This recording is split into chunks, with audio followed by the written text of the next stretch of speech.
Well, a very good morning and welcome to the opening day of competition here at the Tbilisi Grand-Prix 2017. I'm delighted to be sitting next to the former world champion, Loretta Cusack-Doyle, and a very good morning to you, Loretta. Good morning, Sheldon. And it is a very nice morning and some very exciting judo tournaments. Loretta only flew in this morning, so she might be a little bit tired, early arrival. And it's a nice time to be kicking off because it's in an 11 o'clock start here. Loretta's got a mountain of information to go through. Let's take a look at a few of Loretta's picks. Oh yes, there is a mountain, but there is some fantastic matches coming up. With 48 kilos, obviously we have Caesar of that's the number one seed, one of the oldest in the weight category, 33 years of age, and is still going very, very strong. Got 5th place in Baku. And but she'll be up in the same quarter. You've got number one in Baku, the gold medal in Baku, the Tony Koyama. I saw you picked out Koyama, Brazil, yeah. And she was very impressive, 21 years of age, but had a fantastic performance in Baku, and I think was going to be very promising for this tournament. So you picked out Chernovitsky as well. Yeah, and Chernovitsky, again, this number 2 seed, is also going to be, but she, again, in the same pool, she's also got Monsdier of France, and she got 5th place in Grand Slam in Paris. Okay. And she's a youngster coming through and has got a very impressive track record. So let's take a look at your weight, the under 52 kilo category. Former weight, we can say. Right. Okay, well, here we have the 15 athletes, and the number one seed has got to, and possibly the biggest chance of the gold medal is Olympic champion, Paris 5th, Silva, Rafael Silva. Yeah. So that's the big name in there. Yes, well, we saw her in Paris, and it wasn't the strongest performance that we've seen, but our expectations were so high, being an Olympic champion. Lipitiliani, also in the same half, but she's cadet. Youth Olympic champion and is only 17 years of age. So a youngster that's coming through, testing the water on home grounds. She could rise to the occasion, being one of the local girls of this tournament. But she's also got at the bottom part 21 years of age. Yanashvili, she took a 7th place in Prague.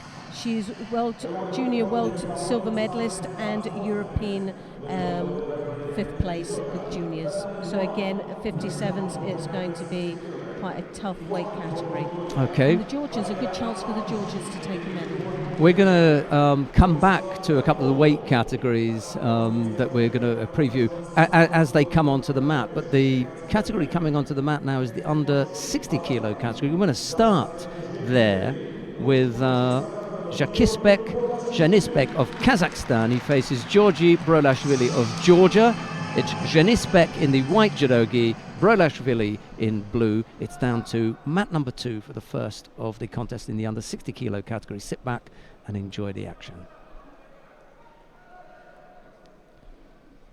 Right, let's take a look. Who have you got in the 60s? Anyway, Papanashvili is the number 1 seed who took a silver medal in Düsseldorf and a bronze medal in Paris, so he's got to be one of the strongest contenders in this weight category. But we've also got, which is nice to see, is Neil McDonald. He's the junior world number 1 seed. He took a 5th place in Rome, and last year he in the junior European Championships was 2nd. So again, it's a run out for him. He's 21 years of age and is at the bottom end of this draw.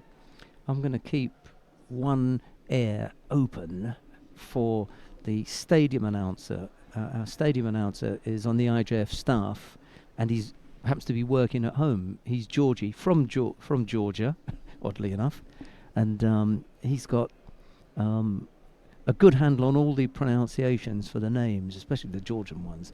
So I'm going to keep an ear open to see what he's got to say, or to hear what he's got to say, especially about the Dutch boy who is originally Georgian, Tornica, and I'm not even going to try. I've had 5 or 6 goes at it already, and I'm not going to say anything until he's announced him. Why don't we do it that way? Just say that the Georgian. He's the Dutch. The Dutch boy. From the Netherlands in white. think we'll be safe on that one. No score yet between Shenisbek and Great start. Brolashvili. Shenisbek, there's quite feisty, has started off very well. Still a little bit scrappy between the pair of them. Still trying to get that real controlling grip first. But it's always the same in the first match. It's a straight knockout, so neither one of these athletes are wanting to make the mistake. So they'll be a lot more cautious in the first opening minute of this contest. Papinashvili is streets ahead of his Georgian teammates as far as the ranking list and everything is concerned. He's got this one. He's got that weight category completely wrapped up. Chukvimiani, who I thought might, cause him some problems, nowhere near him really. Brolashvili languishing down at number 198 on the world ranking list. I can't see him troubling anybody, to be honest. Sorry. I know that doesn't sound very complimentary, but... There's a Yoko Tominagi there from the Georgian. Doesn't look to be looking for anything in the Niwaza. Happy just to break up what he felt was a very controlling grip there.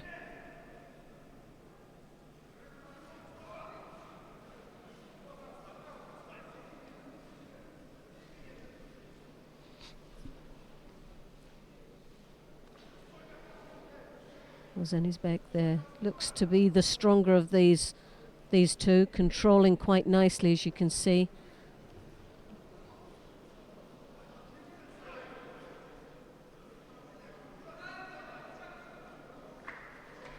Controlling a little bit too much, picks up Ashido, so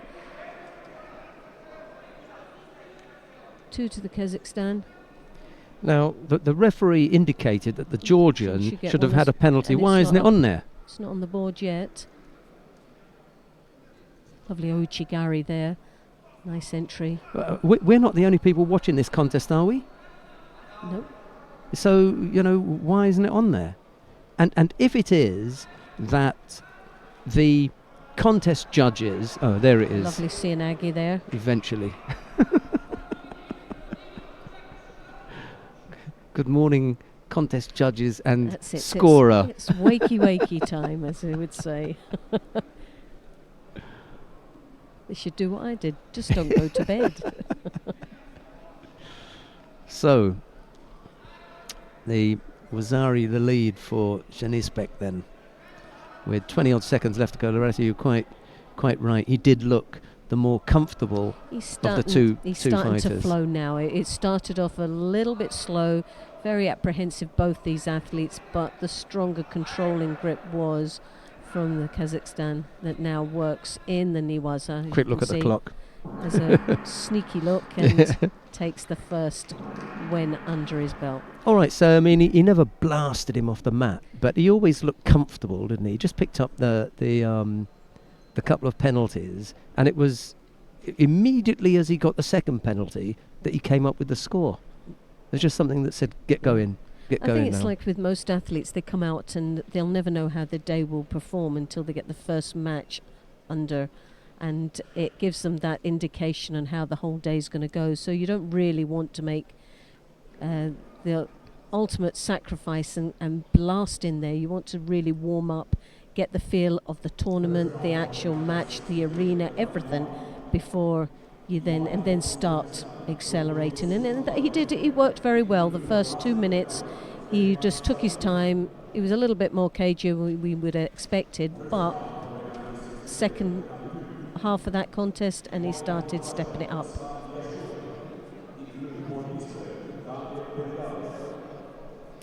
Right, we've now got Islam Yashuev of Russia. He faces Daniel Ben David of Israel. It's Yashuev in the white judogi, Ben David in blue. And I'm interested to see... This is going to be a very tough match, I think. This is... Yeah. Interested to see how Ben David gets on here. He's coming off the back of a good win at the European Open in Katowice earlier in the month, right at the beginning of the month. We're at the end of the month now, so he's had a few weeks.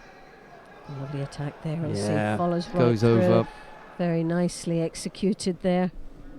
Taking the sleeves, and what we know is one of the new rule changes that they can do that, but as long as they execute and he did right away. He did. As soon as he gripped, he was through there.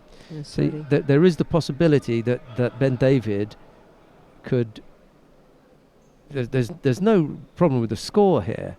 The only thing they were looking at is was Ben David guilty of bridging. Quick look at that. They said no, so Wazari is the score. Well, it's unfortunate that having won a few weeks ago, his opening contest is against a really tough opponent. Well, I don't think there's going to, in this weight category, 27 athletes participating, and it's not going to be an easy run through, I don't think. Quite some strong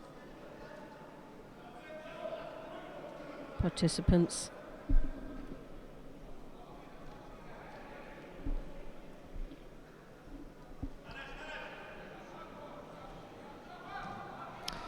So a difficult thing for... lovely counter. Nice comeback. There. Good man. Makes it really interesting now. Well, it takes the pressure off, and 2.5 minutes left in the contest. It could be just anybody's. Yashuev is the 5th. Uchimata there, lovely attack. Is the 5th ranked Russian.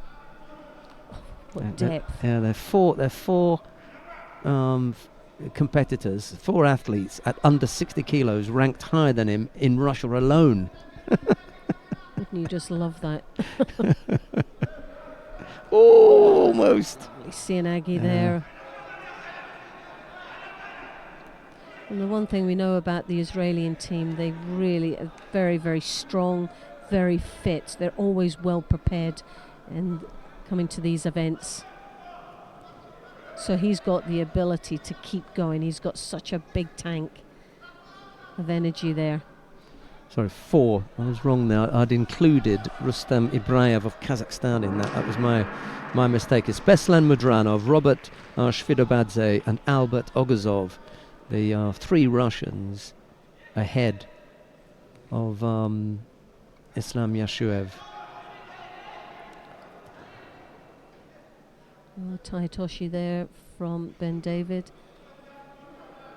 Yasudiev there with the Taitoshi.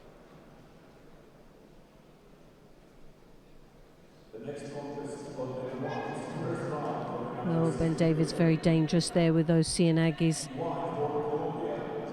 Taitoshi comes across very low. Really loves to engage, and his opponent gets up very close, which doesn't always happen to the Russians. They're the ones that are always on the close and contact and engagement. Can't get across. That's the second time that he's been down there for that, and a little bit of a struggle there with that last effort, beginning to tire now. Mind you, so is Yashuev. Well, Ben David is holding tactically, he's holding that sleeve down, which is a good block, but he also uses it as it comes across with the CNA, as you can see there, the drop, bringing that arm across. Chigari, a lovely combination of techniques. It really is flowing out there. Both fighters are tired now. You can see that in their efforts. Well, it's... Go on, gotta go now. Couldn't come up with the Ashiwaza on the way out. What a lovely drop Sianagi there from the Russian. That was very, very close. But he's, like you say, he's looking very tired out there, and it was a little bit overdue there. He should have been looking at 30 seconds ago. With 9 seconds left. Looks like we're going for our first golden score.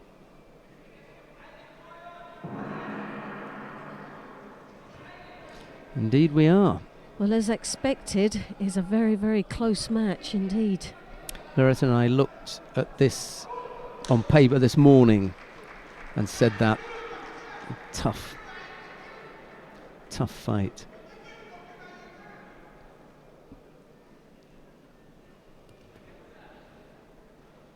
Again, looking very scrappy, Yeah. he's desperate out there at this moment. Drained, aren't they? They're physically drained, given everything. Yashiev slightly slow to get to his feet. We always get a bit nervous when the referee asks them to tidy up their gi. It's not a full tidy up though, is it? It's normally a signal, isn't it? The sign. Almost. He's got to be careful not to come up with a false attack. Ben David. He's a busy little fighter. Well, one thing he has is got very good ashiwazas, so look there for the counter. So he hasn't got the same power now, Yashiev, as he did when we tried that earlier on. Yes, he banged him over, didn't he? Strong. Yeah. Now, just finding it a little bit difficult. From Ben David. Little Taitoshi, yeah. Yeah, it's a good combination. The Osota then switches.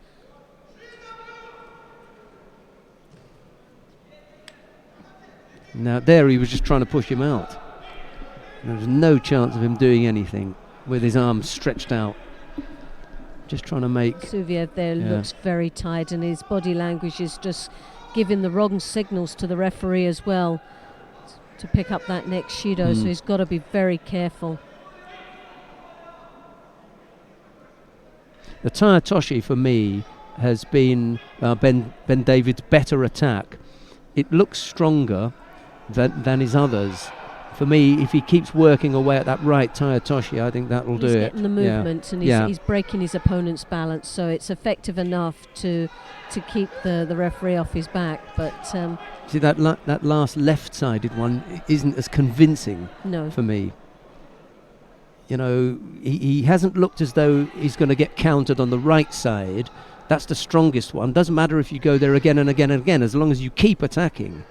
Ooh, he was close there. He was close there. It looked like he was going to attempt the Koichi Gan. Yeah. He didn't hook in enough and left himself with that shoulder dropping, which could have been a counter for the Russian there. Because he had better upper body control. And there again, the better upper body control.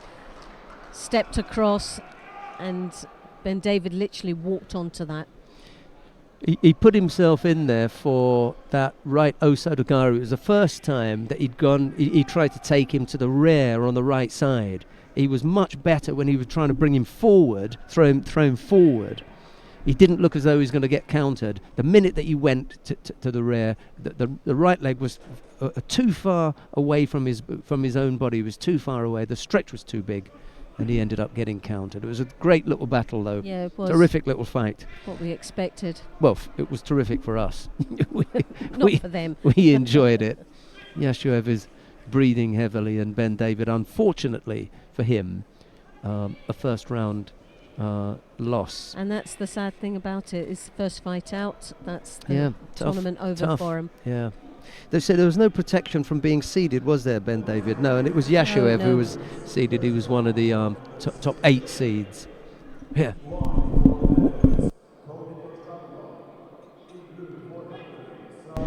Right, Tonika Chakoda of the Netherlands is up against Szabo Sasba of Hungary. Saba, beg your pardon. Szabo Saba.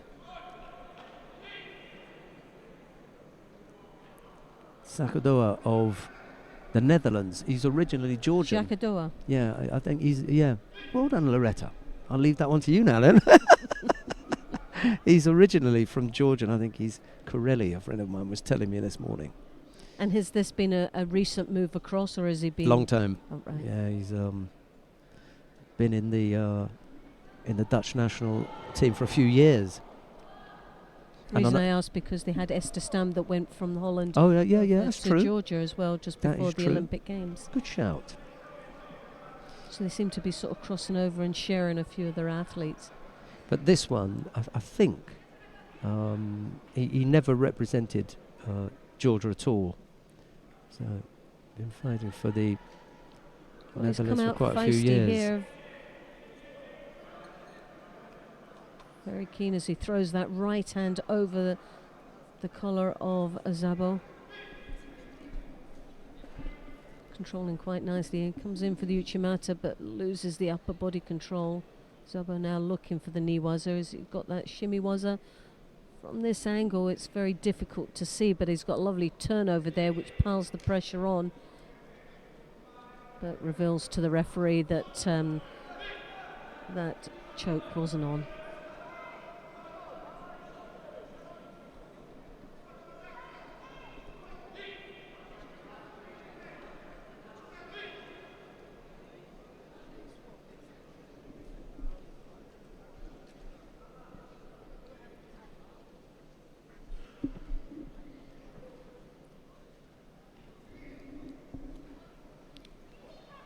Jacador with that arm throws over nice and deep. It's very effective, piles the pressure on the Hungarian. Picks up his second Shido, so he's got to be very careful there. Another one would result in the hand Sokimaki. And there's still 2 minutes to go in this contest. It's a long.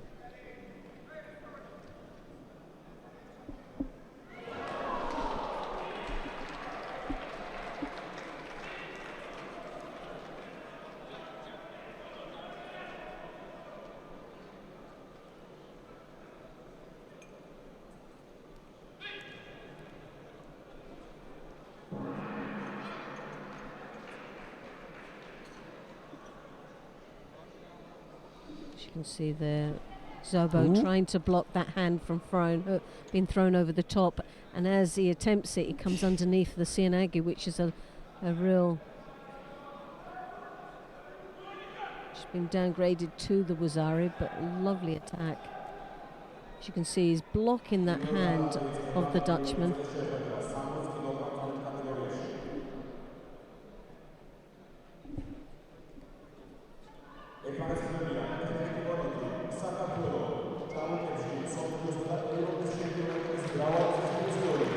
There's still time. Yes, an attempt of a Sutemi Waza there. But now you can see a sort of a bit of a tactical move here from Szabo. What he's doing is blocking his opponent's right hand from coming over, as we saw, and it's in there now. That's the danger.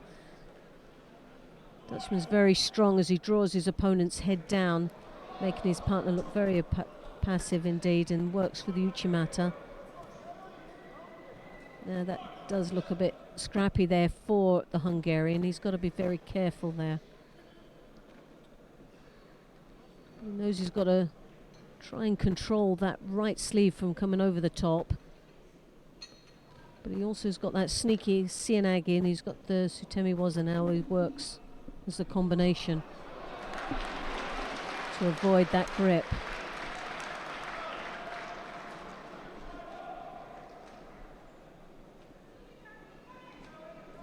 So just under a minute left in this contest.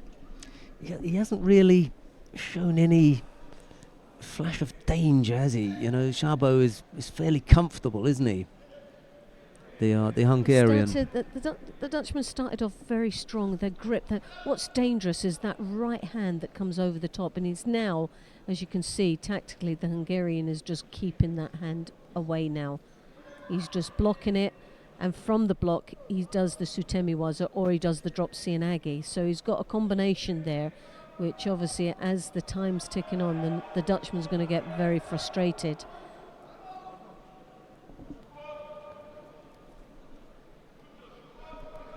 It's now or never, and unfortunately, it looks as though it's going to be never.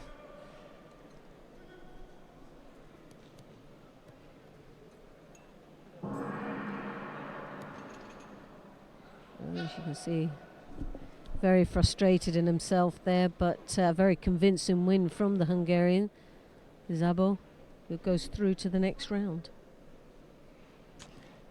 Okay, we've got coming up next then, Mohammed Abbas Nejad of Iran will face Jagvaldorj Amarbold of Mongolia.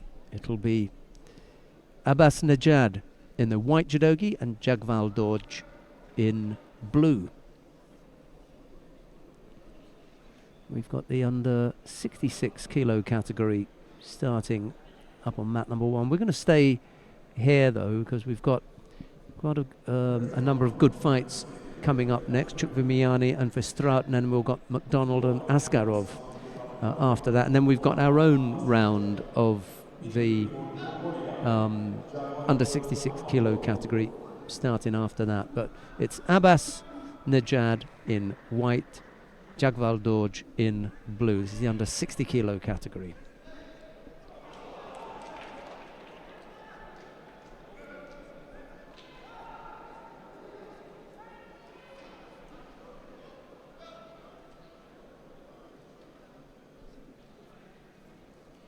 Well, straight. Oh, goodness. That could have been all over and done with. A sidestep there. Abbas Nejad came out in a flying start, but left himself so open and vulnerable there.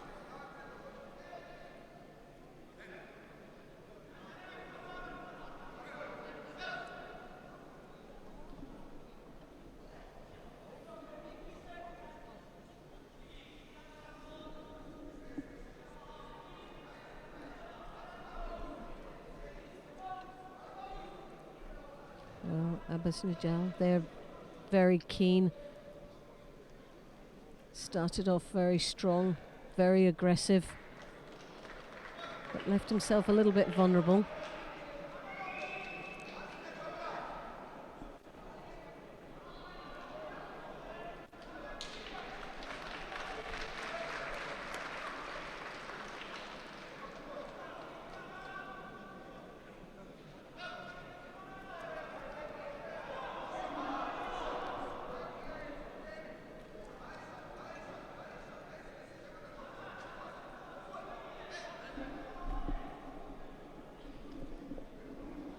Still the pressure is on.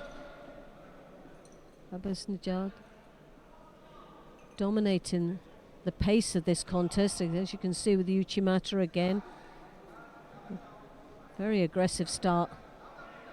Mongolian really struggling to control this now, and really has to now stop slowing this pace down. Looks slightly uncomfortable out there at the moment.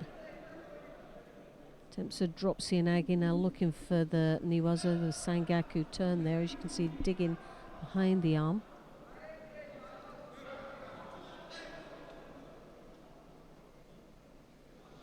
Yeah, he's completely new on the scene, Jagvaldorj.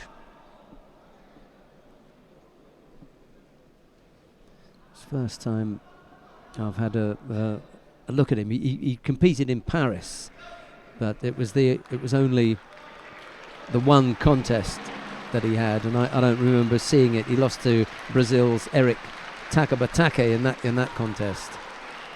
And he's really struggling here, as you can see, that right hand over the top, cross grip, working on the Sutemi Waza into the Niwaza.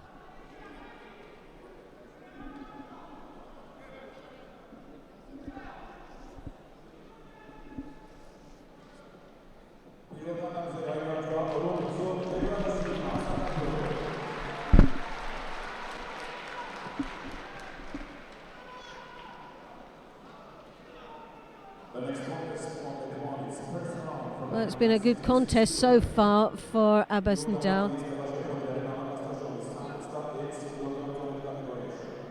Problem was he able to sustain that for the whole 4 minutes? Well, he's starting to look a little bit tired.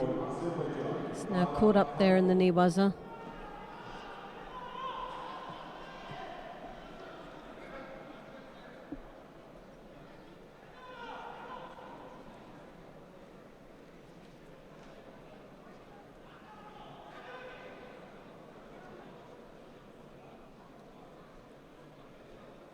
Just took a little bit too long with that grip. Held on to. Well, this is the problem when he's worked so hard throughout this contest. He has that grip and it's been very effective up until now, but he's starting to slow down and he's taking his time with the grip and As you can see, the Shido been awarded to him because he's now having to think rather than do, and everything's been straight off the grip. Now he's just holding.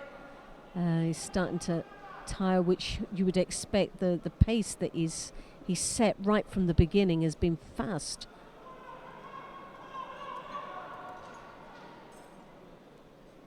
Mongolian with a few of the drops, seeing Agizu we've seen there.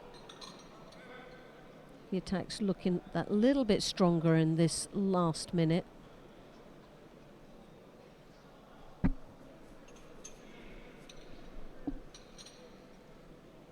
Again, you see that right hand over the top. Very strong grip. Oh, lovely Ashiwaza.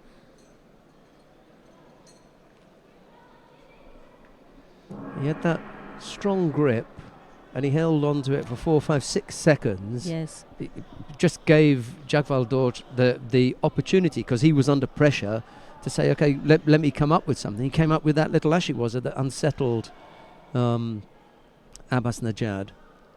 And he was the one who had the strong grip. Had the strong grip all the time. He controlled the pace of the contest throughout that time as well. And it was so fast and furious all the time. It's going to be difficult. For me, I feel that Jagvaldorj is going to be the one that will win this match. He's got more in the tank. He's a thinker. He's biding his time, and I think he's now worked out. And there you've got it. Yeah, just well done. Waited. Well done. So the Mongolians have seen something in this youngster. They sent him out to Paris. They've sent him here now to Tbilisi. And Abbas Najad just saw something as well. Yeah. Well, Abbas Najad, he was great out there. He gave a fight. He was out to win it right from the beginning.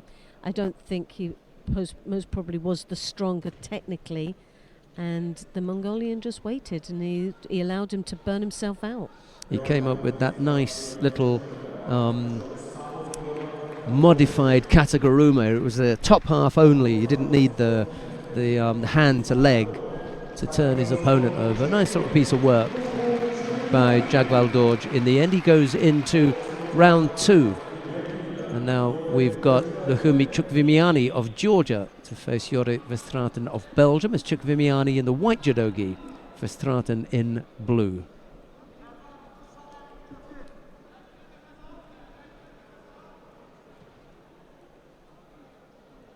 Verstraeten doesn't have quite the same success with a similar effort there that Jagvaldorj had a minute ago when he managed to roll his opponent over.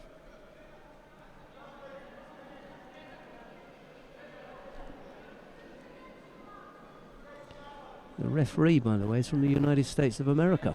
It's her first time out at an IJF Grand Prix. Good luck to her. A real battle of grips here at the moment. Both trying to control the pace of this contest. Verstraeten there picking up the first Shido.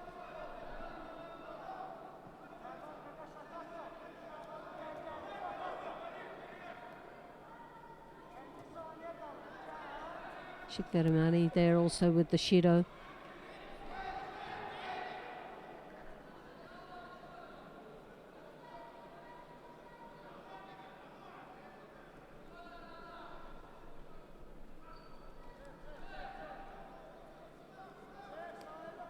Verstraeten there with the Tsutemiwaza, looking for the Niwaza finish. As you could see, caught that arm. Was attempting the Juji from there.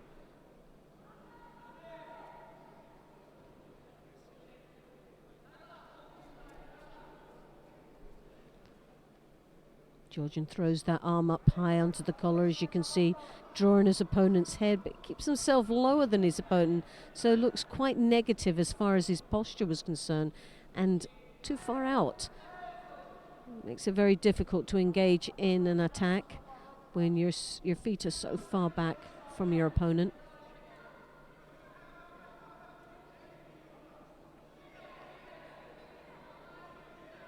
Verstraeten now looking in a little bit of trouble here. Trying to control those legs to avoid his opponent coming round.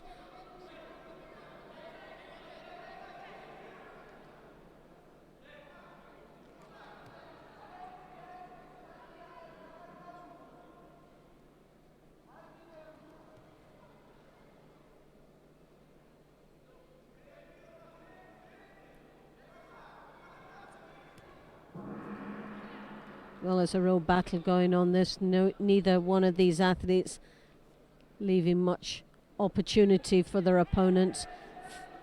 Judo now goes to Georgia again.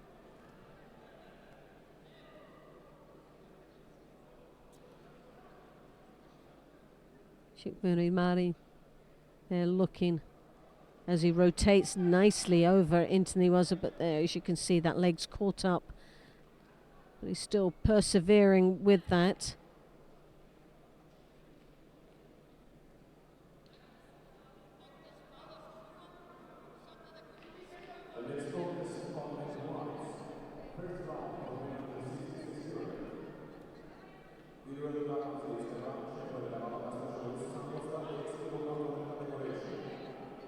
And a good, lovely drop Cianagi there, working his way. Well, the pressure is on with 1 minute and 9 seconds left in this contest.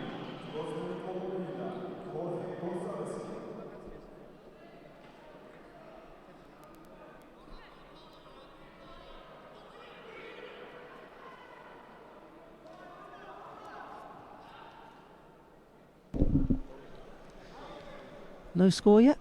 No, it's a real battle that's going on between these two gentlemen. I thought whilst I'd stepped away, maybe there'd be some action there, but hasn't materialised yet. Stratton looking the stronger of the two, a bit more precise in his attacks.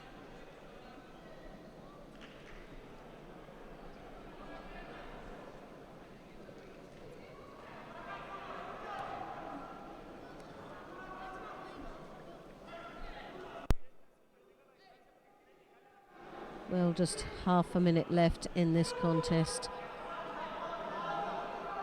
No score yet.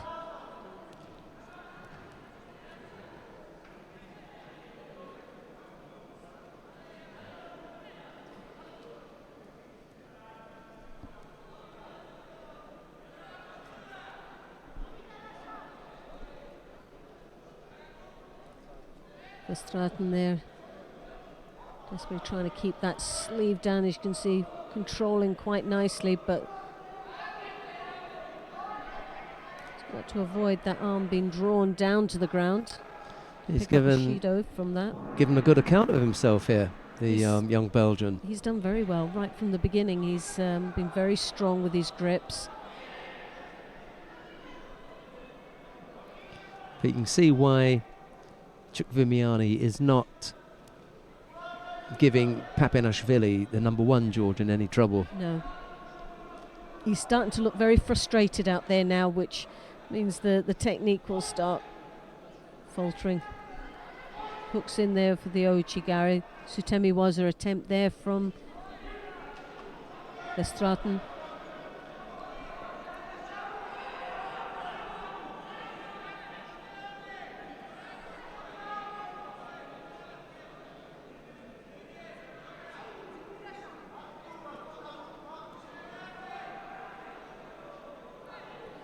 Again, you can see that frustration coming out of the Georgian.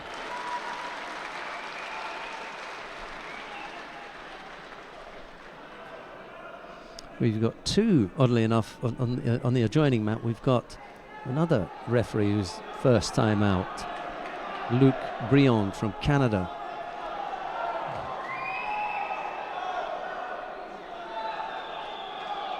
Doing okay. The Sharon Landstreet, first time out, in the middle. I'll pick up the next Judo there. For Stratton doesn't think so.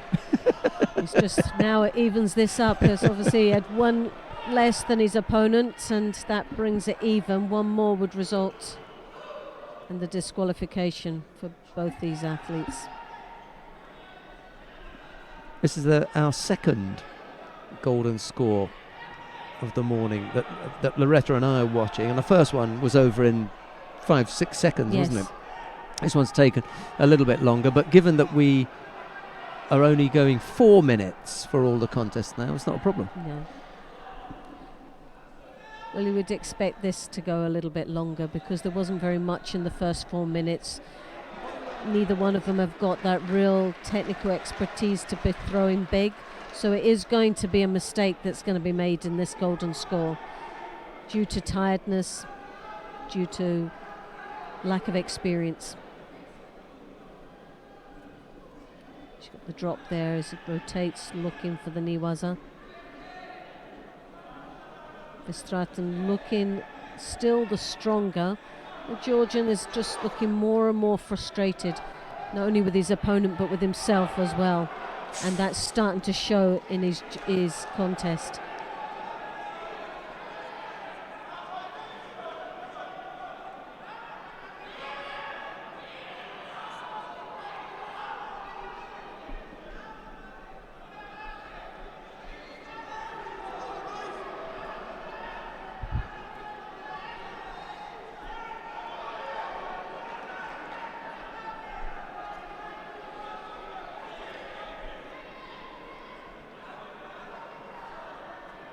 Well, that was a very poor drop there from the Belgium. Especially and I as think it looked he as though the knows it. Georgian was putting pressure on. He just dropped, the Georgian was putting a bit of pressure on and he made that mistake. Like I said earlier on, there wasn't big throws happening in the first part of the contest.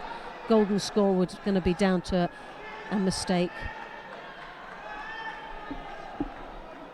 And I think that mistake has come from Verstraeten, Belgium. Yep.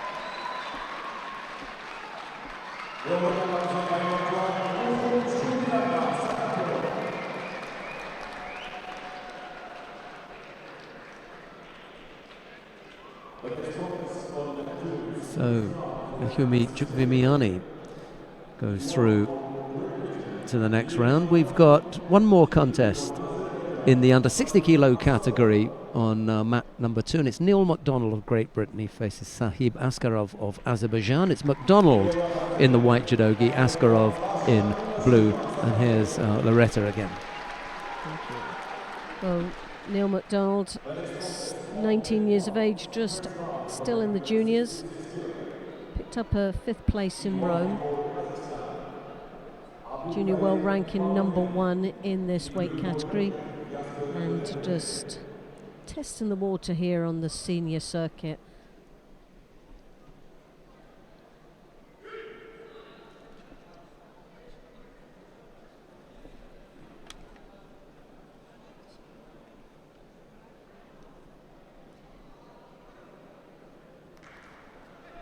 Both fighters penalised for avoiding to take a grip. Just a little bit tentative. Well, Neil MacDonald's a very gutsy fighter. He's not one for defending much. Comes in with the big throws all the time. Great combination of Ashiwazas and Uchimatas.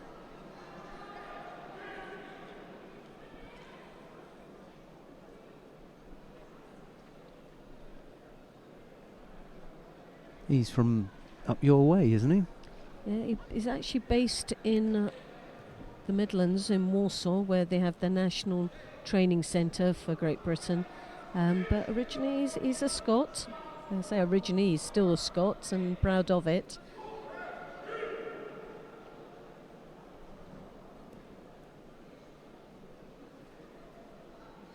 Thought about the Satemi-Waza and then thought just a little bit too late about the possibility of that Udigatami when he was in Niwaza. It was a second thought, and by then Askarov had withdrawn his arm from real danger. It was a gutsy move there, very dangerous move there. He also almost got countered, didn't he? Almost. Little Satemi-Waza from Askarov, and MacDonald was quick to sense that and almost countered him.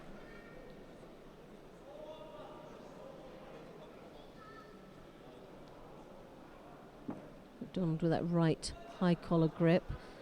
Holds onto that sleeve, as you can see, it's trying to draw the hips through this Uchimata. Get that fringe cut, mate. I was just about to say that he needs a haircut.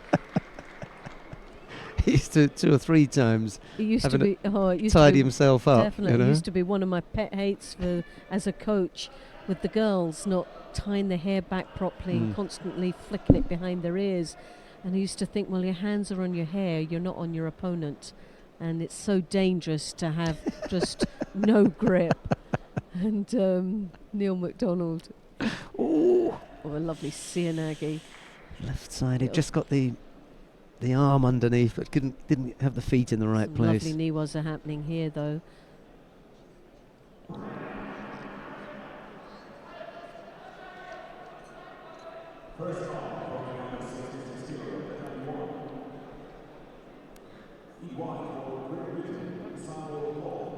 He's got that left hand on the collar.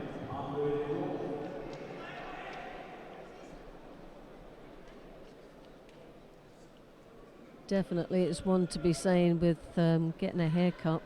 The amount of times he's actually touched that hair and swept it to one side. Surely it must annoy him. In some cases, it's just like a habit, as you can see. The hair, he's touching the hair all the time, and it's become a habit now for him. I suppose I'm just jealous that he still can. Those days, Well, yeah. he's a good account, 19 years of age, and he's fighting extremely well out there.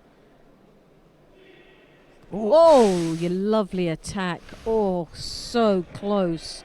Now that was one of the probably the strongest attacks we've seen in this contest. All he needed to do was keep that grip, and he could have switched it for the Siotoshi. And Neil McDonald would have had a flying lesson. There's a chance to put some pressure on. See if Askarov... just keep going.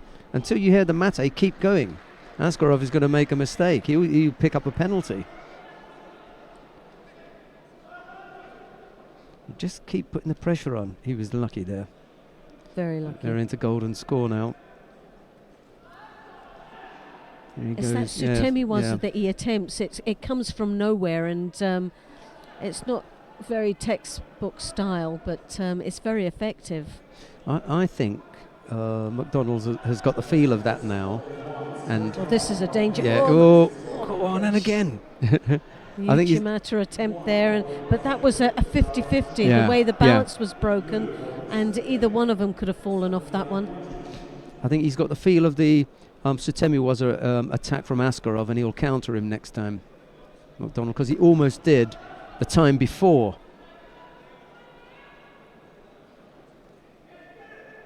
Well, Neil McDonald's his judo is so open, and he's so he's so flexible with that, but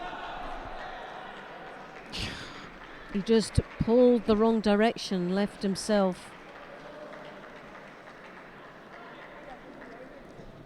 It'll be interesting to see what happened there, because it did look like McDonald was trying to attack. He was. And lost his balance, but I don't know whether it was supported by an ashiwaza from... There wasn't anything from Askarov except the top half push down, and which is a control. Which is control, you know. It wasn't the strongest of efforts from McDonald, and he wasn't in sufficient enough control to freeze Askarov so that Askarov couldn't do anything. So once he realised he wasn't going to get thrown, all he had to do was control him and push him down. It was an ugly looking push down in the end, but that suggested that he had control of Neil's body as they were going down. For that was always reason, the Askarov, that was where he was always dangerous, is that takedown, and his grips were very strong, and he liked being up close.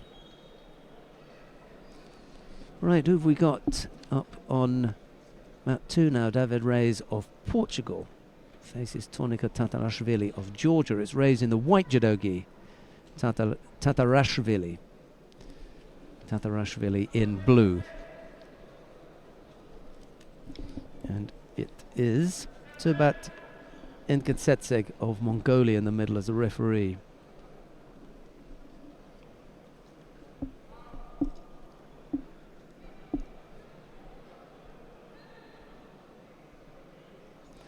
It's our first look at the under 66 kilo category. Loretto, who did you look at this morning as possible medal hopes in this weight category?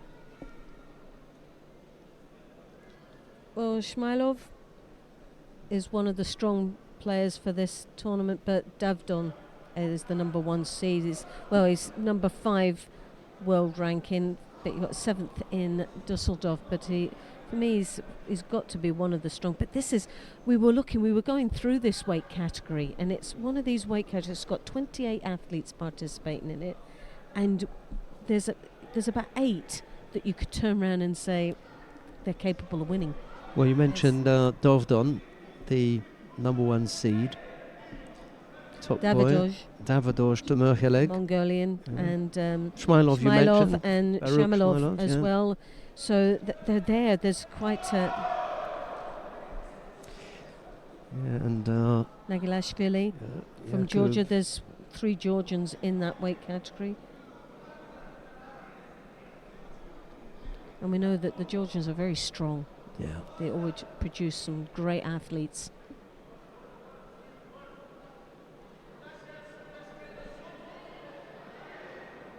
Tatarashvili picked up the penalty for passivity.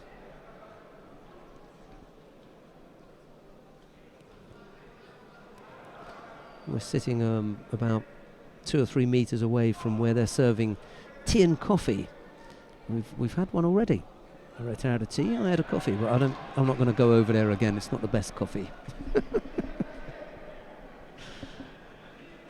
Just a single Shido against Tatarashvili. Loretta, go on. I was saying, as usual, I never drunk mine. Do. I shall bring another one for you shortly.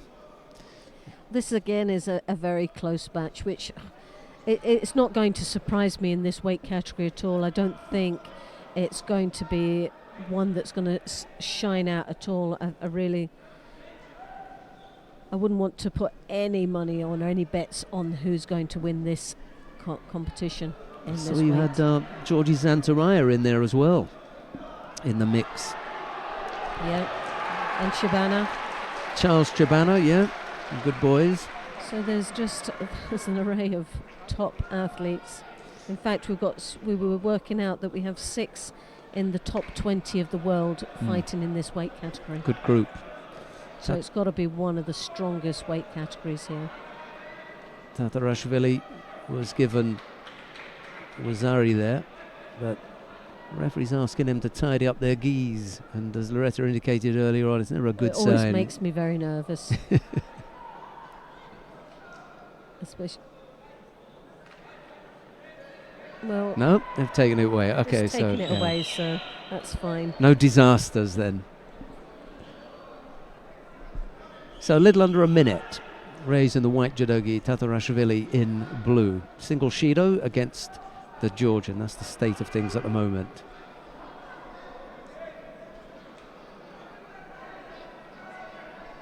The winner of this will face Davidoj Temurkhalek. What a contest that will be.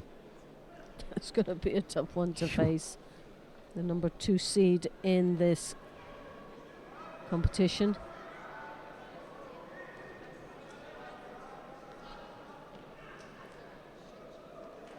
Tatarashvili. Oh yes, that was a lovely entry there from Tatarashvili. Well, nice movements. So close. And that's definitely got to make Reese very nervous indeed. Again, he attempts to drop Sianagi. He's looking for the Niwaza.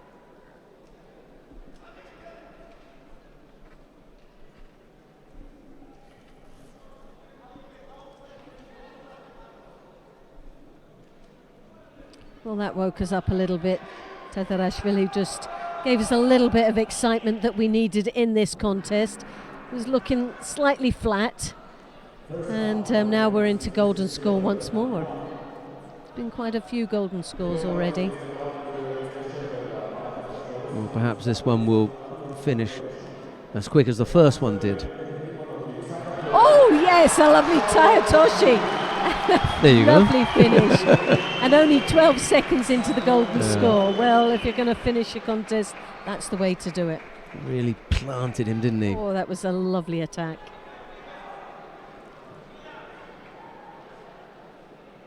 And he'll be up against Davidoj of Mongolia later on. There's the Tayatoshi again.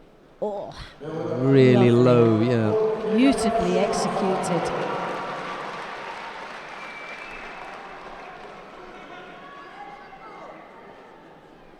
Ooh. He springs off the supporting leg. As he jumps in here, he goes really low and he jumps through. Like you could see that supporting leg, the knee was bent. He almost went onto his knee and was able to spring back up.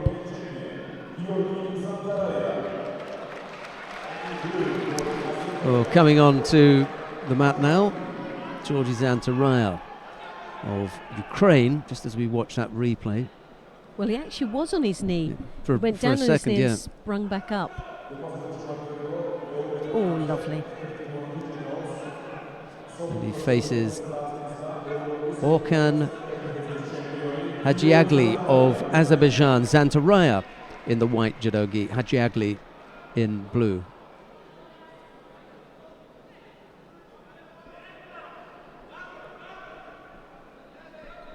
I think it's actually Haji Agali,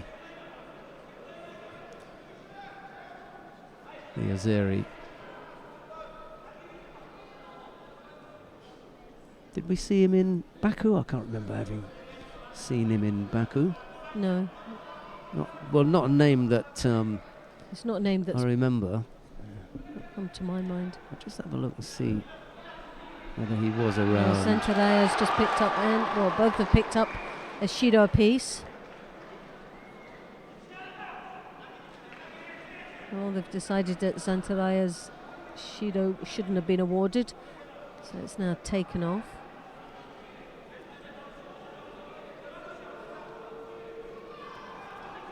Drop Sianagi there.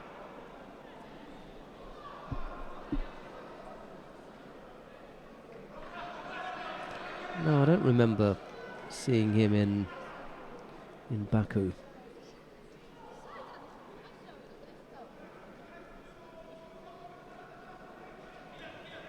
Actually, their lovely technique, following it through into the knee. Was still piling the pressure on Zantaraya. It just paused there for a second, possibly thinking it was a mate.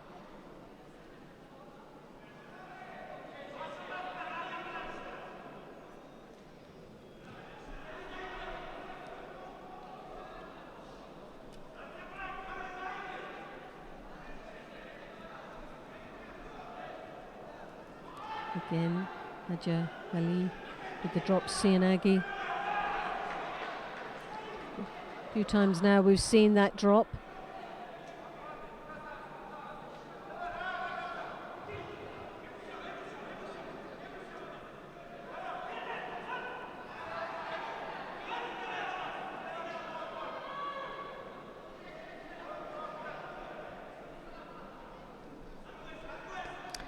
Well, I said I didn't see him in Baku, but he did compete there, but he lost in the first round, so my apologies for not having taken better account of him a couple of weeks ago.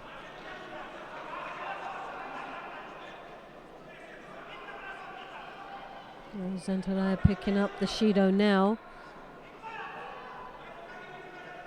With 1 minute and 38 seconds left in this contest. A clash of heads there.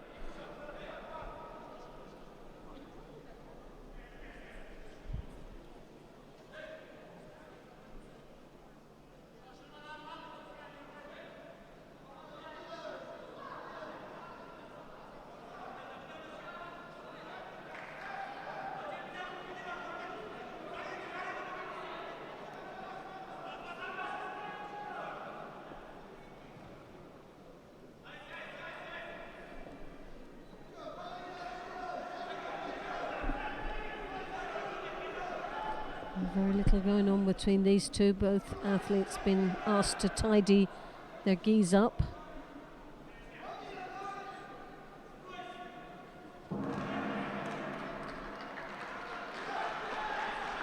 Well, I believe that.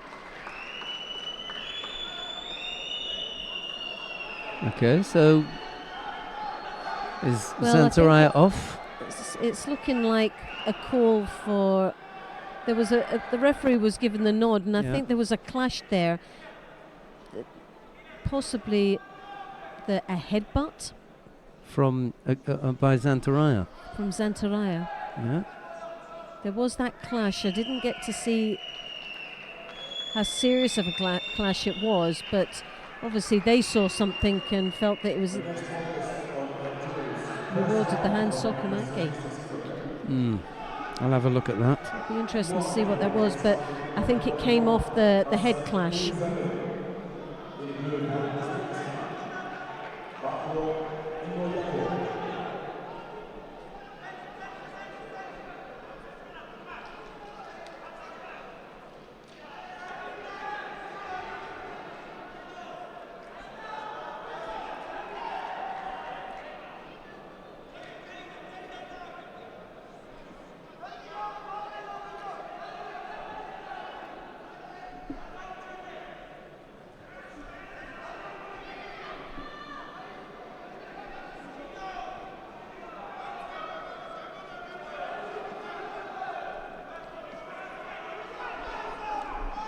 Right, on mat number 2 now in the under 66 kilo category. Hassam Nurizadeh of Iran faces Bakram Inoyatov of Uzbekistan. Nurizadeh in the white judogi, Inoyatov in blue.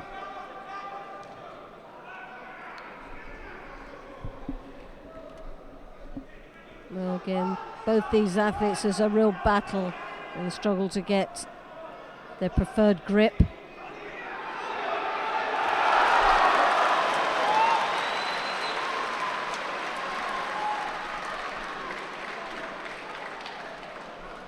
Nurizadeh throwing that left hand over the shoulder there, as you can see, controlling quite nicely. And just decides to break it off, all that effort, and then decides to break the grip and have no control. Very unusual, but once more he takes that left onto the shoulder, trying to draw his opponent's shoulder in.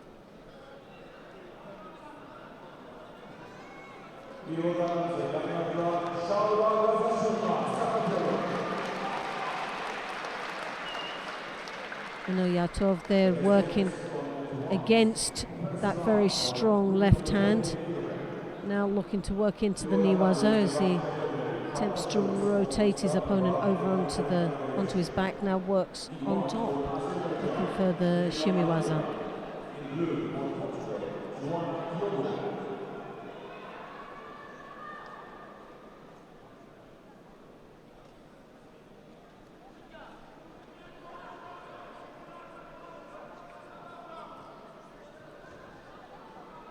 Once again, the Iranian with a very strong left hand on that shoulder, controlling quite nicely, drawing the left hip in.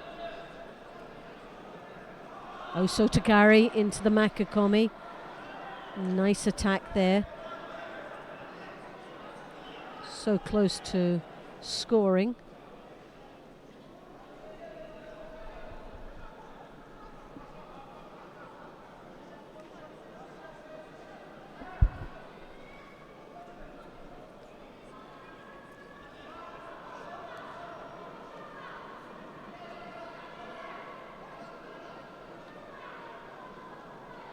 Against one more, that, as you can see, that left hand coming right round the back.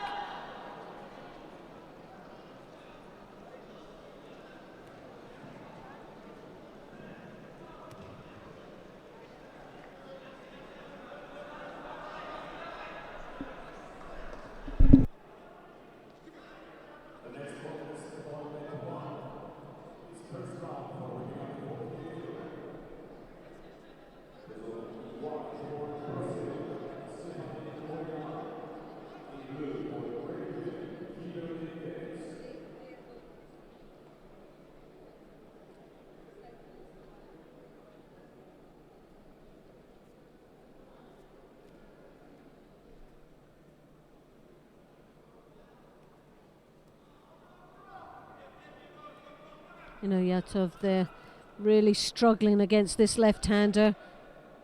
Lost his balance as he came in for that Osota.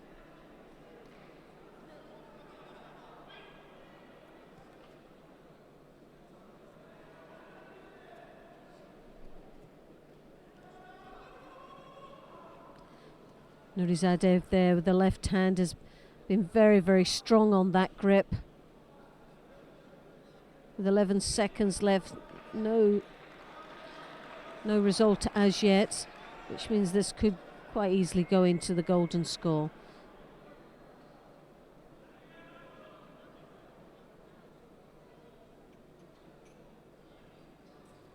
See that left hand once more controlling.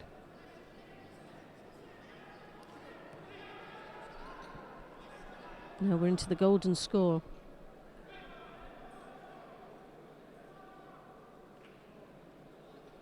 Again, the left hand from the Iranian is up there, controlling quite nicely as he attempts the Sutemi Waza, then following it through into the Niwaza.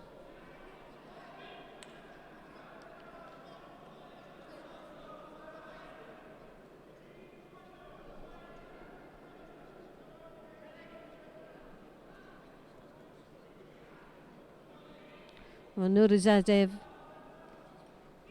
the stronger of these two, that left hand shoulder grip is very effective, keeping his opponent out.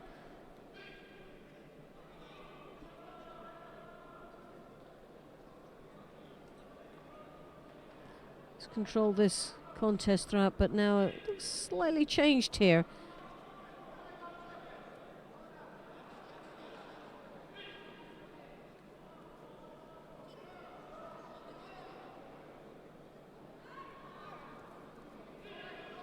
Yatov tempted for that Osotagari, but we saw earlier on was countered, was closely scored against.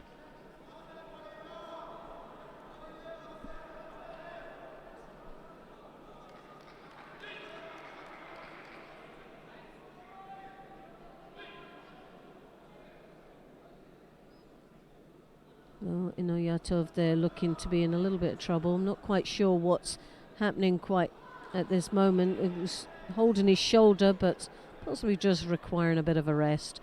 We're in a minute into the golden score, so these athletes have been going for just over 5 minutes now.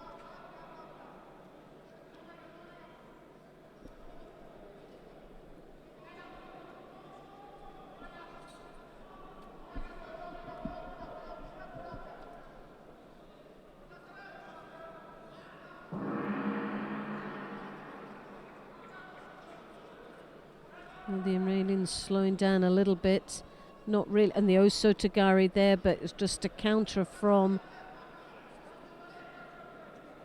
Yatov. Seems to be changing the pace of this contest, being first in.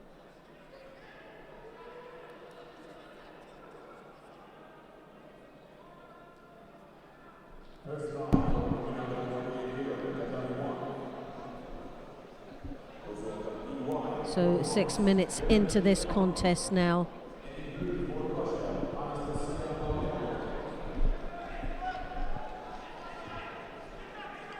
Yatov looking for the Niwaza. You can see that legs caught up, but he's controlling the upper part of the body quite nicely.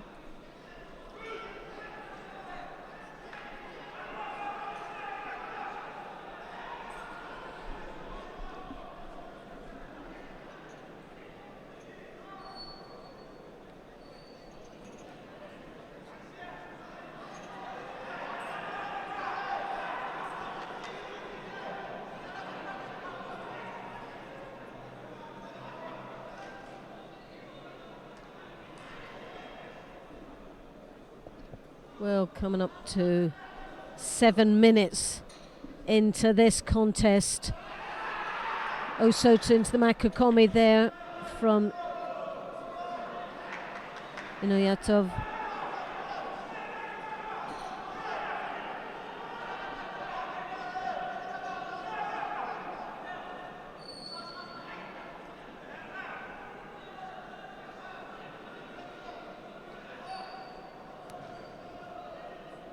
the Iranian starting to look very tired now. There's an attempt there for that drop.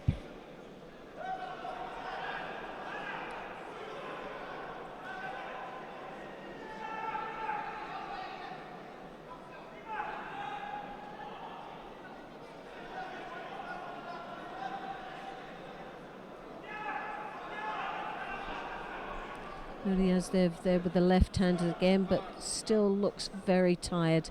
And I think we could be both coaches. Well, even the both coaches have got very excited for a long haul out here. Both been sent out of the arena. Both at the same time. So now they're all alone on their own.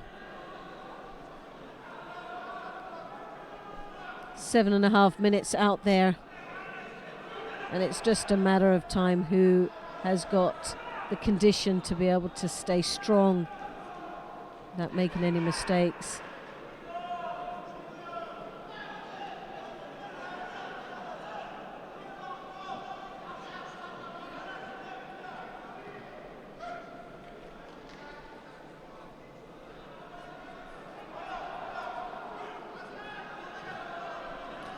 Yatov there is doing a lot more of the work in this golden score. But just at that last crucial Osota attempt, Nurizadeh, upper body control, just hangs on where he was looking so tired to finish off with the Wazari. Just pure upper body control, rotation on placing his opponent onto his back.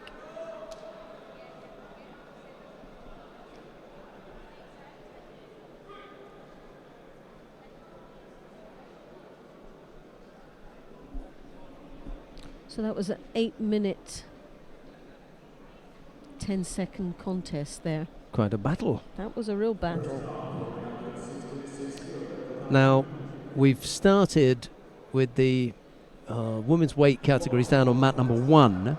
So let's go down to mat number 1 to take a look at the contest in the under 48 kilo category between Melanie Clement of France. She faces Anastasia Pavlenka of Russia. It's Clement in the white, judogi Pavlenka in blue. We join the contest with a little under a minute left to go. There's no scorers yet.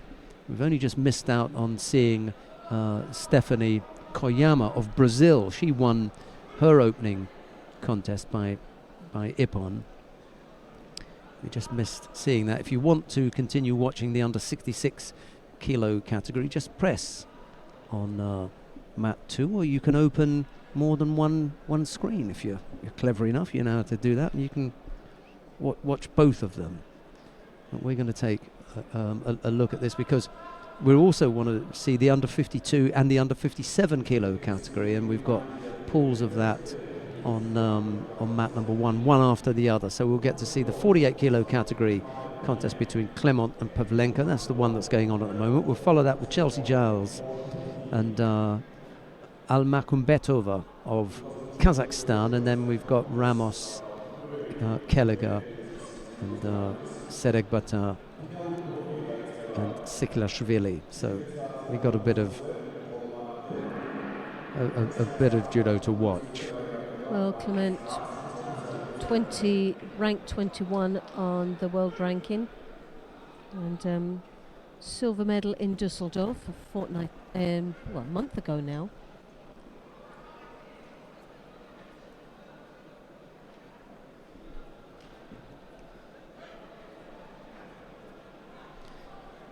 And just in case you didn't hear, you can of course click on 2 and watch the contests on mat 2 if you so wish. Well, Pavlenka here is doing extremely well, changing the pace of this contest in the golden score. Looks to be the more dominant out there.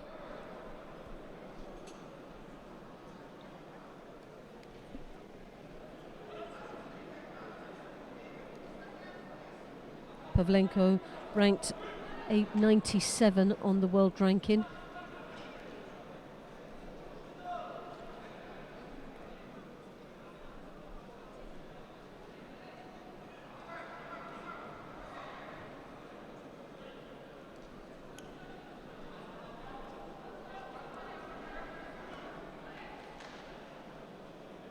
Both these athletes' favourite technique is the Uchimata.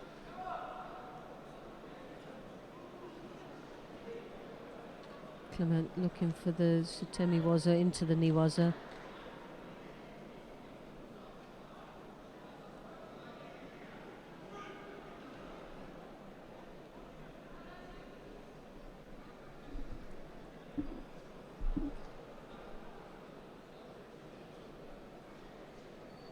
Uchimata again there from Clement.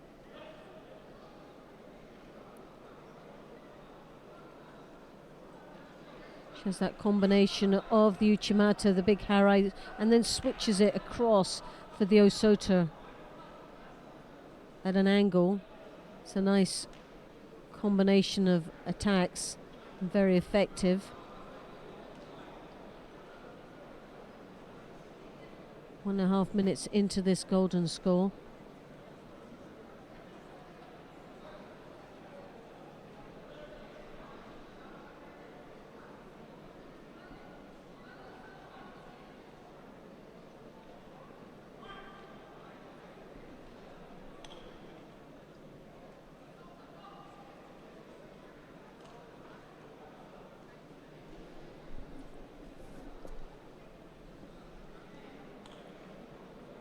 Clement with the left hand on that lapel, controls quite nicely, very extreme, a little bit restricting for herself though at times.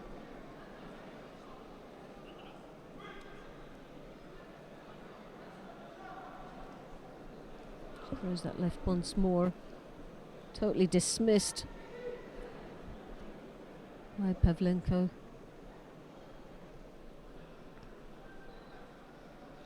Looking a bit tired now, aren't they, both of them? Both, well, it's been a long time out there, 6 minutes 17.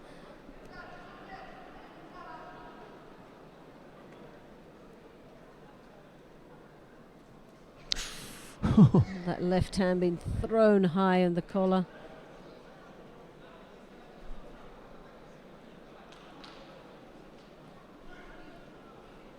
Well, Clement can afford to take one Shido, as Pavlenko has got one already on the board. A bit more pressure for the Russian.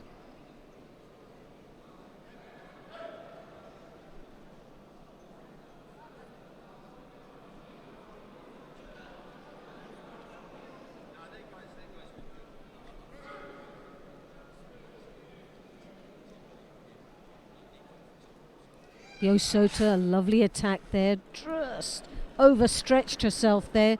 She looked very vulnerable at one stage in that attack. Could have so easily been countered, but I think here we're looking at Pavlenko picking up the second Shido.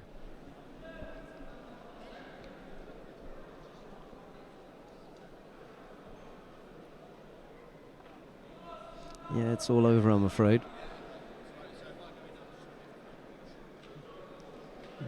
Second Shido picked up by Anastasia Pavlenko. It's Melanie Clement of France who wins out there.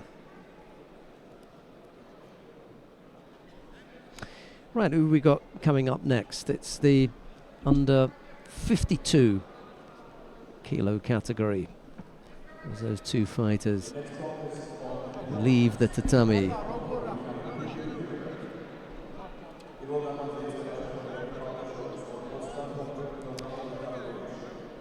Right, Chelsea Giles of Great Britain is up next.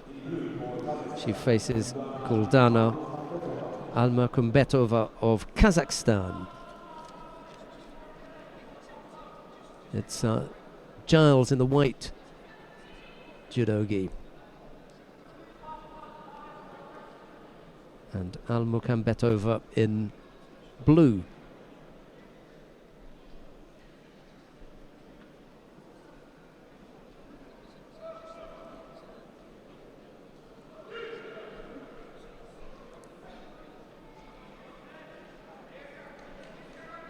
I bumped into Chelsea Giles at the airport on, was it Thursday, I think? Thursday or Wednesday? Wednesday. Can't remember what day of the week it was. It's Wednesday. They had an earlier flight from Gatwick.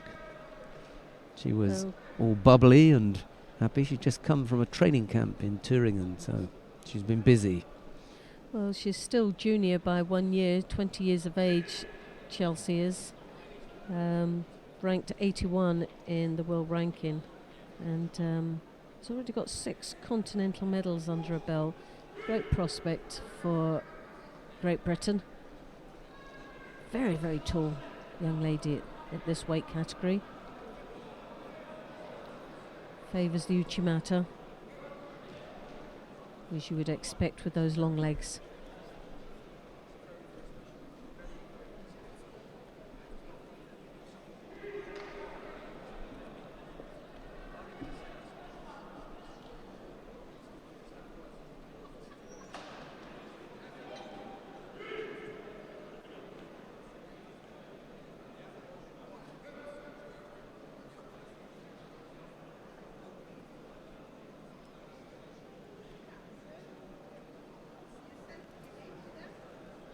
Kazakhstan looking very strong as she controls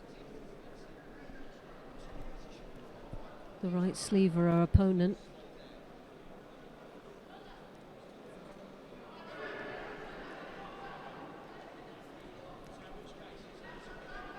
A real little powerhouse this young lady is.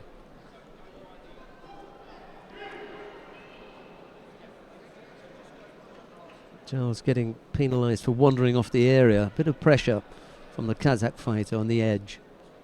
And unfortunately for Chelsea, she didn't stay within the contest area.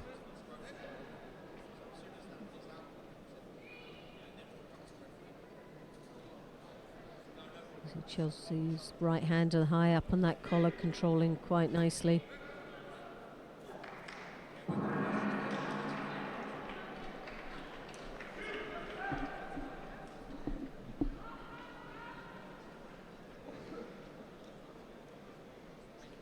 Kazakhstan's a very strong athlete, and she's causing a lot of problems out here. It's very dangerous. As you see there's in Sianagi, but driving to the back. It was a great attack there. Good combination of movements there, Sianagi through, switching to the rear, but without using the feet. Just very powerful.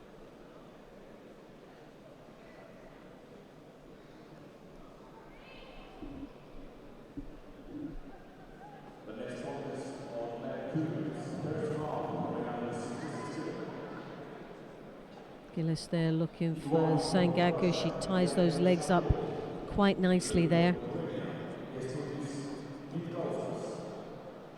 And to rotate her opponent over.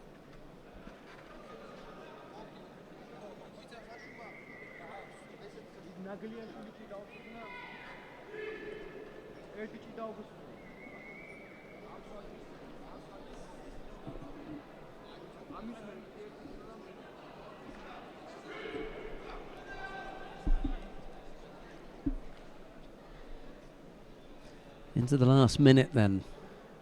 No score between Giles and Almukhembetova.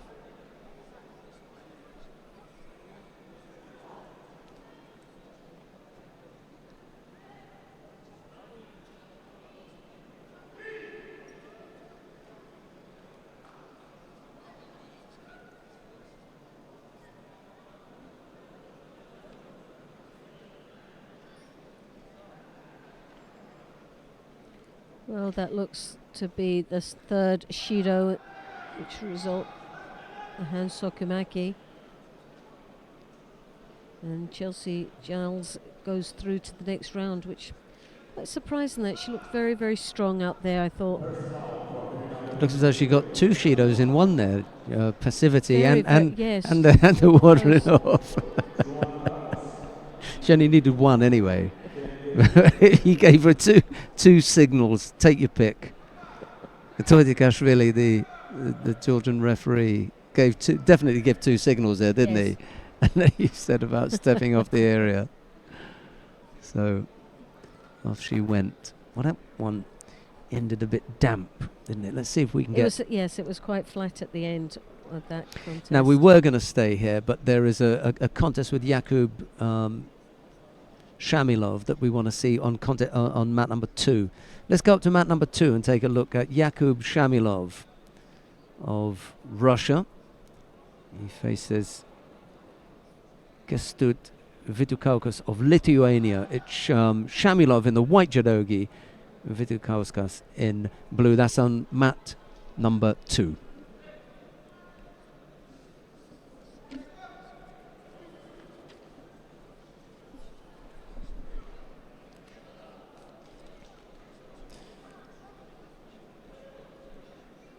Right, we join the contest with Shamilov leading by Wazari. And there's a little over 2 minutes left to go.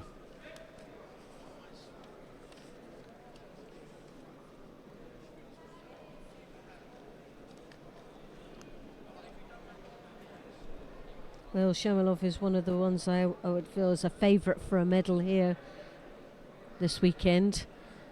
A bronze medal in Baku. Fantastic performance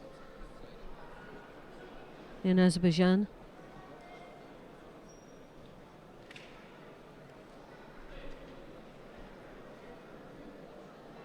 Number 1, 12 in the world ranking.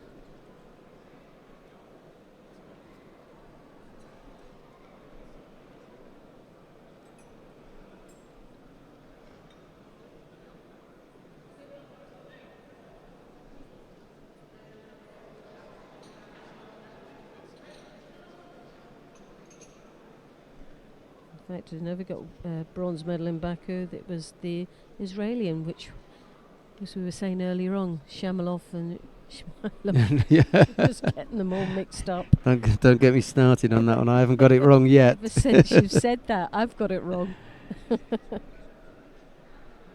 Every week, every time I see the pair.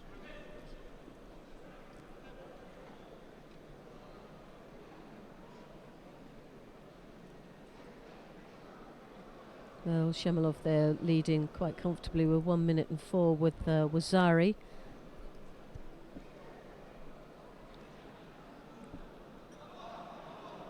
Left hand on that lapel, controlling his opponent quite nicely. Combination there of the Uchimata, the Kosota. Lovely Uchigari following through now, rolling his opponent over. As you can see, they're trapping those legs and piling the pressure on.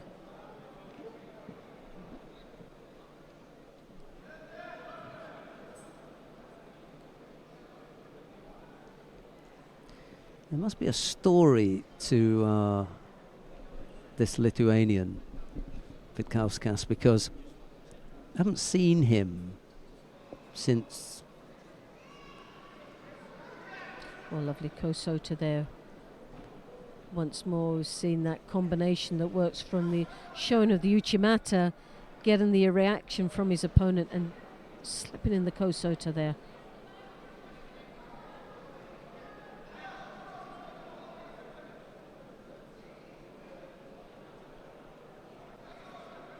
Well, Shamilov has dominated this contest throughout with just seconds left.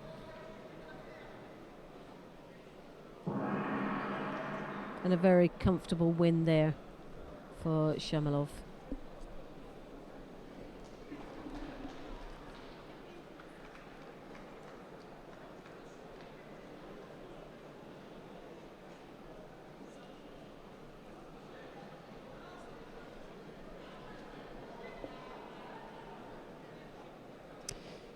Right, Shamilov goes through to the next round.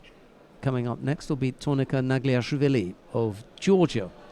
He faces Daniel Kagnin of Brazil. It'll be Nagliashvili in white and Kagnin in blue.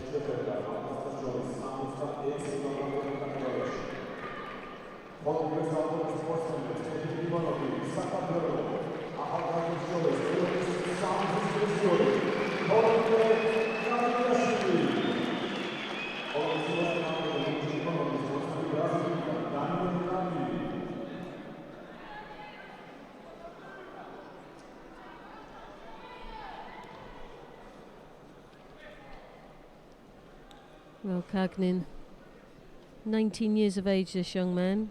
In 2015, a bronze medal in the Junior World Championships. And just this year in the Junior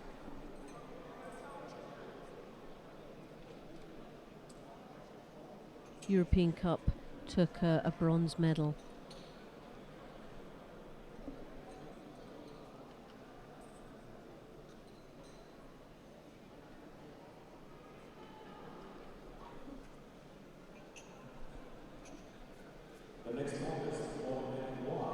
Naglilashvili, 20 years of age, again still junior.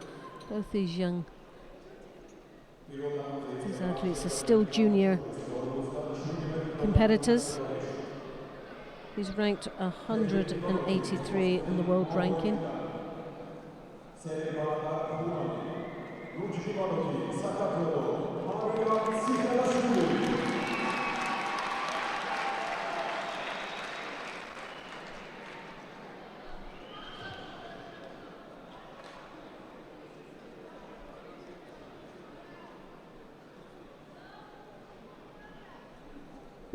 Naglilashvili looking for an opportunity on Newaza.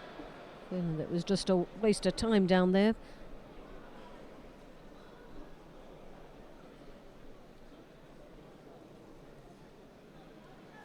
Kagnin with that right hand on the lapel, drops in quite nicely there.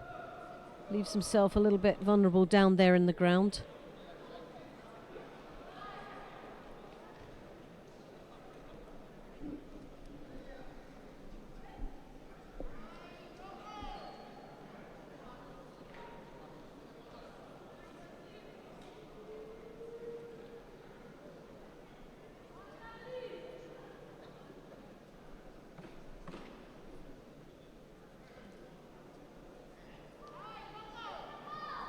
Well, 2 minutes 30 seconds left in this contest.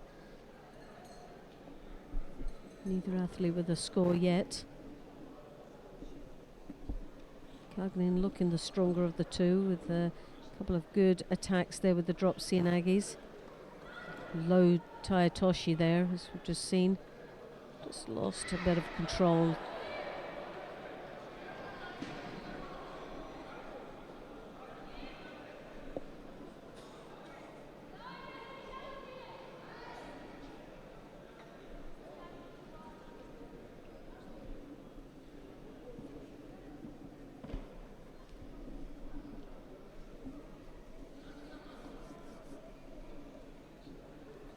Again, that drop Sianagi. Well, he's been threatening that throughout this contest, and that was again a very close, in a lot deeper. It had more of a drive off it, but nevertheless a very good attack, and Naglilashvili picking up the first Shido. That didn't look too clever though, did it? No, under a bit of pressure there. He got away with it.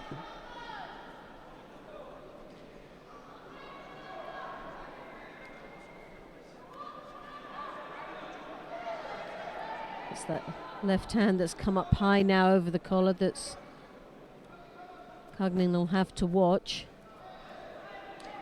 He's not happy with it at all. But what he doesn't want to do is start resulting into some very poor drops Sianagis.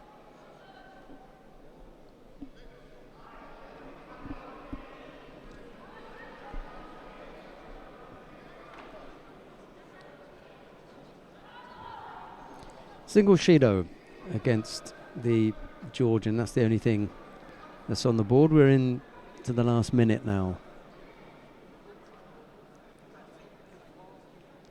Well, Kagnin has had the better attacks in this contest. Favouring that drop Sianagi, has been very close a few times in scoring. Bit of a gutsy move there, but left himself a little bit open and vulnerable down in the groundwork now. Nagladashvili there with the Sangaku, as you can see there. Attempting to rotate, but tying up the upper part of his opponent's body.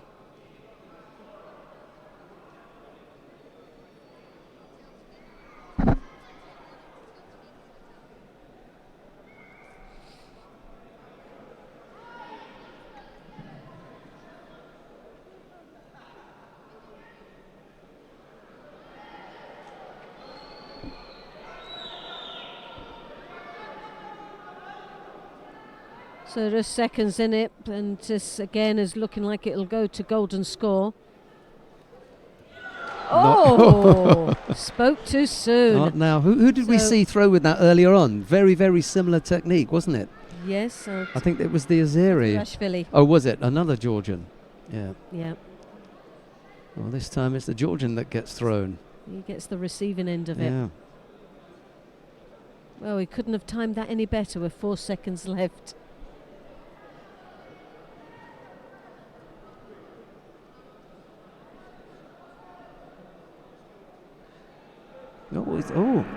Well, it doesn't matter. He changed it from Ippon to Wazari, but it didn't matter in the end because there was only a second or so left to go. Yeah.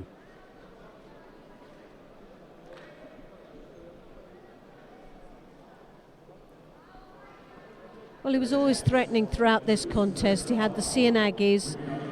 He attempted that Taitoshi right in the first minute of the contest. And there you go, the nice finish, pure upper body control, the drop knee. Very low indeed. It's very, very similar from Tatarashvili that we saw earlier on. Yep. And they'll possibly meet each other. Right, coming up next on mat number 2. Anne Mordier of France faces Kim Akker of the Netherlands. It's Mordier in the white judogi, Akker in blue. This is in the under 48 kilo category. We got 3 contests in the under 48 category to bring you now. We'll follow this with Chernovitsky Eva of Hungary and Maria Sidero of Portugal, and it'll be Maria Petsiskaya of Russia and Olya Aladoshvili. That's in the under 48 kilo category.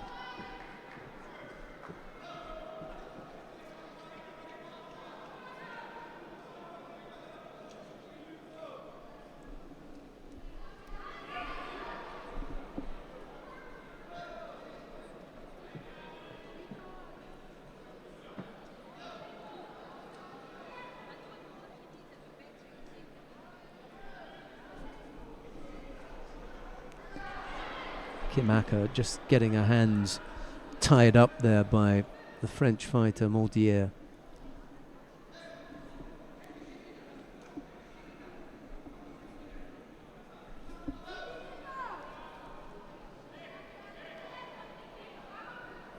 And it's Mordier looking to go right-sided with a big Ogoshi attack that puts Akker on the defense, but she isn't able to turn her over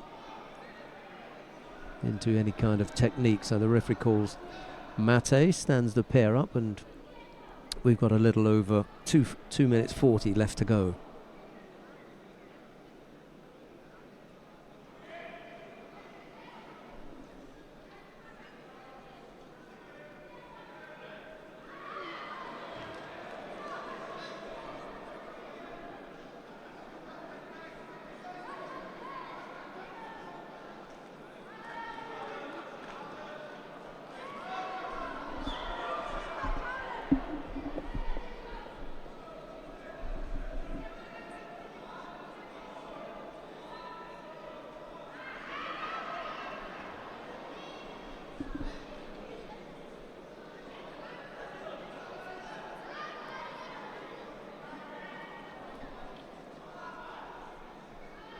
Yeah, nice little technique there from Mordier. She caught Akker going backwards.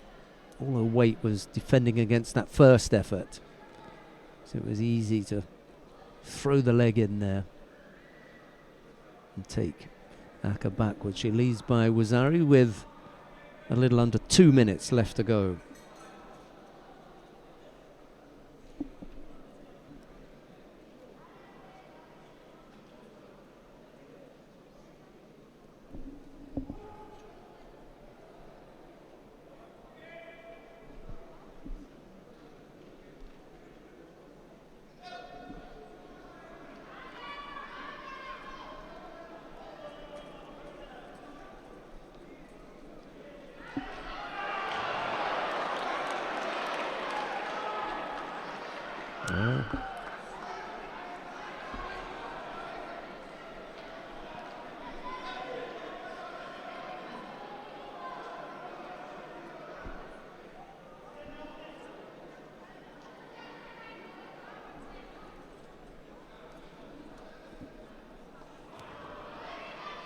Yeah, she's quite sharp, isn't she? Mordier coming up with a nice little combination.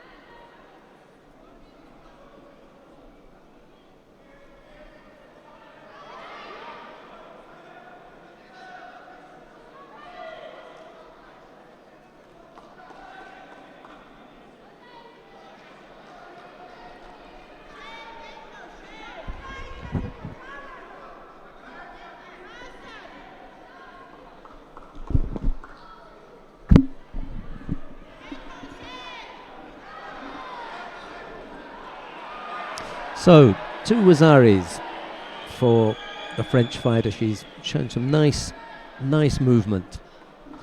Leads here with 20 odd seconds left to go.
Okay, coming on to mat number 2 now in the under 48 kilo category. Chernovitsky Ava of Hungary faces Maria Sidero of Portugal.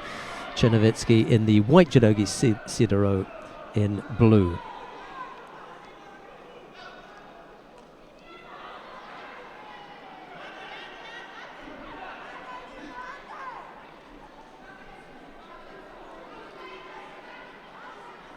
A tough task ahead of the Portuguese fighter here. Oh, she comes up with a nice little effort there. Portuguese looking for a score from that.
Chernovitsky not able to get the right hand on, and as soon as she does, Sidorou just throws in that little effort. It's not a strong one. She ends up picking up a penalty for a false attack.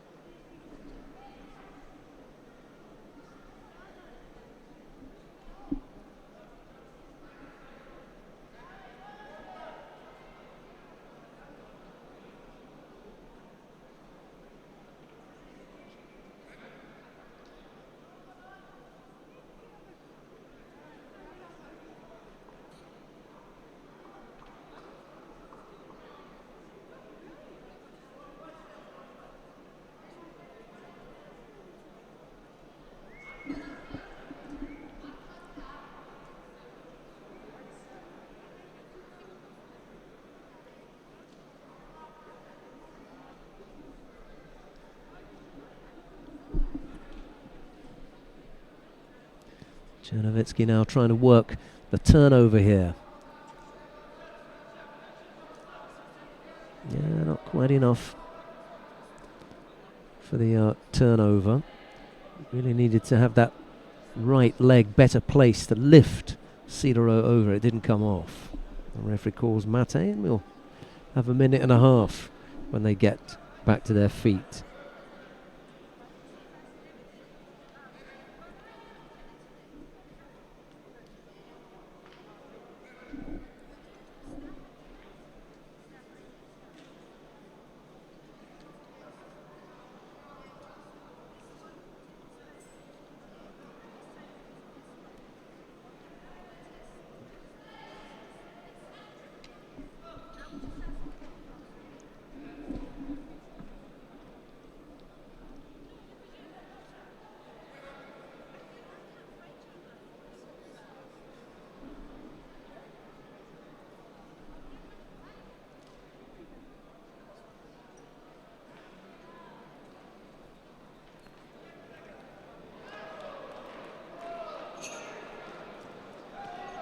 Well, only once has Sidorou come up with a strong enough attack to threaten Chernovitsky. That was quite early on, and then since then, the Hungarian has been the more dominant of the two, without really herself coming up with anything spectacular. See if in this last 40-odd seconds we can get a score out of this one.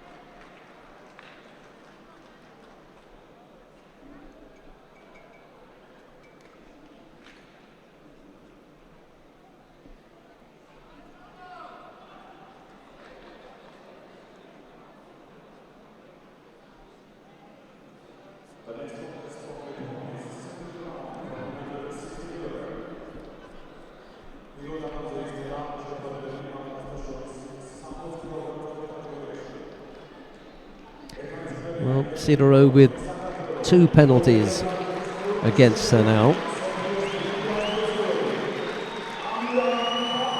But she manages to come up with the score there.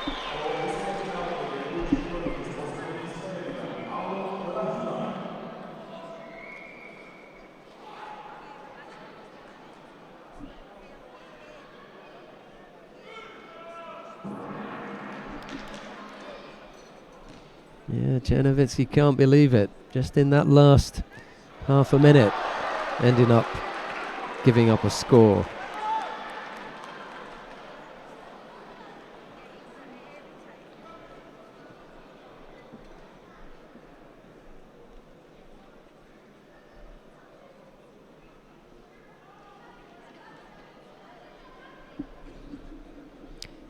Right, well, we're going to go down to mat number 1 now, because in the under 60 kilo category, Amiran Papinashvili of Georgia is up against Alon Rahima of Israel. It's Papinashvili in the white judogi, Rahima in blue, and as far as I can remember, who was the number 1 seed in the under 60 kilo category? Was it Papinashvili? I think it was, yeah. Right, the number 1 seed on the mat now.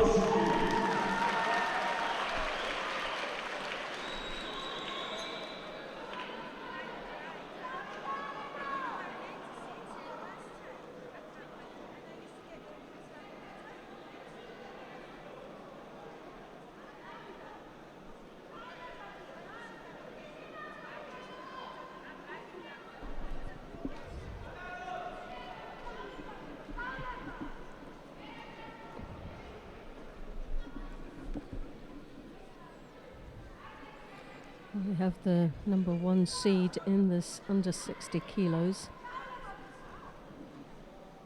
Papanashvili. Silver in Düsseldorf and a bronze medal in Paris.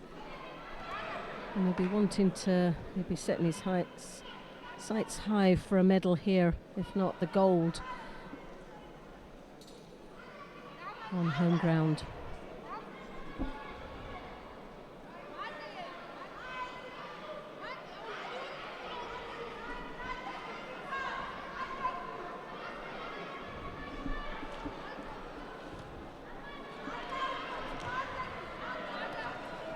Oh, he looks very determined out there anyway.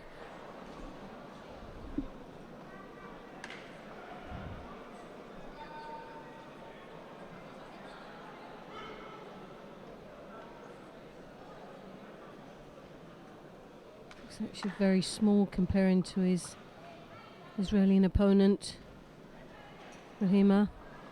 Attempts there as a drop.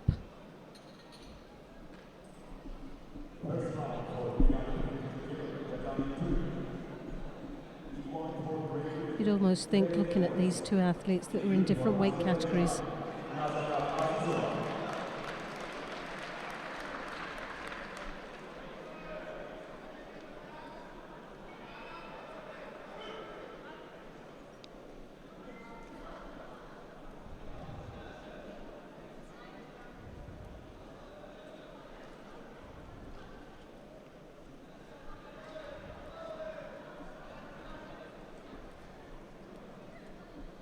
Again, Papanashvili looking for an opportunity in the Niwaza.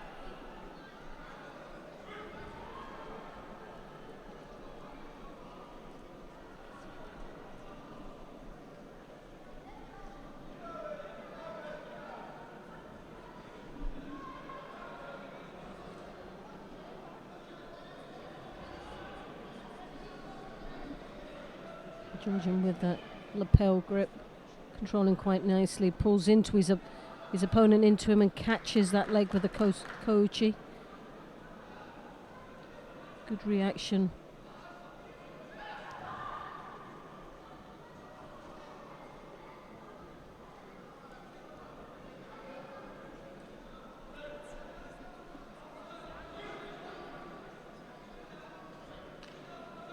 Well, 21 seconds left in this contest. Papanashvili with 2 wazaris, so leads very comfortably in the second round of this under 60 kilos. Well, looks a little bit rushed, doesn't he? Yes.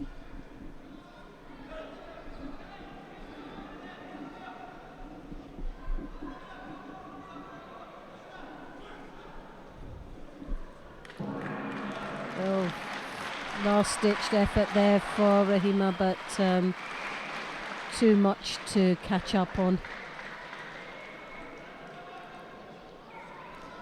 So Papanashvili through to what I think is the quarter-final now, first of the quarter-finals.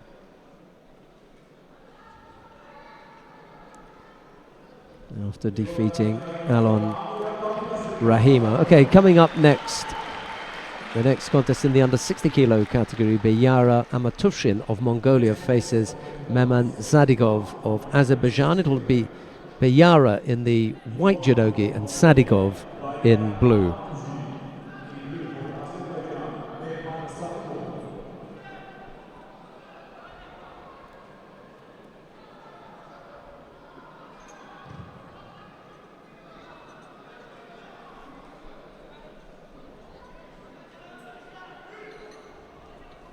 Once again, a slight difference in height. We'll see.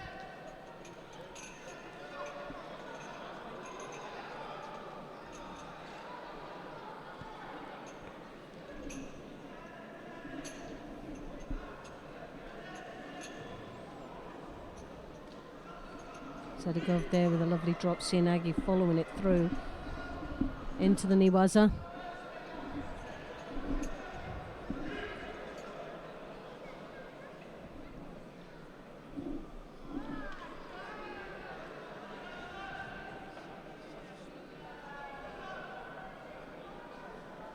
Zedegov there looking very determined.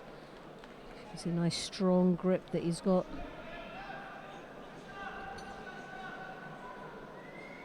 Bayarov looks very apprehensive. You can see that right arm been pushing his opponent away. Attempting the Tomonagi.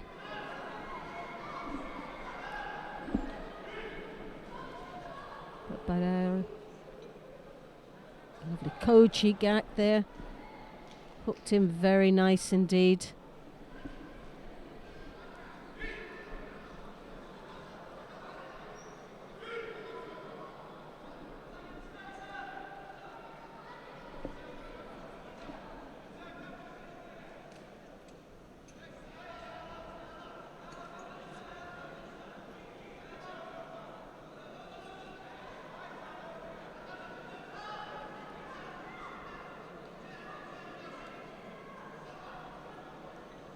Lovely Uchimata attempt there from Zedegov. Nice drop Sianagi, good combination of attacks there.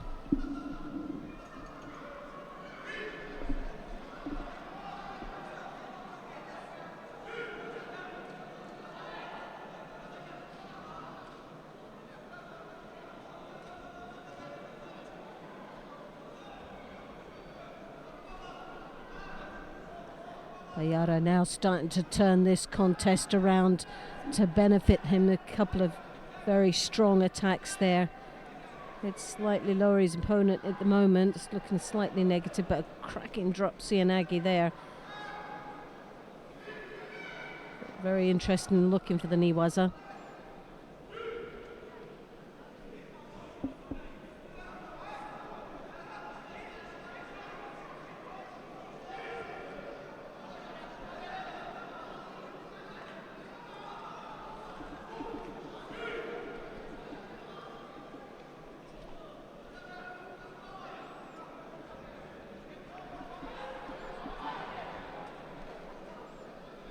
Well, 50-50 there on the attacks. So a minute and a half left in this contest.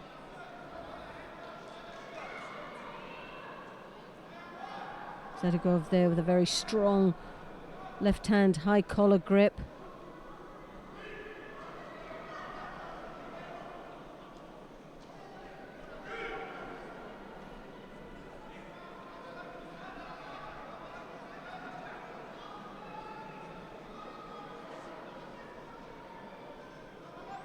And that left hand high, drawing his opponent's head down, controlling very nicely, but doesn't follow through with the attack.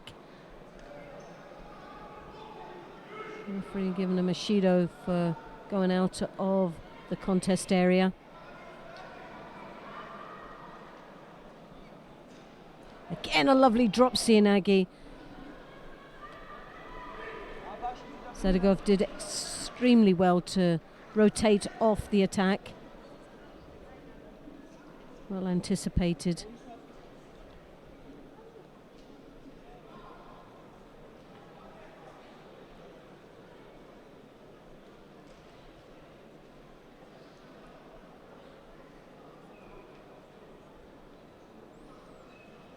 The referee asked him to tidy up their gis. Ayara looking the more dangerous out there with those drop Sianagis we've seen a few times now that have been very effective. So close to scoring. Just half a minute left in the contest. Shido apiece.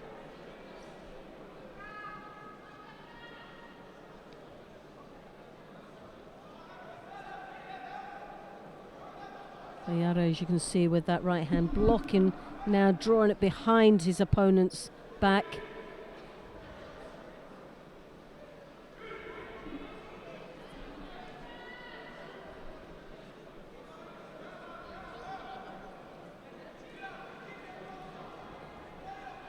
Uchimata attempt.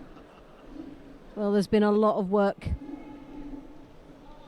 from the Mongolian. And now we're going into the golden score. The pressure has been on the Azerbaijan for the past 2 minutes in this contest. Bayara with the drop C and Aggies.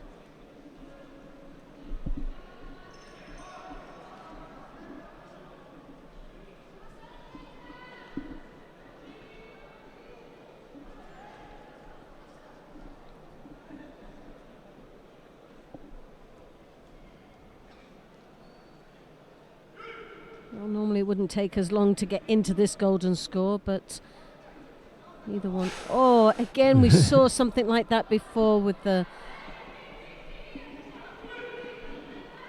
Just fallen into the, Bayara. Oh, he just made such an error there, and powerful enough to try and get out, but Sadegov is really holding on to that Osakomi. That's it now. Single score would have done it anyway. Well, that was a very big mistake there from the Mongolian.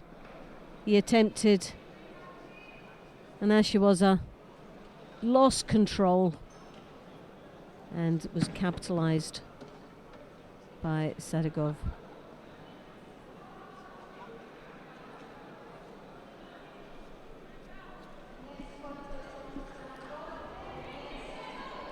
And Sadegov will go into the quarterfinals with Papanashvili for a place in the semi-finals.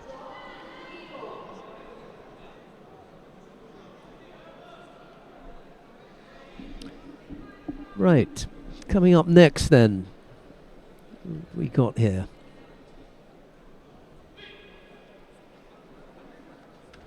It's Albert Oguzov of Russia. He faces John Futinicho of Colombia. Oguzov in the white judogi, Futinico in blue.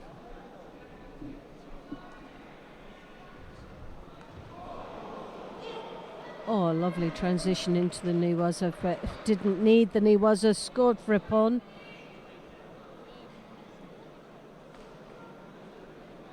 But well, that happened so quick, the referee couldn't even decide who was to get the Ippon.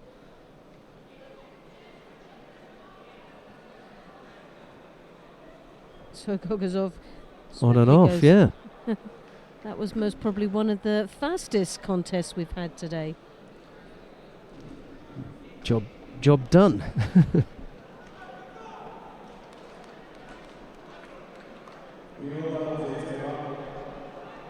Right, we're still with the under 60 kilo category. And on the mat now, this is round 2. Felipe Pelim of Brazil faces Robinson Beglarashvili of Georgia. It's Pelim in the white judogi, Beglarashvili in blue.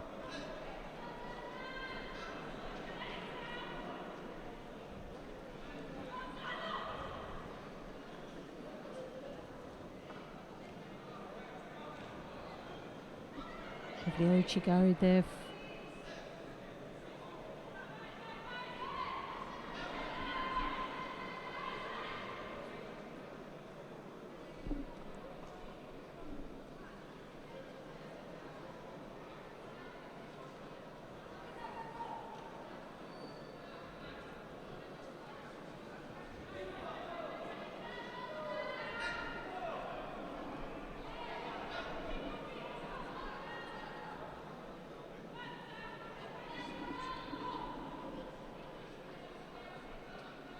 Pelham trying to take that sleeve grip to control the Georgians' grip. As you can see, solely concentrating on taking Beglarashvili's left sleeve. Obviously feels that that's the real threat in this contest.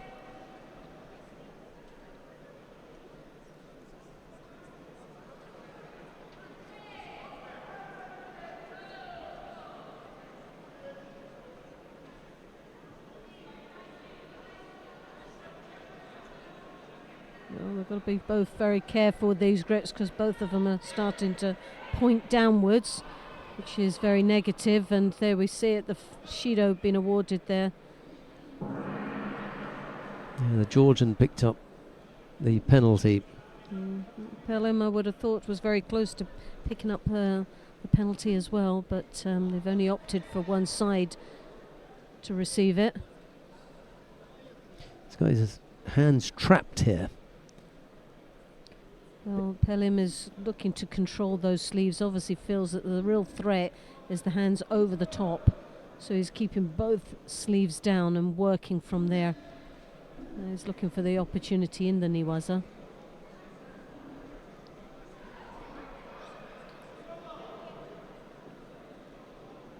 Beglalashvili there. Oh, lovely Ashiwaza there. But picked up his second Shido.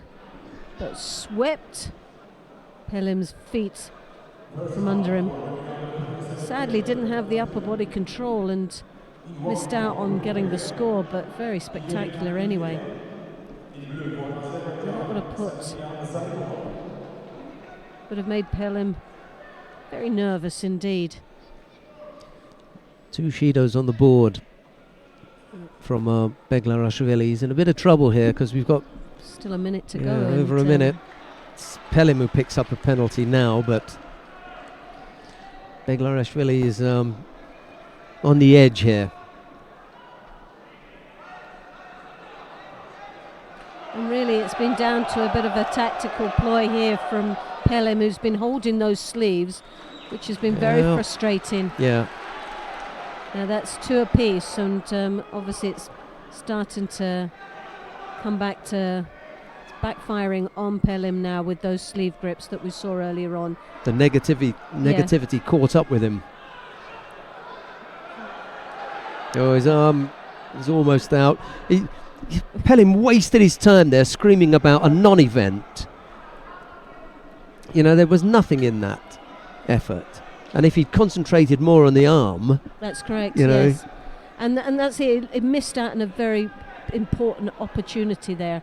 That arm lock could have been there. It was there waving and saying, take me, and he was too interested in telling the referee how to do his job. Exactly. Claiming a non-score when he should have been busy with the arm. And at some stage, the arm, the score could have come up. Yes. Because the commission would have seen it. Leave that up to the commission and the referees to decide. Well, they're really accelerating now in the pace of this contest. 7 seconds to go. Both have got a Shido piece. They really do have to keep fighting. Anyone that just decides to just slow down or hold out will pick up a Shido, which means a Hansokamaki. So we're into the golden score now, and Pelham is the first to approach his opponent, take the grip, take advantage, and as you can see, he drops under his opponent. Beglarashvili trying to block the attack. But starting off in this golden score, started very poorly.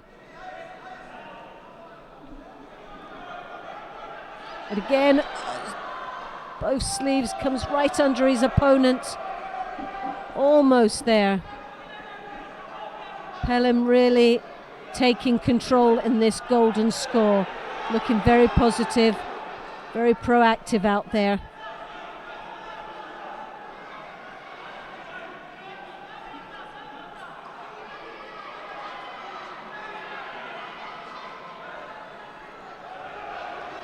Whoa, no. Well, that's definitely got to be the Shido. What was that? Pure panic out there. Under a lot of pressure. As soon as the golden score started, he was under pressure. He never started well in that golden score, and he definitely didn't finish well. Very disappointing to how he was fighting in the actual match itself. The golden score, he totally switched off. Felipe Pelham dodged a bullet there, I think.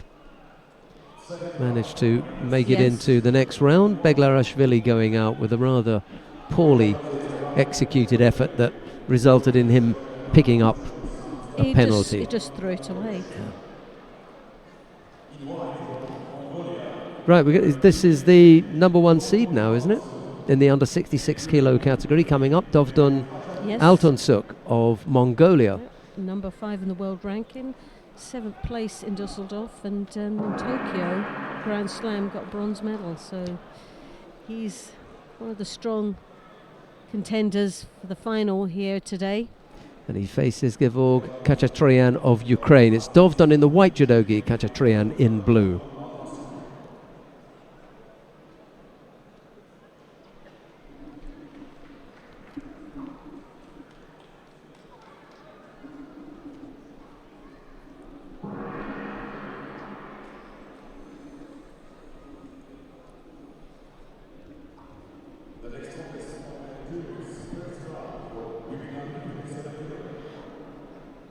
I'm not quite sure what happened there. Oh, he's just tidying up his gi.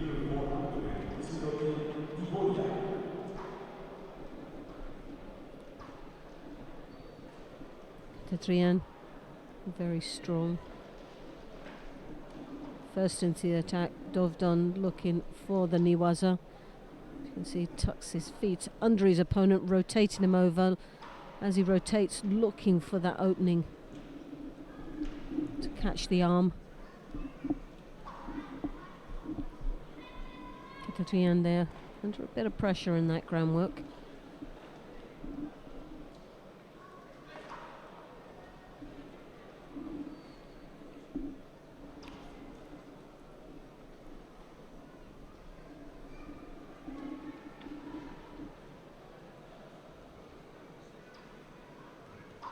It's got nice movement, Dovdon. He flows, doesn't he? He floats across the mat. It's actually quite elegant out there.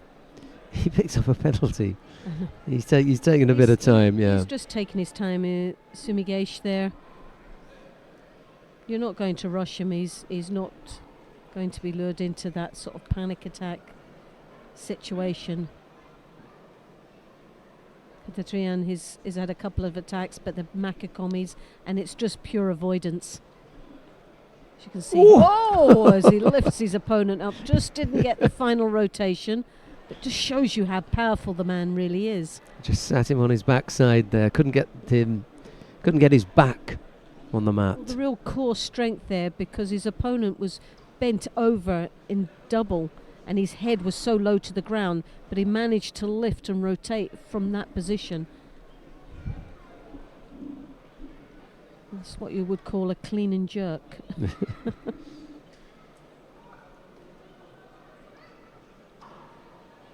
Sutemi Waza following through now, driving the pressure on his opponent. And again, he floats back to the centre.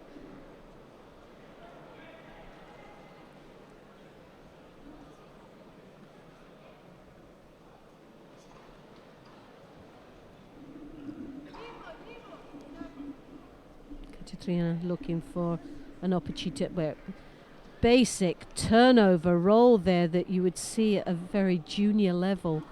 Left his arm over, and Dovdon just said, "Thank you very much."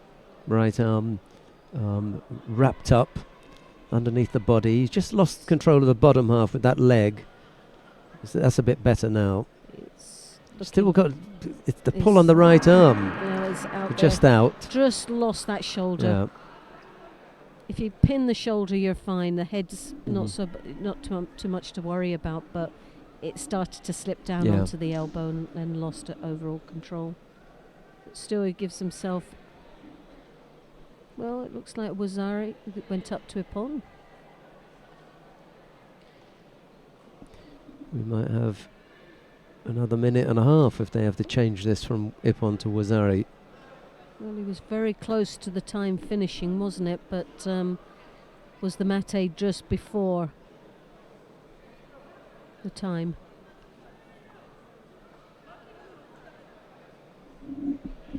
Yep, they've taken it back down to Wazari then.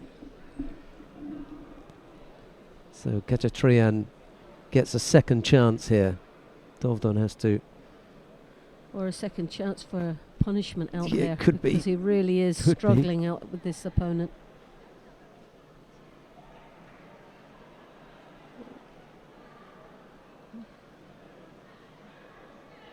Very uncomfortable there.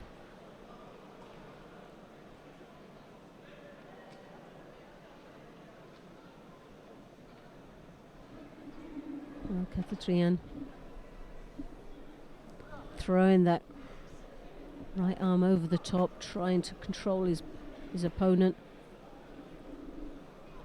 Dovdon dropping the Sianagi. 44 seconds left in this contest.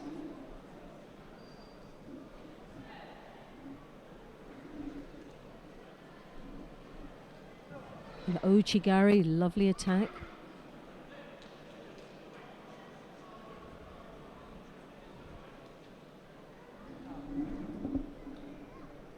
So just over half a minute left in this contest. Dovdon leading with a Wazari. Also has picked up a Shido. Khatrian there looking for the Makikomi. Rolls his opponent over. But as we've seen Dovdon before, he's very careful, clever in the Niwaza. Just the right leg trapped now. He's going for the arm lock there as well. So there's a lot of pressure from the Yosakumi now into the arm lock, and the clock ticks away nicely for Dovdon. And he'll be happy just to take that Wazari.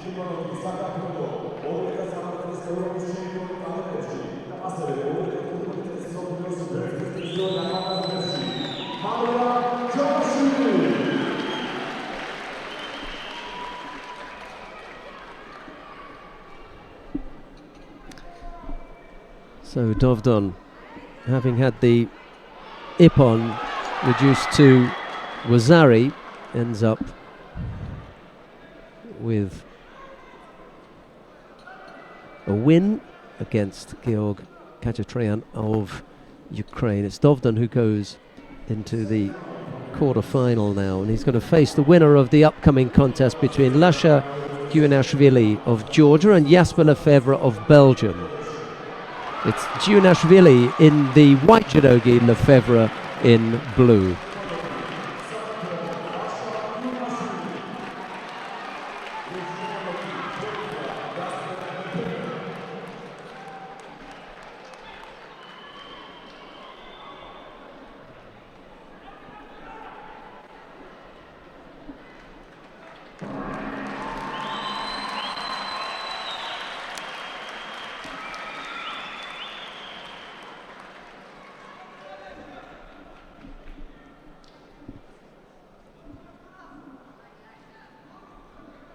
Sutemi Waza there looking to capitalise on the Niwaza.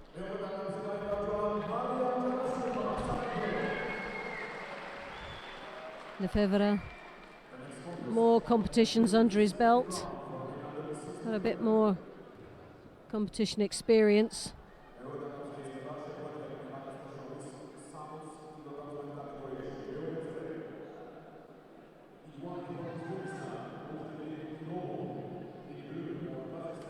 Giunashvili of Georgia obviously has this home crowd behind him.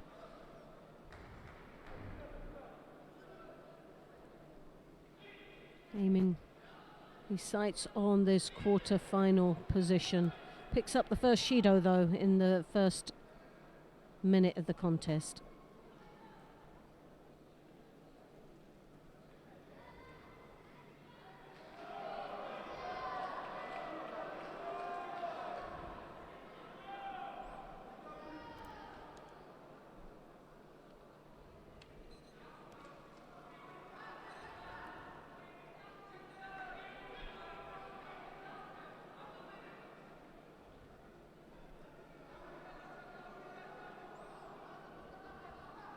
Georgian favours some lovely ashiwazas.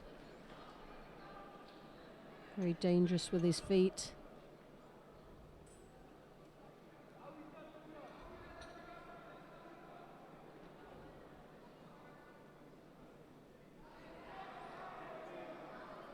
You can see there with the right hand creeping up.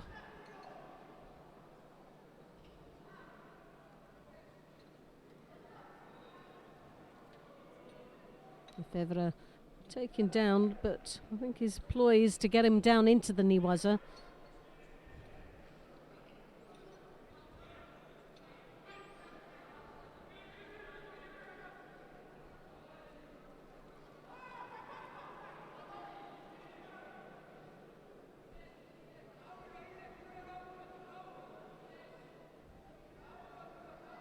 Georgian desperately trying to get that right hand high over the collar and draw his opponent's head down to his height. That would give him a better advantage. Federer doing extremely well, controlling that grip. As you can see there, that's the danger. Oh yes! Lovely attack there. Koichi, the arm over the top, and that's why Federer was trying to control that right sleeve.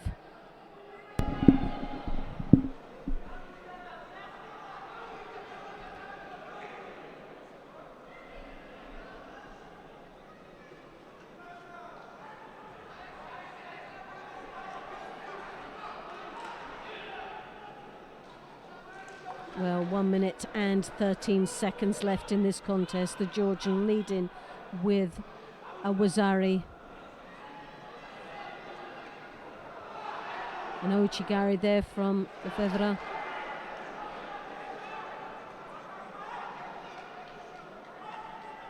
Not a good position for the Federer to be in the ground. The time is ticking away. Under a minute left in this contest, and he trails one Wazari. So Temi Wazir again, not the best option to be making right now with just 40 seconds left. Every time he goes down into the knee waza, that clock just ticks away quite comfortably for the Georgian.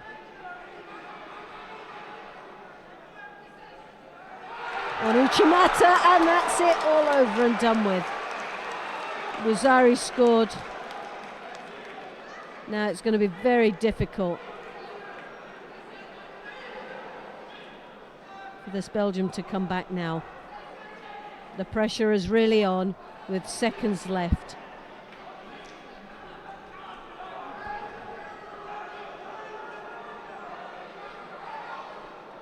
Federer there with that left hand high up as he shows forward, but the Georgian is just tearing him apart now.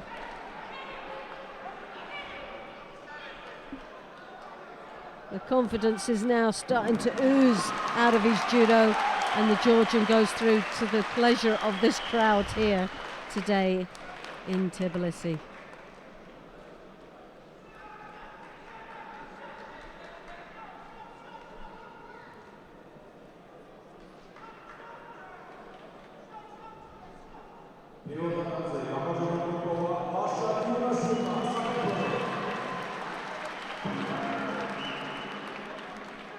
Gvinoshvili will then now meet Dovdon in the quarterfinals for a place in the semi-finals a little bit later on, so that'll be a very interesting match. Coming up next, Sergiu Oljenic of Portugal faces Andrej Klokov of Lithuania. It's Oljenic in the white judogi, Klokov in blue. Did we see Klokov earlier on? I can't remember. Oh, he was. He defeated Sam Hall. Yes, we didn't see that contest. That match.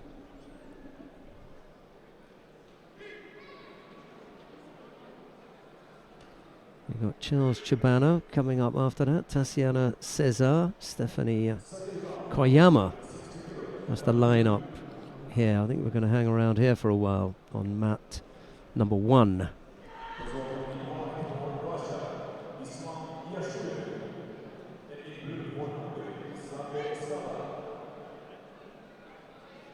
This is Olenic's first match of the day. He had a bye in the first round, so this is his first warm-up. Kolkov in the first round defeated Samuel Hall of Great Britain.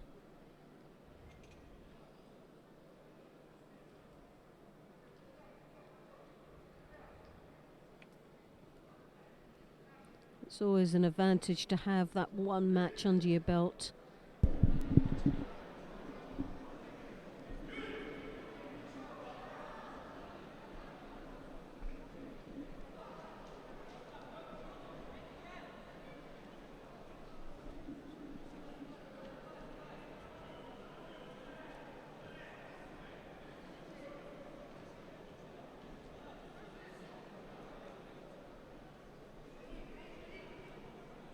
Olenik, the oldest in this weight category at 31 years of age.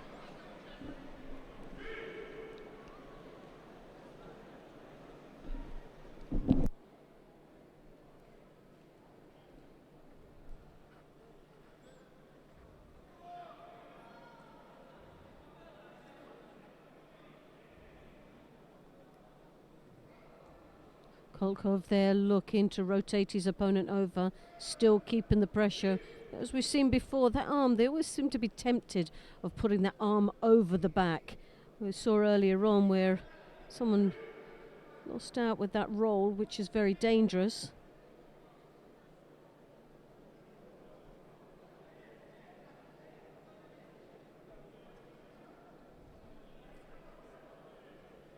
As I said, Olenik, oldest in this weight category, 31 years of age, a lot of experience under his belt. As he battles away for a place in the quarterfinal of this men's 66. Picks up his Shido, so it's a Shido apiece now.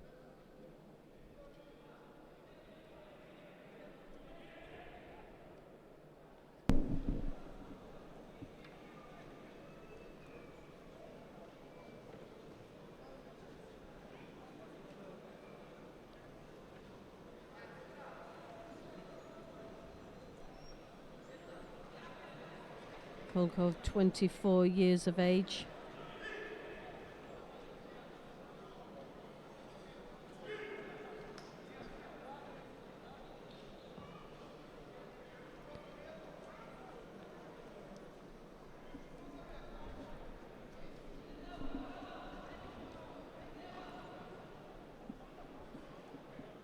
Again, Olenik looking for the Niwaza. That leg tied up makes it very difficult to pursue any hold or arm lock.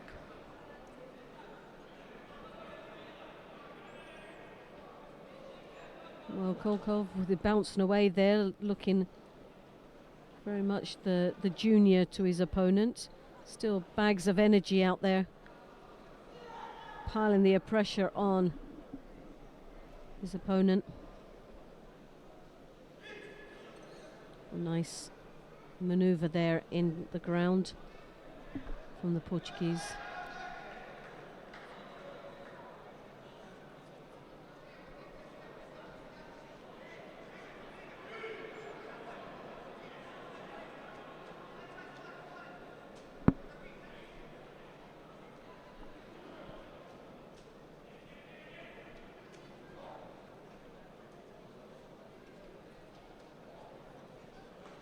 Kolkov there trying desperately to maintain the sleeve grip, controlling.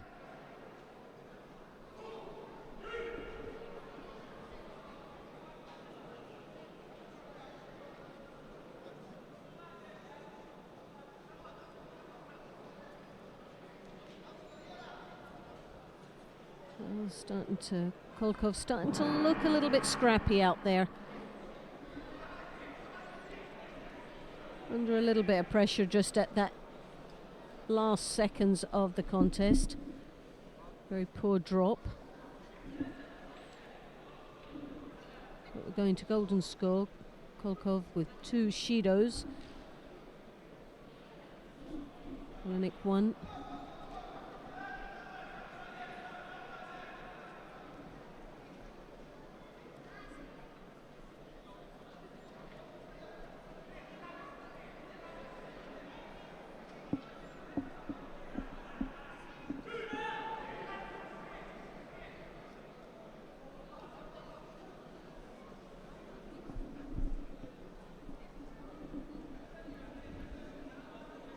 Now, is it going to be Olenik with the experience that he has and the maturity at this level of tournament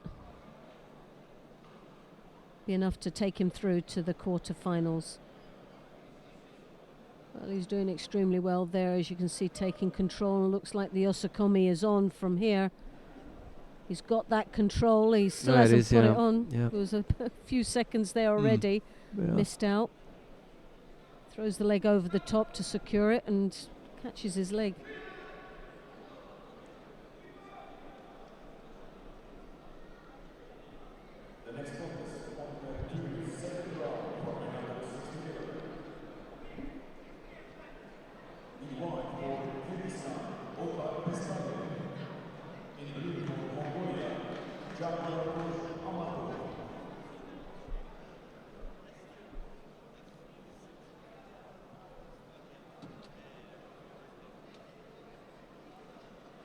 Well, I'm not sure what the hold-up is right now, because I don't think it was to a Wazari. The length of time that he was holding his opponent.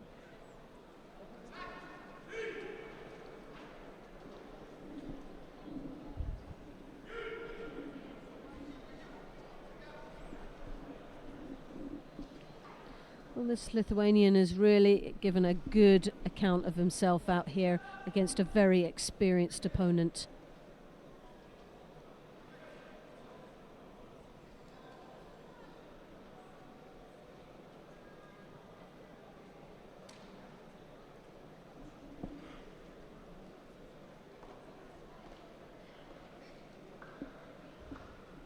Lithuanian just out of juniors.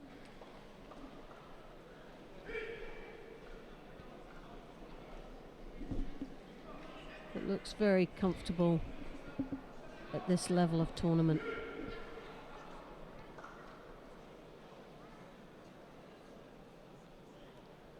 And still piling the pressure on Portuguese.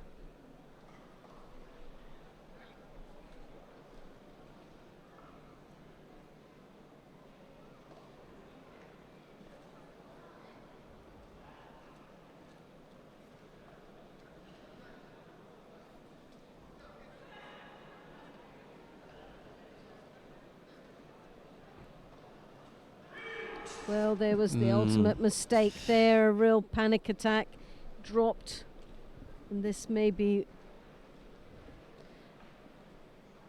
the last one that he'll get. Second time I've seen him do that in the golden score period, where it just looks a little bit weak. That one was even weaker than the first, and I think he's going to go here. Yep, well, there's the Shido, the final one with the Hansokimaki. And Olenek goes into the quarterfinals. Right, coming up next, it's Charles Chibana of Brazil. He faces Shalva Gazishvili of Georgia. It's Chibana in the white judogi, Gazashvili in blue. And here's Loretta with this one.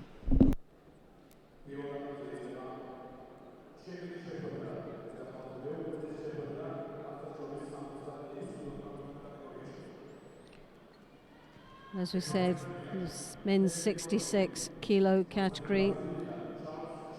A place in the quarterfinal. Chibana in the white gi from Brazil. Gazashvili of Georgia in the blue.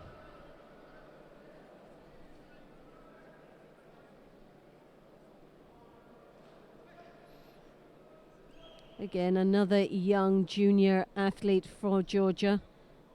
17 years of age this young man is. And what an experience to be gained here at this Grand Prix here in Tbilisi.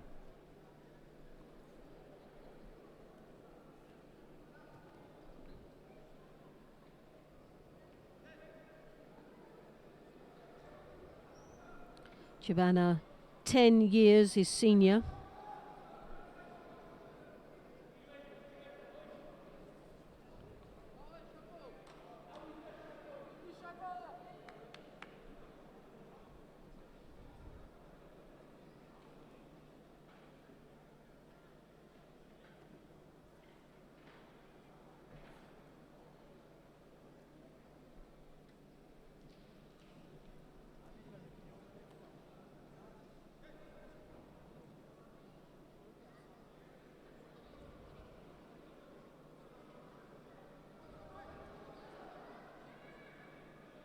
Well, we're just waiting for with scoreboards or something. Not quite sure what the hold up is. Both athletes are waiting to start.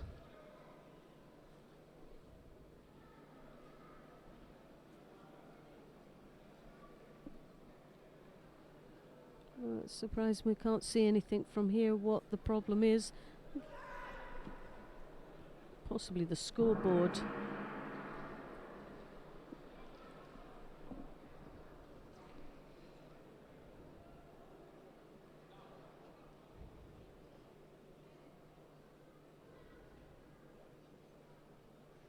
Both athletes patiently waiting here in the center. Not the easiest thing to do.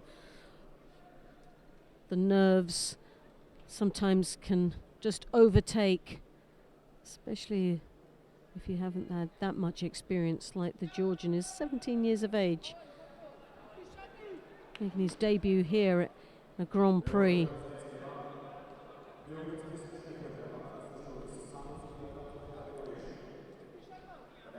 Giovanna, right controlling grip there, as you see in the high collar, taking the sleeve.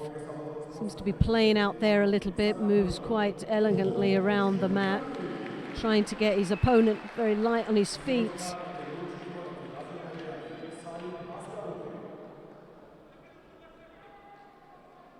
The Georgian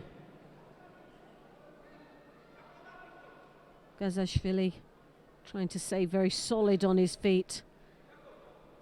And we'll pick up the first Shido here, or both should really, because neither one of the athletes have really done much in that opening 45 seconds. Giovanna again with that right collar grip, as you see there, and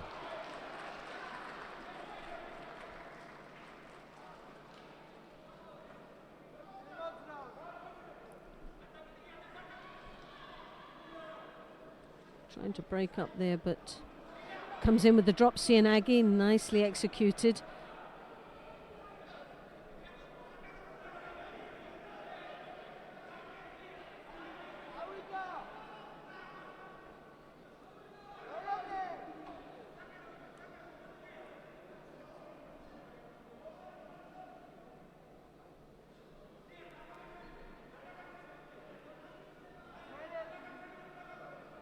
Gazashvili there, falls straight on to that Uchimata. Well, it was on the cards, you could see it right from the beginning. Giovanna was just setting him up, trying to make him light on his feet. That right hand was controlling all the time. He just needed it to be slipped closer to the high collar grip. As soon as he got that, it was all over. That's a throw of the day so far, isn't it? Well, Gazashvili is 17 years of age, his first debut in a Grand Prix like that, and I'm sure he won't forget it. What a welcome that was. So welcome to the world of world judo. That really was beautiful. Yeah.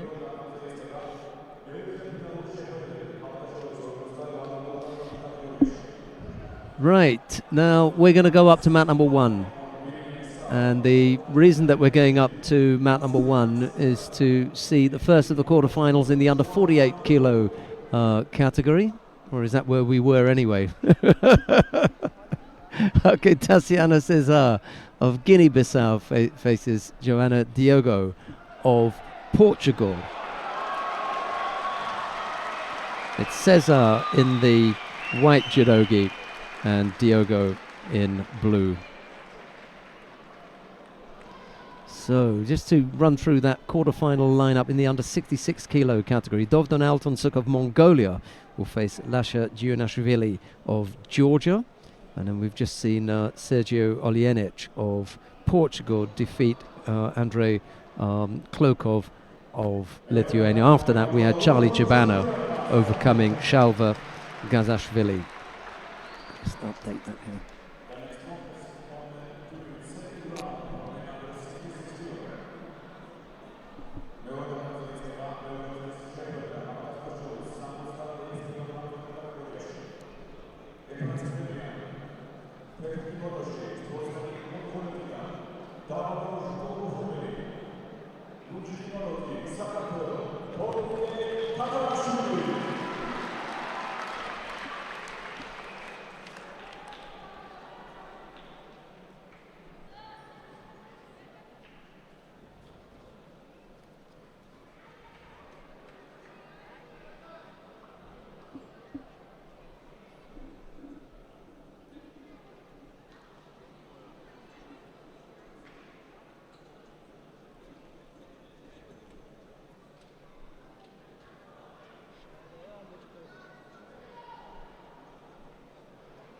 Well, this is Cesar's first match of the day. Had a bye in the first round.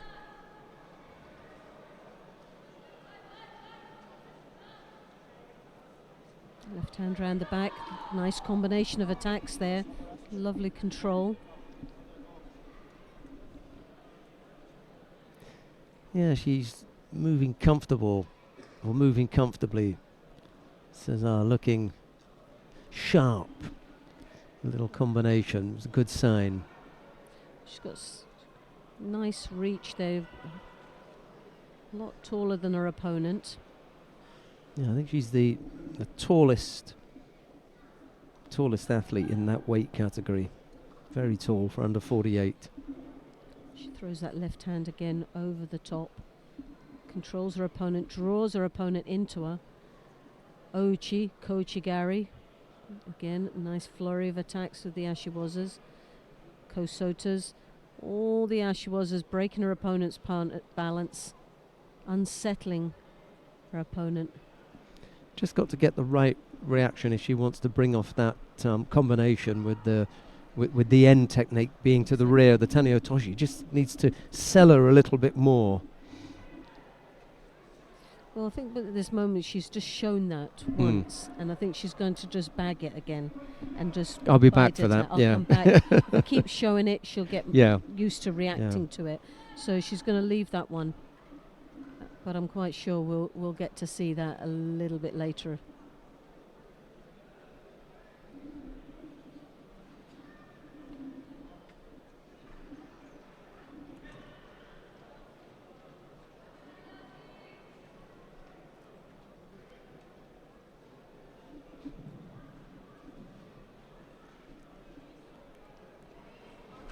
I like to look at the upcoming fights, and on mat number 2, not too far off, Oh yes, you've got definitely. Shmailov and Shamilov, not against each other, but one before the other. It just looks so similar, doesn't it? Very similar. Even when I still look at it, I'm looking at the same name. It's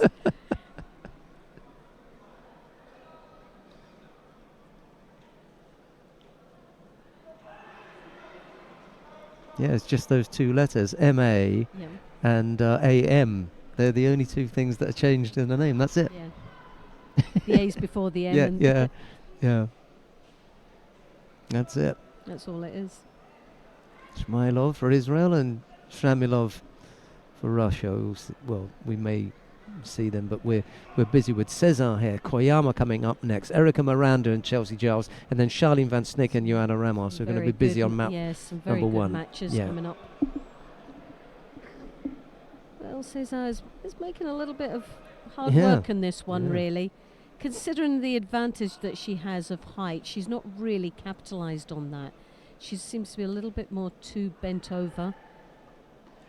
You'd feel that someone of that height would be a little bit more upright, reaching forward, using those legs with the Uchimata. But we're coming here now into the golden score, which I didn't even think we would get that far. She picked up Wazari. She's got Wazari on the board. I Right. thought, like you, we were going to have golden score. But what did she get the Wazari for earlier on then? Can't remember now. I didn't see it. Anyway, Cesar is on her way. We'll see her in the semi-final. And her opponent is going to be the winner of the upcoming contest. That's between Stephanie Koyama of Brazil. She faces Melanie Clement of France. Koyama in the white judogi, Clement in blue. This will be an interesting little test. Oh, this is going to be for Koyama. a feisty little match, I think.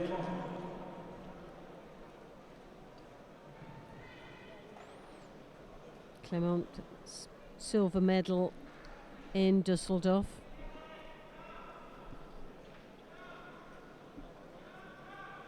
And Baku, Koyama took the gold medal. Both.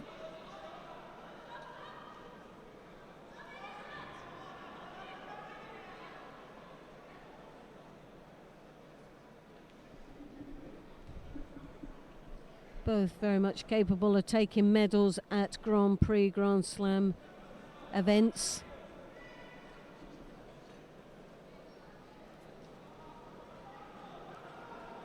He drops Cianagi there.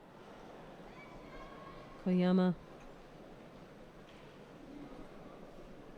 Attempting a Sianagi there, but her favourite technique is the Oso Tagari.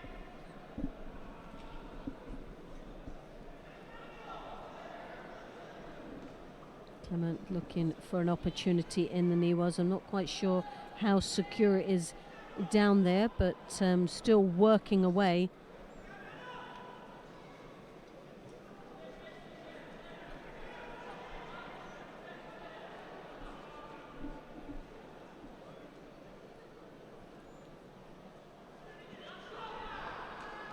Only 3 places divide them on the world ranking. Now, in the Grand Prix in Dusseldorf, where Clement lost out in that final, she lost to Tanaki Funa of Japan, who is a very similar shape and build to Koyama. And Might be a situation that she finds this sort of style of fighting difficult to cope with. Yeah, could be. Well, Koyama there looking so close of pinning in the Osakomi.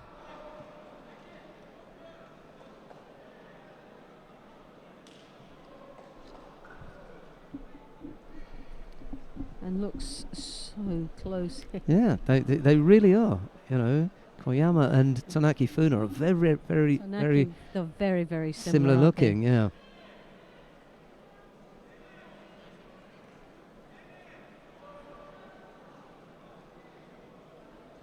And it was in Newaza that Tanaki Funa defeated Clement, and that's the shape that, for me, Koyama has looked to have. She's not.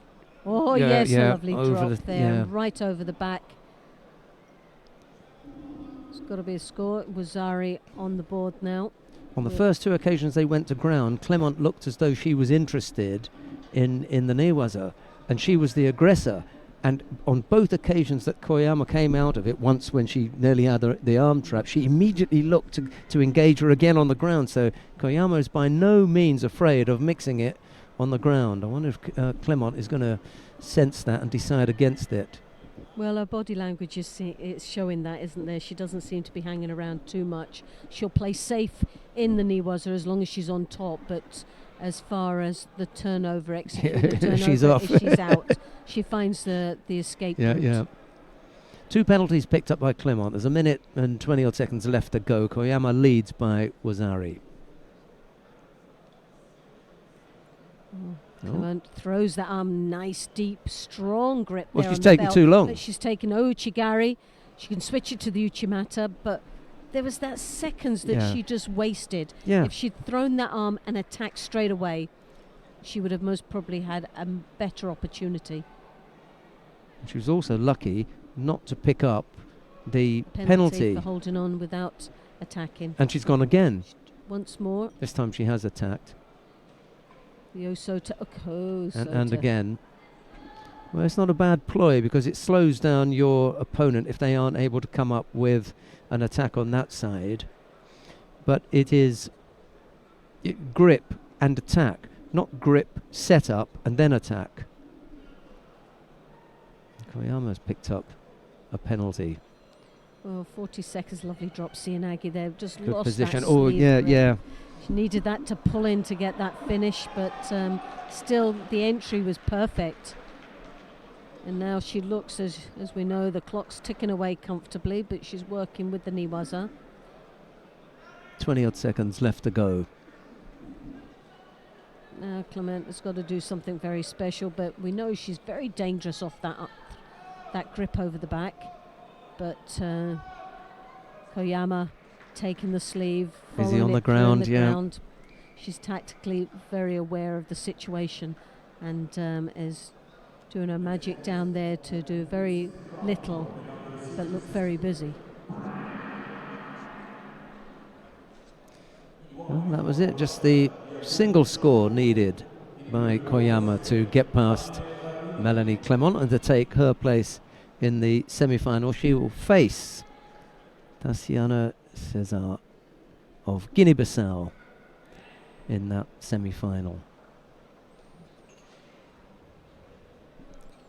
Says are the number 1 seed here.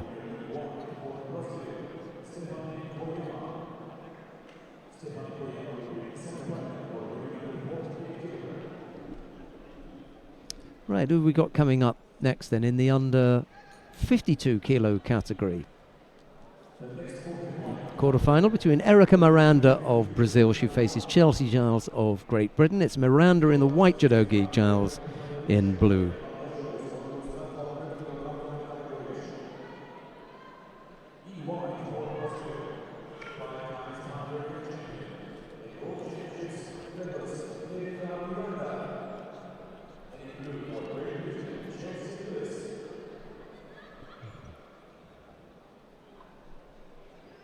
Well, Miranda, as we know, is the number 1 seed in this competition.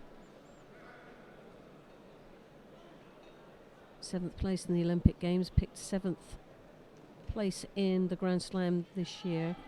But this tournament last year took a bronze medal. So she'll be wanting to do that one better.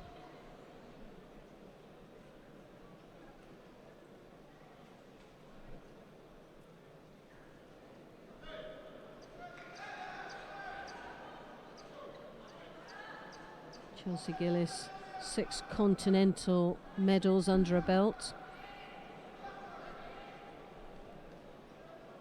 20 years of age. 9 years junior to Erica.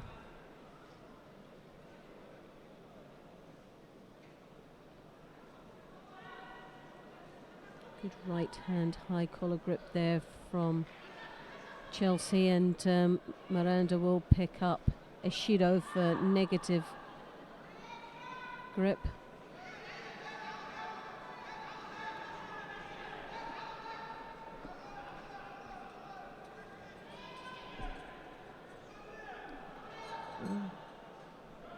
Gillis spent far too long on that sleeve trying to control, left herself a little bit open for the drop Sianagi. Has to be very careful of everything else that's going around while she's trying to tactically work this match.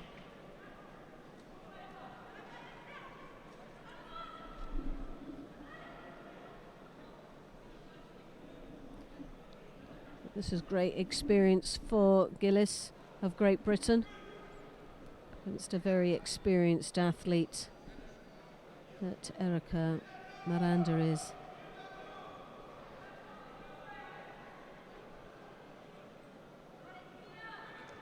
She's given a good match out there.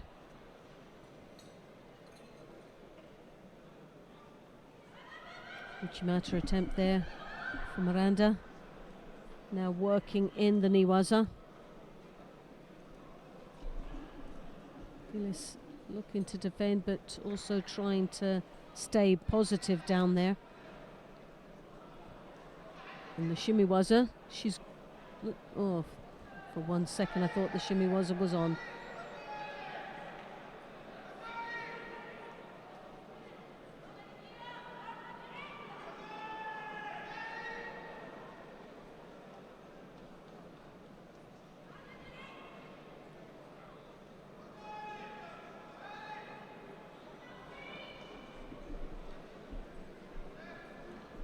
Well, it's a real battle of grips here. And again, you see Miranda with that hand on the ribs. Oh. So just a minute left in this contest. Shido been awarded to each athlete. Gillis really struggling to get a grip, and now Miranda picking up the first Wazari, the score that takes the lead now with 41 seconds left. Yeah, Miranda just looking that Well, Miranda's a shade now bit more experienced, isn't she? worked out how to control Gillis, and it's that right sleeve that's always been the danger. She holds on to that, and Gillis is really struggling.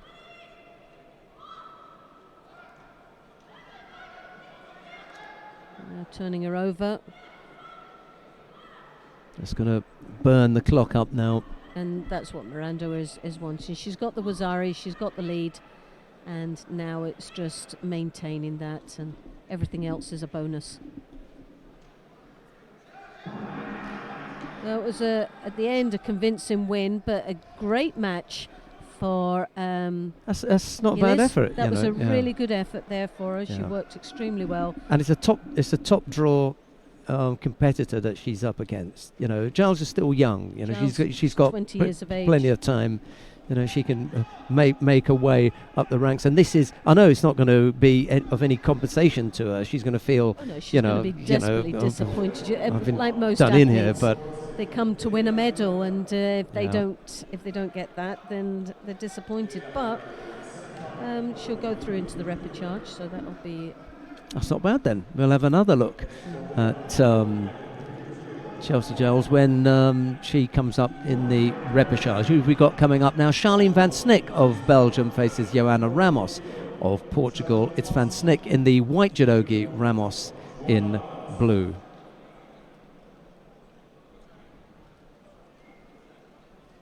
Ramos with that very unusual style of approaching her opponent. It looks like she's surfboarding. Her hands come out, and I like it.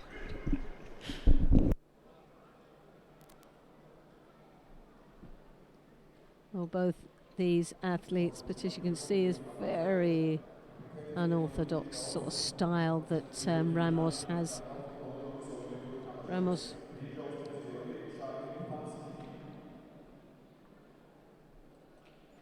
The oldest in this weight category, 35 years of age. Been to 2 Olympic Games, but now finds herself on the receiving end of a shimiwaza. And Van Schnick goes through to the next round.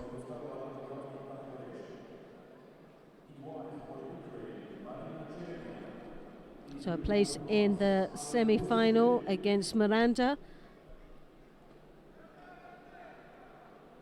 That was very quickly done.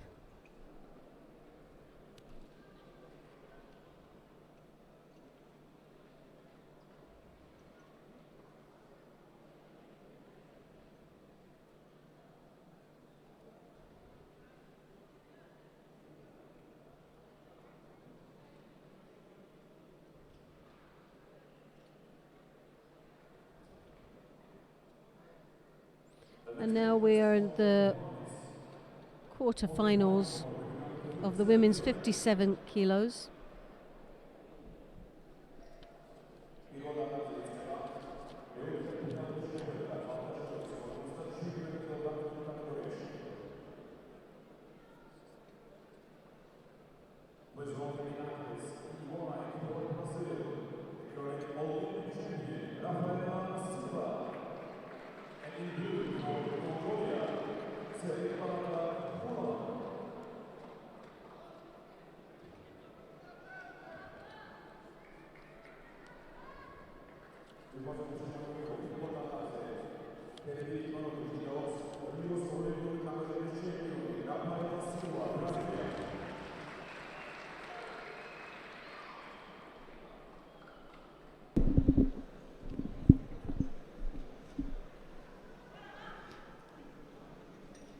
Well, I think Sereg Batar maybe, with the greatest of respect, find herself slightly out of her depth here. Silva is an incredibly strong athlete. She's got that gold back patch on her back as well, which, for those of you who know about it, will know that that is the sign that she's the current Olympic champion. She got a bit of a face plant there, didn't she? Definitely Sereg did. Batar. Yeah, she's just stepped over the attempt of the Uchimata, but just planted her flat on her face. Really strong fighter, Rafaela Silva. Very strong heart as well, so determined. Had a little look at the Kosoto there. And one of the first Olympic champions from Rio to get back into this world circuit, isn't she? She was there in Paris that quite a few were missing, and she stepped back onto the mat. You're right. Yeah. And that's hard to do. It takes a lot to do that. It shows the determination that she has.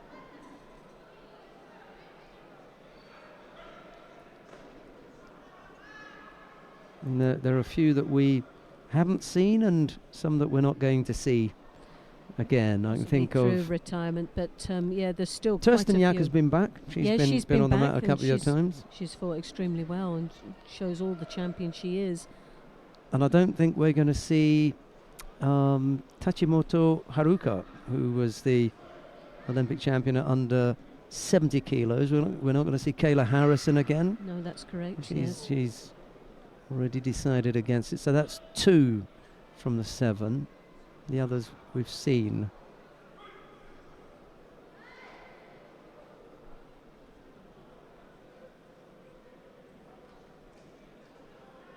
And then from the men, well, I suppose we could work our way through those, but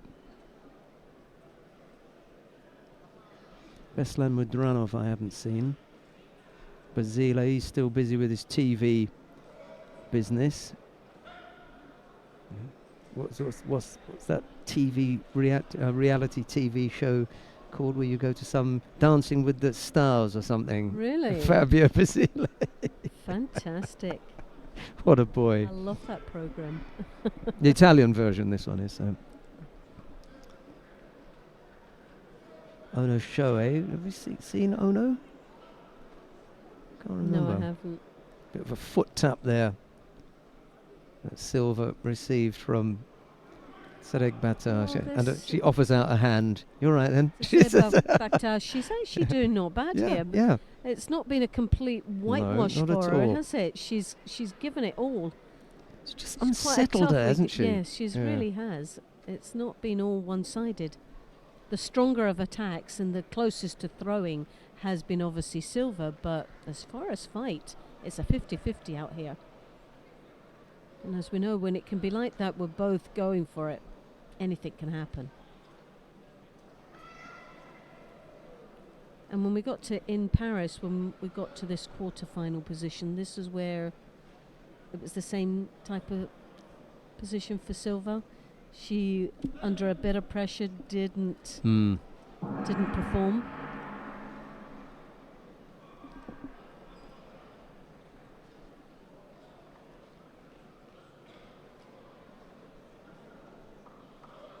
Well, Silva picks up the Shido, so now it's one each with a minute to go.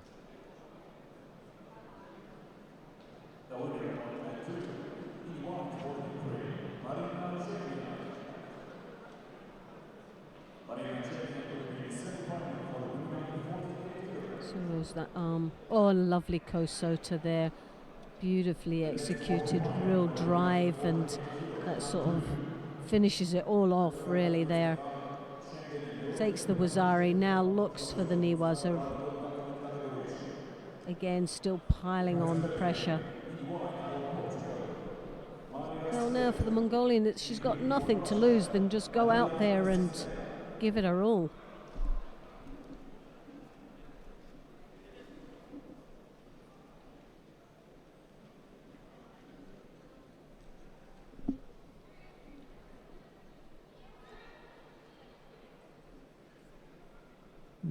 Is it a bump to the lip or the nose? I wonder. Oh, no, just finger. Sorry. So I think it was possibly Silva with a busted lip. She was just wiping her mouth, and she was showing the referee that either her teeth are bleeding or her lip is bleeding. But the Mongolian is off the mat now. She's having some treatment on a finger. They're just tying up some tape that's come loose, and that's what the break is. It won't take long because the fingers are easily taped up. It's when they've got a cut somewhere that they've got to tape all the head up and everything. That normally takes some time. Here comes Serek Batar now onto the mat. We'll be back underway. 20 odd seconds left to go. Silva leads by Wazari. No Chigari there. Mongolian.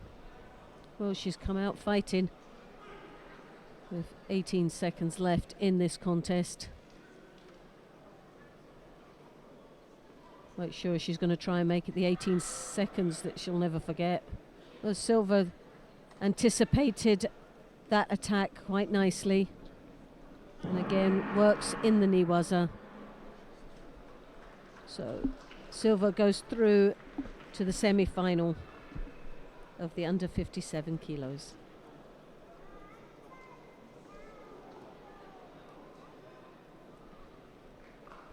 Well, you said this morning that the athlete to beat would be Rafaela Silva, and with the greatest of respect to the upcoming two, Natalia Golomidova and Kaya Kajer, I think it's going to be a bit of a struggle. Anyway, it's Golomidova in the white judogi, Kajer in blue, and I'm just going to check with our Slovenian champ about the correct pronunciation of that name.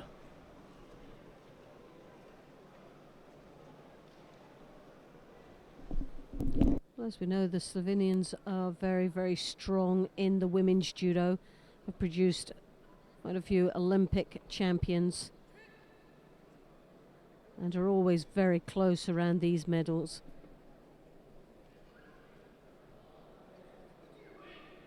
S- 17, this is another youngster that's from Slovenia that's coming through.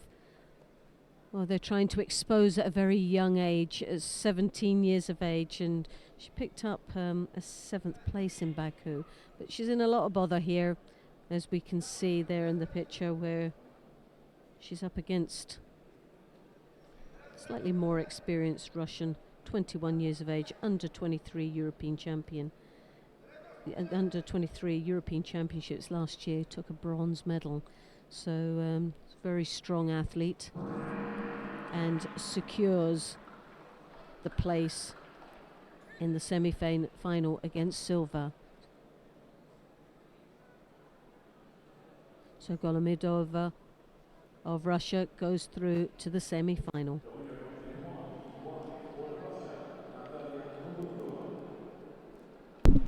Kaiser it was.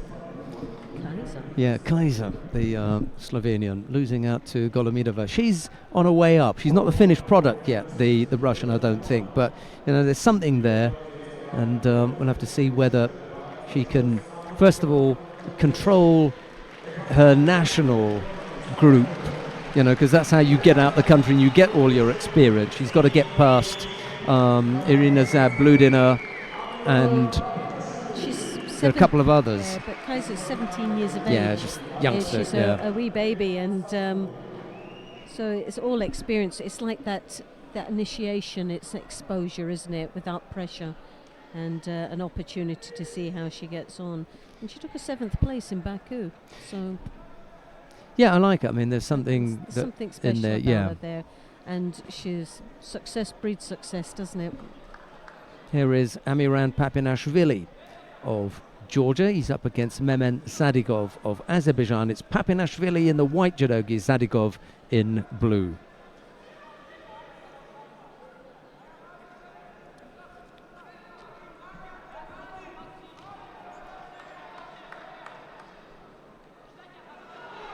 Nice effort there. Just As keep he going. He rotates, could still keep score. score. Can work on the arm now. And the other one that I was thinking of, the other Russian in the 57 kilo category, was Anastasia Konkina. So that's a yes. young one coming up as well. So, Lovely Oh, Chigari. Oh, and it looked like he was going to lose yeah, that. but just he looked as though had he's that about to little turn. Yeah. twist at the end.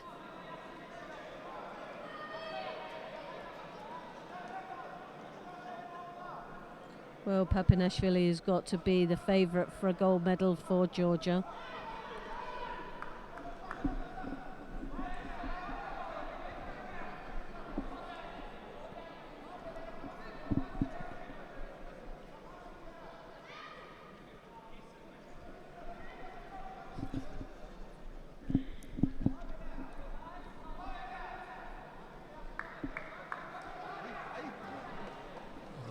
Well, Papinashvili keeping the pressure on with 2.5 minutes left in this contest.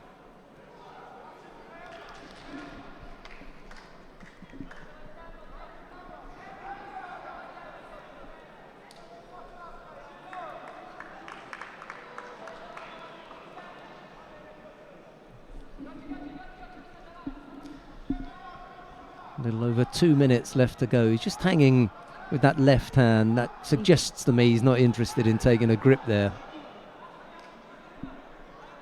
Well, as we've seen in the earlier round, he just doesn't. You can't rush him in his contest. You can't rush him at all. He just waits. He plays a waiting game, and just when he's ready, he'll come through.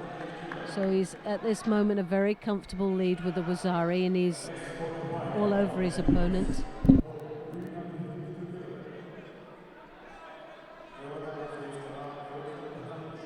And 1 minute and 40 seconds left in this contest.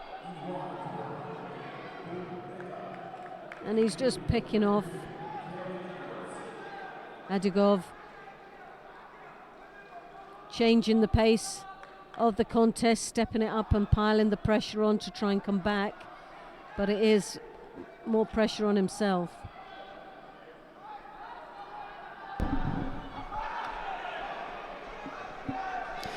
Sadigov beginning to look a little bit desperate. I think there are two reasons for that. One, he's the Wazari down. That's easy to work out. The second is, I think that he's tiring really quickly. He knows that, you know, he's not going to make the full, what is it now, 70 seconds that they've got left to go here. It doesn't sound like a lot, but...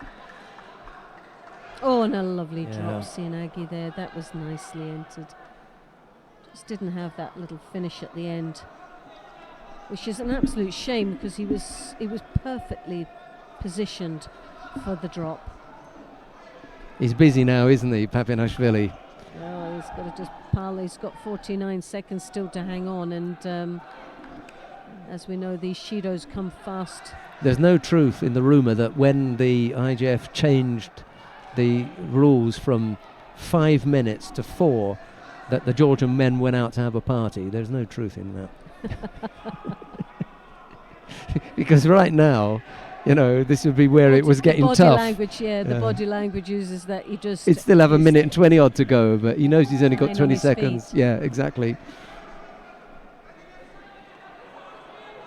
It was interesting talking to one of the officials in Baku from Georgia, and we were talking about the depth of judo they have, but where these young athletes are coming from. They don't come from the city itself. They come from little villages where they're sheep herding. Yeah, that'll do. Yeah, I think that's a score. She hasn't given one. She's called. Yeah. The second was out. It's a lovely. 3 seconds left. Yeah. So where they're coming from is like little villages, but sometimes they come out from the village. They're very strong, fit, healthy because they have healthier diets. And they come into the city and it starts to go horribly wrong for them because they get the sort of the social life, as you might say, that gets hit on. They get consumed by that. Yes. Right then, well, Papinashvili was doing a runner at the end, but... Well, he hung on to the end, but it still looked impressive enough. But he's going to have some tougher opposition in there. There's a few coming through that... Well, we're going to find out who Papinashvili will face in the first of the semi-finals, because coming up next, Albert Oguzov of Russia faces Felipe Pelim of Brazil. We've seen both of these fighters throw really well early on, so let's have a look. Pelim was a little bit lucky, wasn't he, on the last quarter-final match, but it's Oguzov in the white judogi, Pelim in blue. Here's Loretta. I'm going to see if I can get Loretta another tee. Oh, fantastic. Again, we saw that before. Oguzov, that's the second time he went out that way. We saw it with the Colombian within the opening seconds, most probably the fastest ippon. And once more we see it again, that Kosota drives over his opponent. Very dangerous indeed.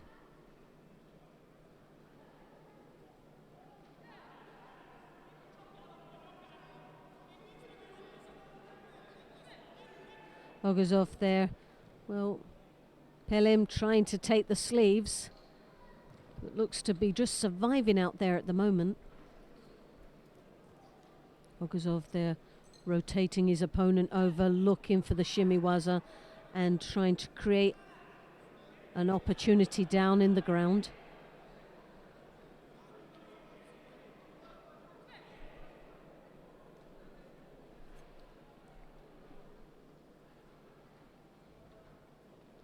Pelem advancing onto his opponent, trying desperately to get his grip. Now he's controlling his opponent's left sleeve, as you can see, drawing it across his chest. The Oso Tagari, and it's sidestep and comes across Uzari.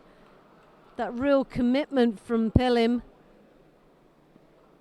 nearly cost him in that last attack there.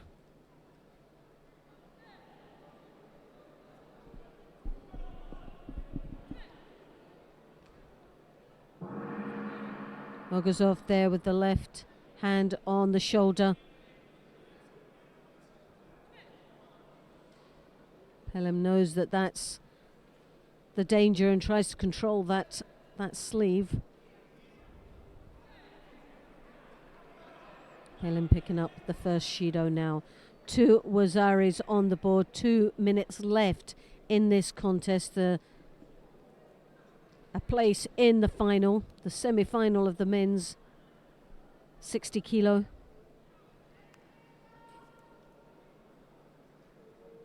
Pelem with the high collar grip, drawing his opponent's head down, try to slow his opponent's pace down.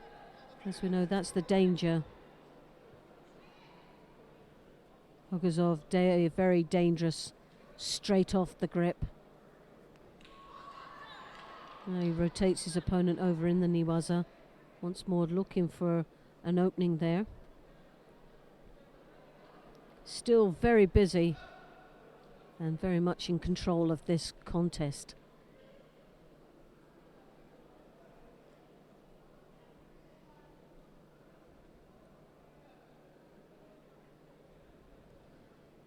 A very exciting match between these two athletes. No, there's 2 Wazaris who could still not right off Pelem. Still engaged in this contest. I love your optimism. Oh, you never know, he's a big thrower as well, but you've always got to support the underdog, got to keep him going. It just looks so comfortable, Oguzov, hasn't he? Oh, Oguzov is just flowing, he really is. He's picking him off all the time. Yeah. And well put. Picks up the first Shido. With 40 seconds left. Yeah, just looking not to get involved now. The difference with Pelem is a little bit slower, and Oguzov loves that movement, and he's very dangerous straight off the grip. And but there's the Oso Tagari we've seen earlier on. The Kosota, and there where Pelem can be very dangerous.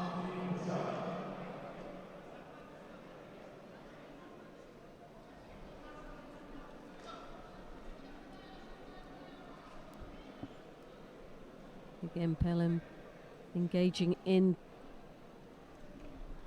to the fight, drawing his opponent's head down. As you can see, that left hand high on the collar, using it.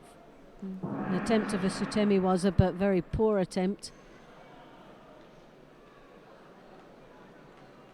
Well, Oguzov there goes into the final very comfortably, and he'll be up against Papanashvili a little bit later on. Papanashvili hung around for a little while to have a look and see who it was. I think this he is was going to be face. this is going to be a very scary match. Papanashvili and Oguzov is what My the Red is prediction, and talking I'm going about. to say Oh, this go for it. now. Let me hear that one. My prediction for this is Oguzov A little will bit stronger. throw him for a pawn. He's stronger, isn't If he he? doesn't throw him for a pawn in the first 30 seconds with the Kosota, Ooh. right, then Papanashvili will win. Okay, So that that's is a it. good one. I like that. That's a nice one to look forward Because to. everywhere when he fought, he's he's only had the 2 matches, but straight in, and he almost Yes, did it you're in right. this match. Yeah, He was you're right. straight off the hajime. bang. Okay, let's see Scary. what happens in the upcoming contest. It's the number 1 seed in the under 66 kilo category. Dovdon Altansuk of Mongolia faces Lasha Guinashvili of Georgia. It's Dovdon in the white judogi, Guinashvili in blue. Loretta's going to take 10 seconds to have a sip of her tea, I think, whilst we get underway with Dovdon and Guinashvili.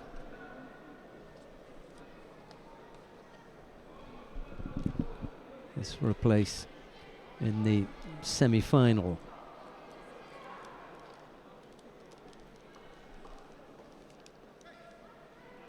No one's really lit up the under 66 kilo category as yet. Still got a couple of contests for things to brighten up a bit. Dovdon looked all right early on, reasonably sharp. He saw off the challenge of the Ukrainian Kachatrian, gave him a little bit of a contest. He comes back with that double-footed tomoenagi there, and he looked every bit the sort of number 1 seed Yeah. in this weight category. It's like a wee tank. It's very, very compact. Very Guinashvili powerful. came up with that acrobatic avoidance. Just managed to get Yes. one hand down and almost cartwheeled out of it. He goes again. This time it's the Sumigeishi that Dovdon has a go at. 2 stabs at the Sutemi Waza. I wonder what's coming next. Well, what's quite nice is when you see the Sutemi Waza, like the Sumigeishi, it's actually working. Yeah. Quite a lot of the time we're seeing the Sutemi Wazas and they're not. They're just a ploy to get into the Niwaza or avoidance of a grip or an attack that's coming. He had another go there, did Dovdon. But Guinashvili spotted that reasonably quickly. He's got a habit of using that left arm on the lapel, just pushing into the chest Yes. while he's taking a little bit of a break, you know. Almost got turned there.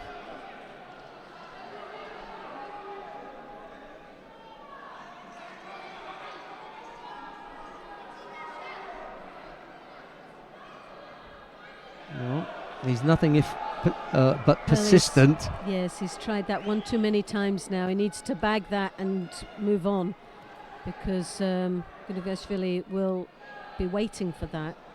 As we know, he's very powerful as well. Crowd getting behind him now.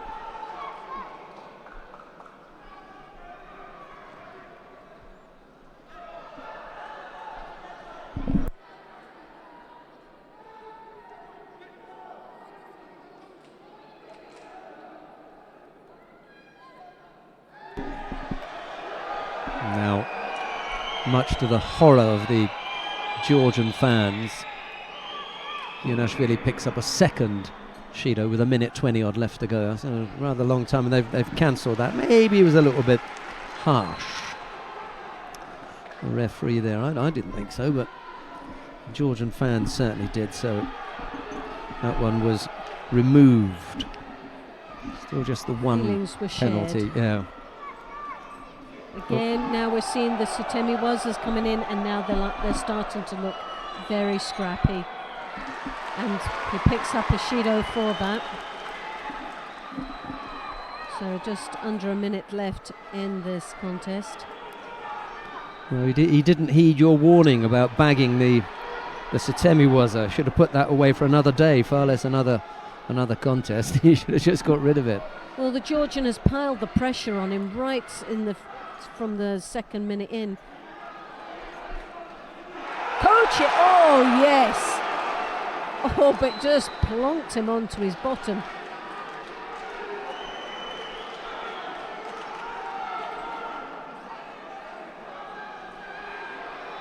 Well, the Georgian is really going at him now. He's piling the pressure on. And this is the first time we see Dovdon is really under a bit of pressure, really trying to look for something to just hang on to. Other than the Sutemi Wazas, he's really not shown any other flair of what he's capable of doing.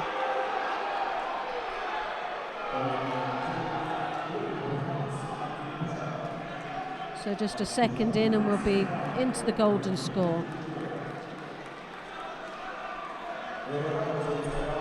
And the Georgian is straight out there again. I've never seen that before, yeah. It looked as if Dovdon had thought he'd won. He checked the score and scoreboard, and that was the greatest beginning to a golden score period I've ever seen. no, it was the biggest opportunity that the Georgian could have had. Took his eyes off, yeah. Full. I think we're looking at a Shido very soon if Dovdon doesn't start battling back into this contest. It looks as if he's really struggled out here right from the beginning. The Georgian is not letting up at all. The crowd totally behind him, as you would expect, and he seems to just get stronger and stronger as the seconds go by. Well, Dovdon hasn't actually even attacked yet, so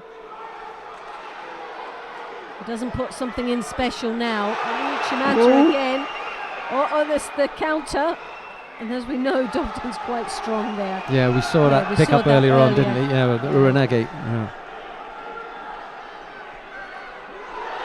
Again, well, do you know what? Even his work rate, he deserves to win. Yeah. He deserves to win just on that. One more cycle. One more. With Guiniashvili coming up with the attack, and I think that'll be it. If he puts in one here, he just manages to get the Sutemi Waza in strong enough. And it was strong, and it was capable of scoring that. That just brought him back into it. Definitely. That's taken the referee's mind off the Shido being awarded. Yeah. But for how long? Yeah, exactly. Good point. He only gets so long. It looks like the Georgian has blown a gasket. As you can see, he hasn't been able to put one in now. Oh, that wasn't the best. No, and he still defends it though. Oh yes, and Kouchi onto his front. Kouchi Gaki was going for, but that's got to be it. It's got to be it. But you know what? It's an exciting match, so why spoil it? Let it keep going. There's enough excitement on both sides to say it's worth carrying on. This crowd will go mental if he scores it almost with the Makikomi. They're on their feet, so we almost. Even the young boys who are doing the bag carry and they're signalling penalties for Dovdon. I know we throw the coaches out, but we haven't thrown out the bag carriers yet. Just needs to put another one in. You just want to see it finishing with that. Oh, close.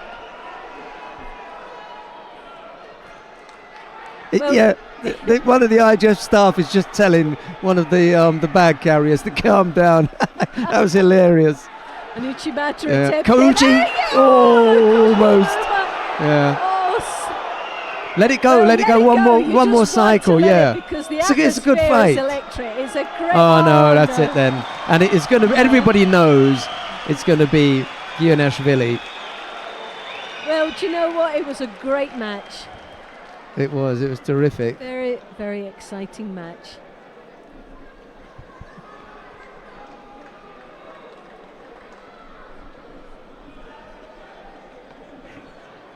Victor Florescu, one of the IGF staff who normally has the job of calming the coaches down from time to time, had to calm down one of the bag carriers. Never seen that before. What a contest that was. Terrific. Well, that was definitely an exciting match, and it warmed up this stadium.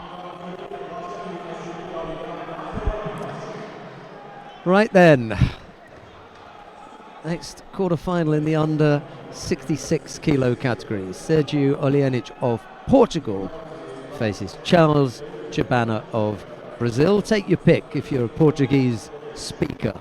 Who do you want to win? Hey, it's Olienic in the white judogi, Chibana in blue.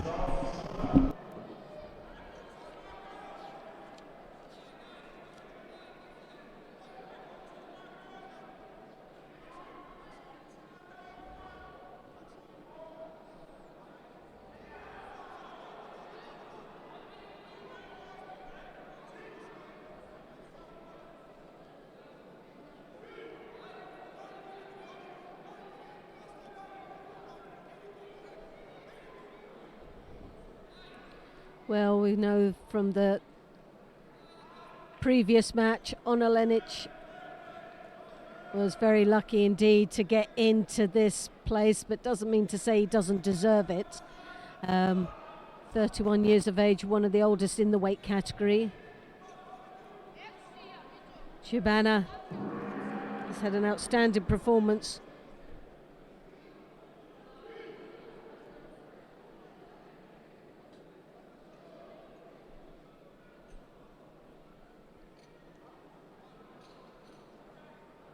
Sotogari there.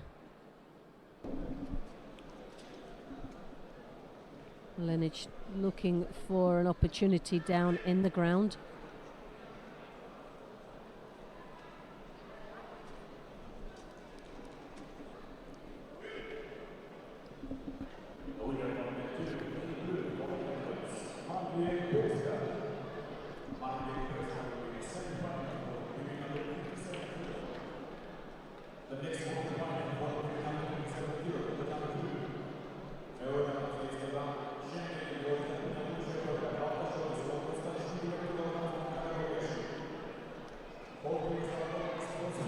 A little bit of a stalemate here at the moment, but you can see Shibana, if he's not careful, will pick up a Shido, because that arm is looking very negative, pushing on towards the rib cage in a very defensive position.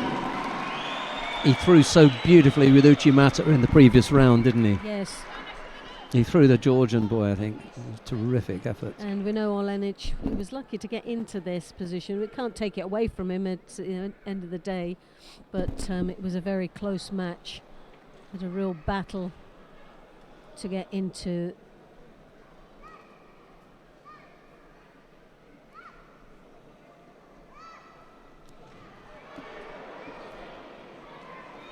Well, looks for the takedown there. It wasn't as convincing, but Shibana there takes the first Shido.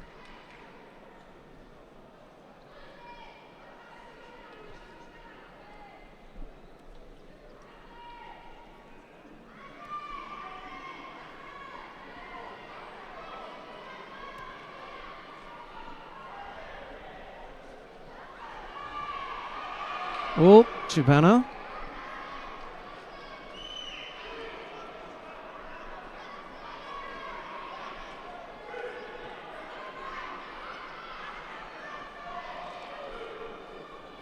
Coming up with the score.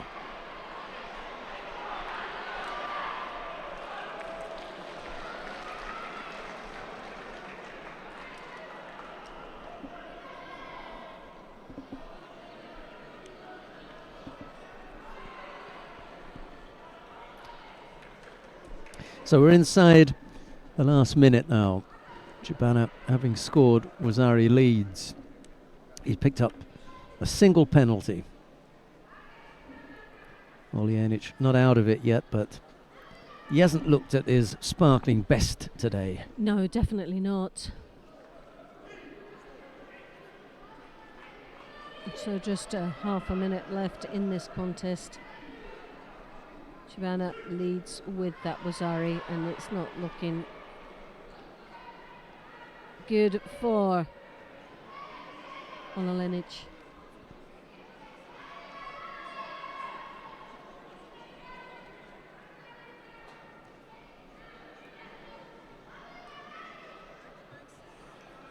Attempt for Kosota there. A little bit too much to ask with that drive off the back leg. Shibana looking for the Niwaza ploy for that clock to just tick away nicely.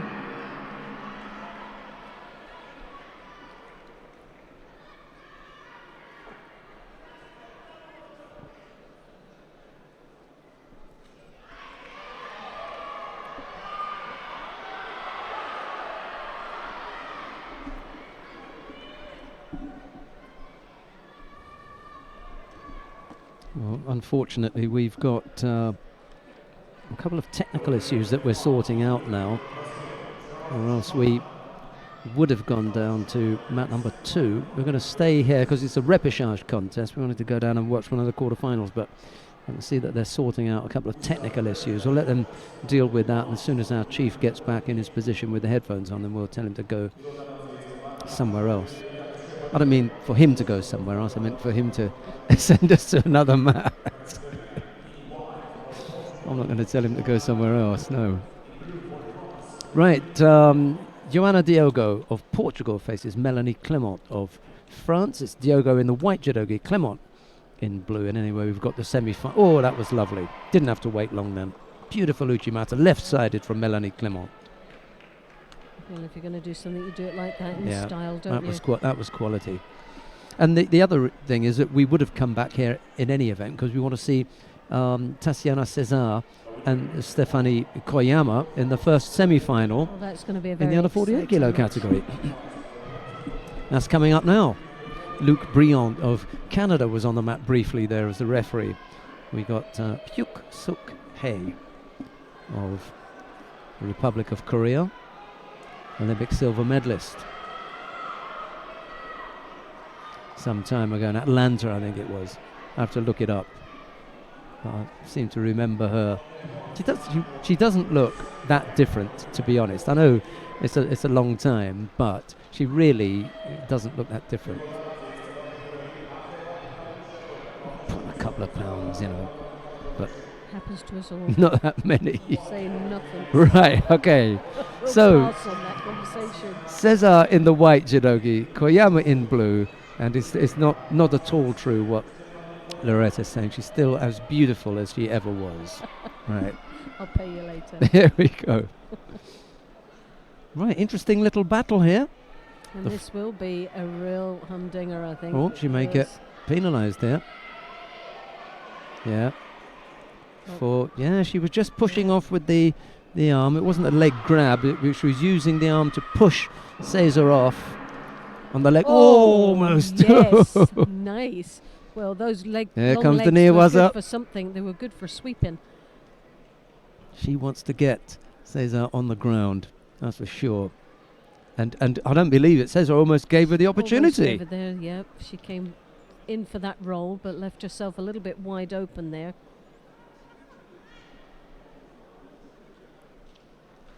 Is Cesar going to have that little bit too much experience for Koyama? There's 12 years of experience under Cesar's belt. Yeah. Koyama, 21. Cesar, 33 years of age. She doesn't even look it. I wonder what she... No. What's in the diet there, I wonder? Definitely. What cream she using? Whatever she's doing, you want to bottle it up and sell it. Because she's doing extremely well out here. What I find so surprising, she's so tall. Cesar's so tall in this weight category that she doesn't use her advantages. Her height, absolutely. Those long arms and those long legs. Yeah. You would think that her style of judo would be the big Osotas, the Uchimatas, and the big Harais. And she would cause much more of a problem. She's bent over in her stance, which means those legs go back, and the weight is heavily on those legs. Loretta was talking earlier about the chances during a contest increasing for someone as they stay in that contest that little bit longer. I think it was Papianashvili. The longer he's in, the better his chance is going to be, in particular with that Russian one. I'm just wondering if that's the same case with Koyama, because she's picked up 2 penalties here. Yes. There's 2.5 minutes left to go. Those 2 penalties have been errors where she's just not been clever enough with Cesar just getting the better of her. Cesar is going to pick up a penalty here for a false attack. Yeah. Didn't like the gripping. See, and it's just a question of whether Koyama can work it out in time and avoid picking up the penalties. And she's finding it very difficult. That really unorthodox grip that she has. She comes over the shoulder and catches the belt, but she's literally trapping Koyama's arm. And she's looking for an opportunity there in the Niwaza, but the arm lock is on. Yeah. Cesar still piling a bit of pressure there. Just as in the previous contest, Koyama interested in the Niwaza. As soon as she's on top, But her previous opponent did the same thing when I think it was Melanie Clement, if I'm not Yes, that's mistaken. correct, yeah. Clement fancied her chances when she was on top, but when they had to defend, they were looking for the way out. And says, Yes. during when she was on the offensive, she fancies giving it a go. But the second that the situation changes, they know Koyama. Yeah, they back out. Yeah, they back out. Got to work out the grips, got to work out some of the tactical positioning, and she's got to And find this a way. is where it's so sad because she's still got a minute and 50 Yeah. seconds left. And it's it's not the time that's troubling her now. It's the fact that she's picked up 2 penalties. She can't afford another penalty. That's what's uppermost in her mind now. She's actually got to keep attacking. She's got to be seen, regardless whether she's got a grip or not. And Caesar, she's good at the grips. She's good at controlling. She's good at making her opponents look passive. Yes. So really, Koyama needs to disengage in getting so close to her and looking very busy and picking her off with her feet. And she's very clever with the ashiwazas as well, Koyama, and then looking for the niwaza opportunity. But she's got to create some time here for herself. It's that little feeling of desperation as well that may go against Koyama, because she's then going to open up and put herself in a position that she doesn't want to be in. Yes. Oh, yes! Oh, Oh, lovely. Do you know what? It was so that's close it to now. being a pawn. That's it now. Osotogari straight into the Osakami. And we know that she's strong on the ground, and you're not getting out of this. That is it. Caesar looked as if she was in trouble when there was that little bit of niwaza that was going on, and there was a pause, wasn't there? And I'm wondering if there was something a little bit more serious than we realised. But Koyama goes in to the final, and that was an amazing match. And what a comeback, because she was under a lot of pressure for someone that was so young, 12 years junior to her opponent. See if we can catch what it was.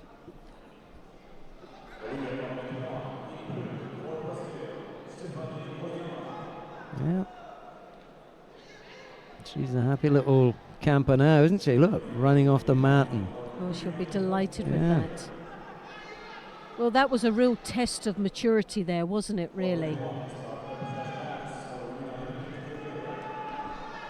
That's a terrific experience for her, you know. Something was happening here.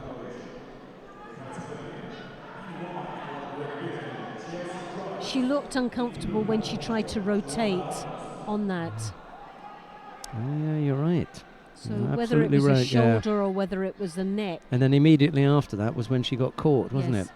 Right, on the mat now, Chelsea Giles of Great Britain faces Joanna Ramos of Portugal. It's Giles in the white judogi, Ramos in blue. There's no score as yet, and we're just in the first half a minute. Loretta made a good point that the difficulty that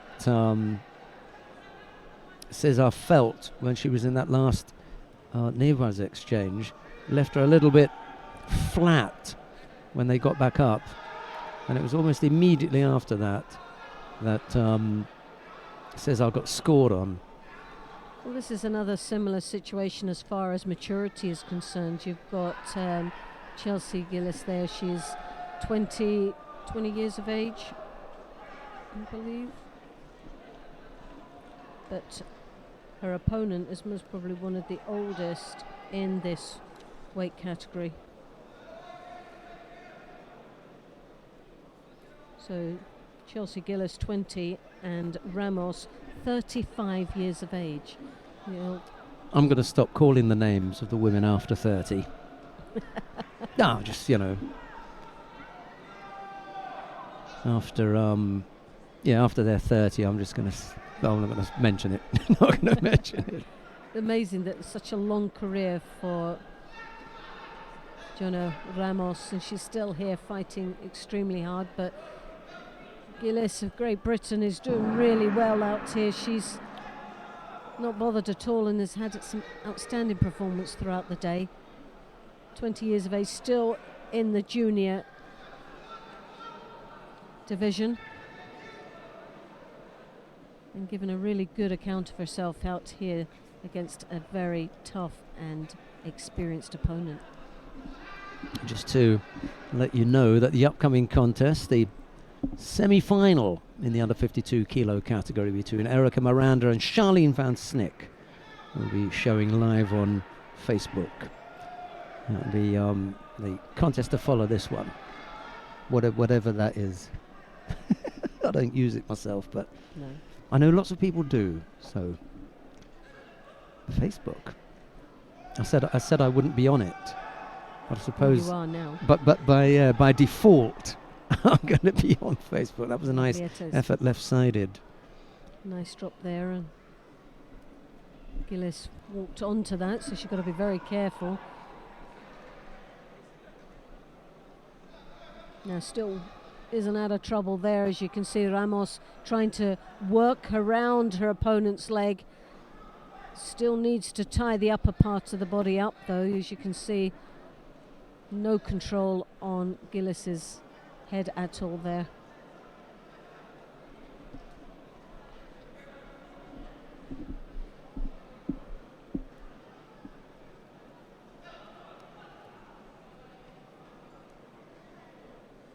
Gillis drawing her opponent's head down. Good strong right-handed grip. Being dropped now and looks in a little bit of trouble.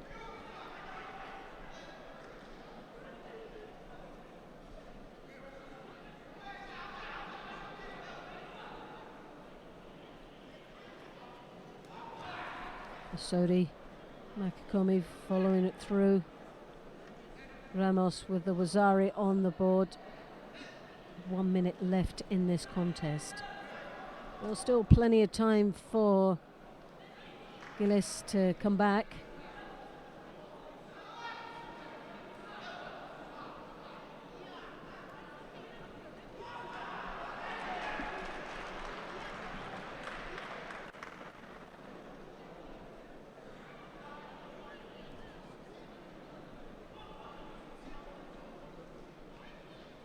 Well, the time's ticking away, and it's not the right place for Gillis to be in the Niwaza.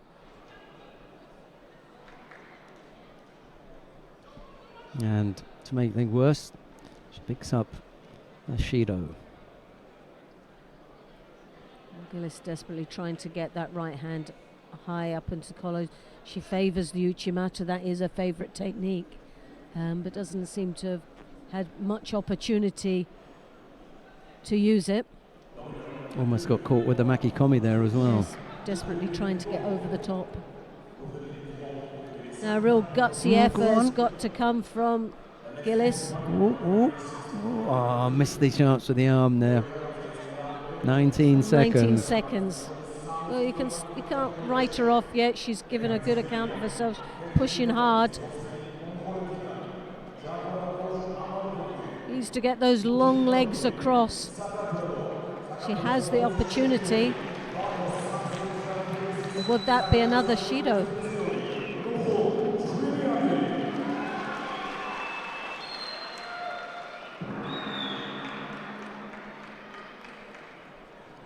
Well, there was a blatant drop there, which At you the would have end. said would have been a Shido, and that would have meant that Han Sokomaki would have been awarded to Ramos. Yeah, And that's what Gillis was looking at that time, and it was blatant. she dodged that one. She really did. Very lucky. So that's 2 matches that been very close for her. Well, Gillis made her work for that result, and again, a good performance for this young lady from Great Britain, 20 years of age. Good prospects. Right, we come now to the semi-final in the under 52 kilo category. Erica Miranda of Brazil faces Charlene Van Snick of Belgium. It's Miranda in the white judogi, Van Snick in blue, and it's a big hello to all the Facebook viewers if they're watching on Facebook. Hello. Hello, And have a Facebook. good afternoon to you, yeah. Well, the question for Van Snick is how quickly she's going to have the same effect on the under 52 kilo category that she did on the under 48 kilo category. No doubt whatsoever about the, quality of her judo. But can she? Well, she's had an excellent performance today. She's been very convincing in the win against Ramos, but this is only her second match of the day. She had a bye in the earlier round, but Niwaza. I just got the leg trap there. Yeah, but she's still persevering. She's got that head. She's tied up that nicely. And piling the pressure, and that leg's over the top. Yeah, this time for the So Tateshio she's going Gatami. the opposite side now, which means that she's got more leverage on that leg coming out. There it is. Oh, and it's trapped again. Because she's got her hand on that ankle, you can see. Each time she gets it out, she pulls the ankle back in. Very cleverly done, but she's put herself in a lot of pressure, hasn't she, Miranda? Yeah. And there's the Osaka. Oh, it's off again. And again. It's an odd situation where... you can see the toes are curled and everything, trying to keep the foot out. She has to start moving up the top of the head, as you can see now. That's what she's attempting, a different direction. Yeah, and as she does, the whole gets weaker, But Miranda was under serious pressure there. 5-6 times the Osaikomi was called. But as Loretta quite correctly pointed out, it was the fact that Miranda had the hand on the leg that managed to make it difficult. It was just cupping that ankle.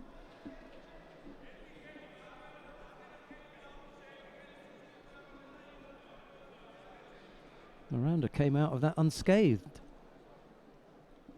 I think her heart rate would have been racing quite considerably.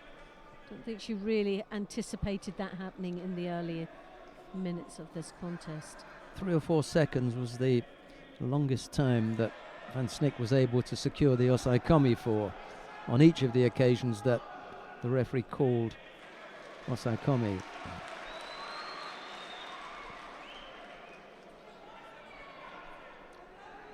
She probably held her for 20 seconds. Well, I think there's a shimmy-wazza here. Could be, yeah. No, just slipped off, out.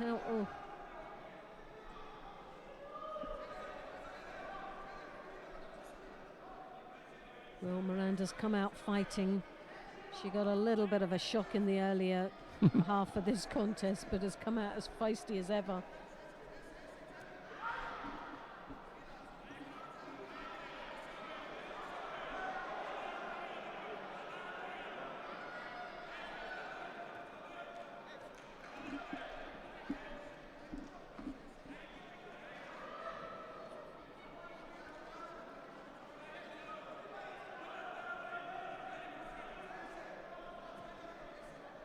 She's going to rotate her over. Again, you see that leg getting caught up.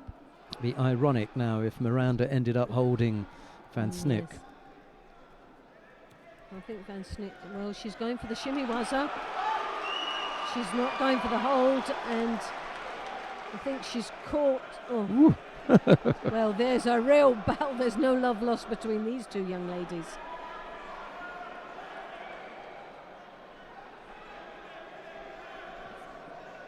Well, the battle is definitely well and truly on between these two.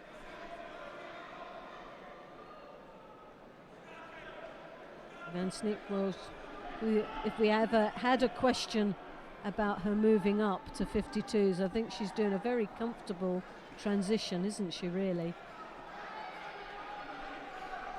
Yeah, when you can battle the number 1 seed in the competition at this kind of level, then you know, you've made the move. Yes. And look comfortable there.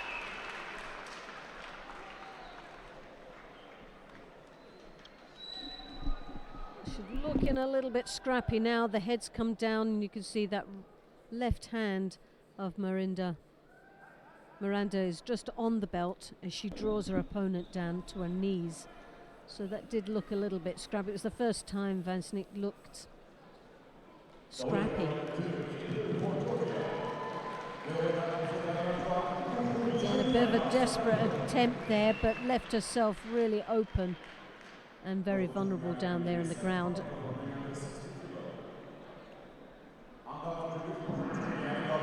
The Brazilians, they can really scrap when it comes down to a real battle. So golden score then. Just a single Shido picked up by Well, I think Van Miranda's Snick. now starting to accelerate a little bit now. She's moved up the next gear, and I think she's left Van Snick behind a little bit here.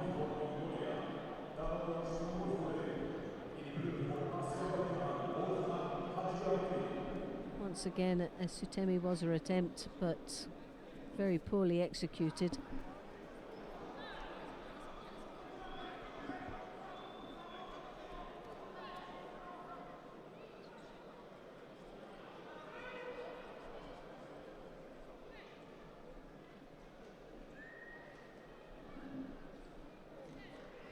Drop Sianagi.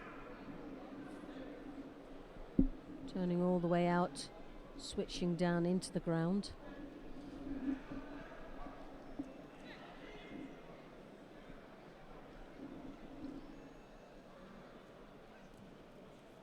And Snitch, as you can see, has got that grip high, but desperately true. She looks obviously comfortable in the Niwaza. She's got a taste of how good she is down there in the earlier seconds and minutes of the contest, and wants a little bit more down there. She's not really had much opportunity since the little wake-up call that she gave Miranda.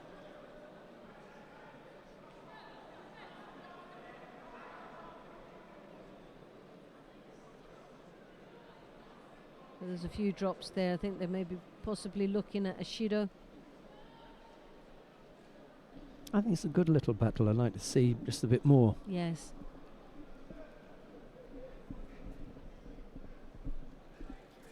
Possibly looking at a leg grab.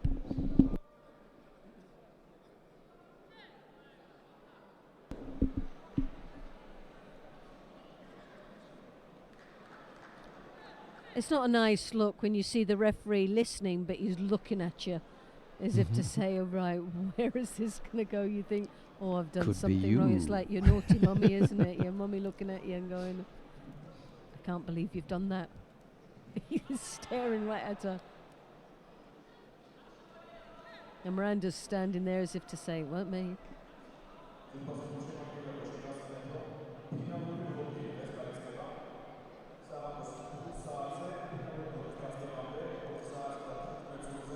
It's interesting. I wonder what they're looking at. There's obviously something that we've missed.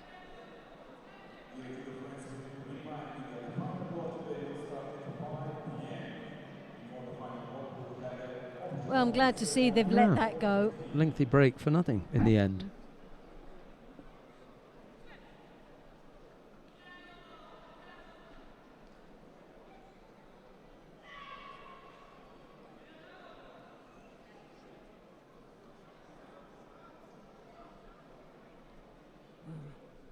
Miranda really is keeping her down there and giving a real battle in the ground. Looking for the shimiwaza there.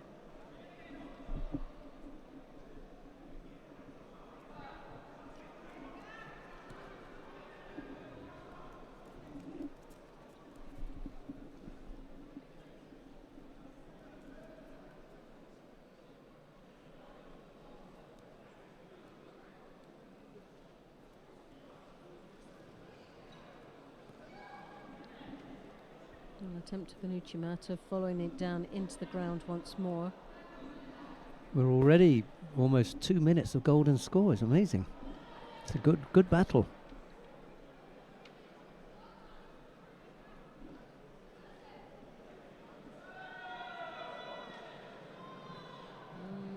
Well, that was 50-50 on that one.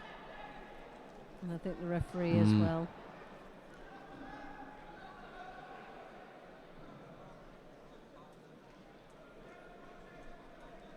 And I think that little nod and the tilt of the head said it all, really, didn't it? Wasn't quite strong enough. No. Right, we're going to go down to mat number 2. And the reason for that is that coming up here, there's a repechage contest. We want to see the quarter-final between Davide Tamerkileg of Mongolia. He faces Orkan Haji Aghali of Azerbaijan. It's Davide in the white judogi, Haji Aghali in the blue judogi. There is a single Wazari on the board, and that is from Davide. And it looks like Haji Aghalia's just tapped out. He looks as though he's got a bit of a back injury, so he's had to tap out. Davidovich gives him a helping hand, but that is done and dusted. But we can stay here because there's another quarter-final in the under 66 kilo category coming up. That's Matej Poliak of Slovakia. He faces Jakub Shamilov of Russia. It's Poliak in the white judo gi, Shamilov in blue. And Loretta's left her tea to get cold again. There you go.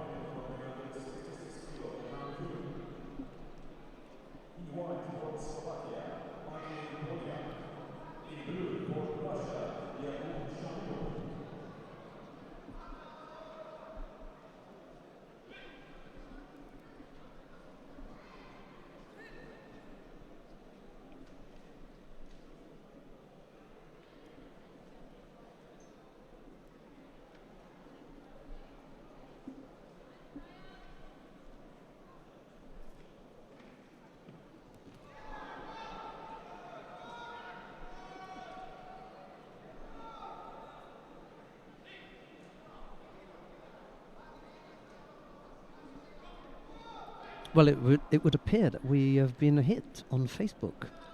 It was very well received, so we're going to give that another go. And next one up will be Papinashvili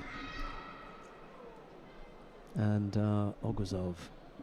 That's what the one you were talking about. Georgia versus Russia.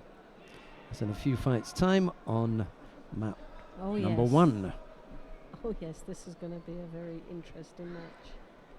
This is the one I had my predictions.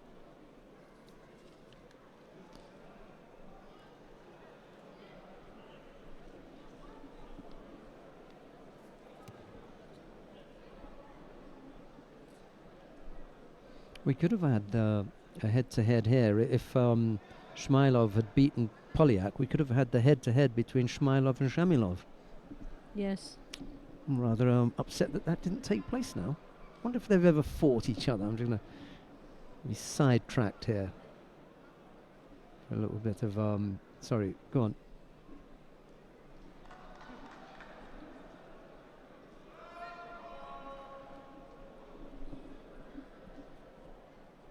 Two scores on the board now for Jakub Shamilov.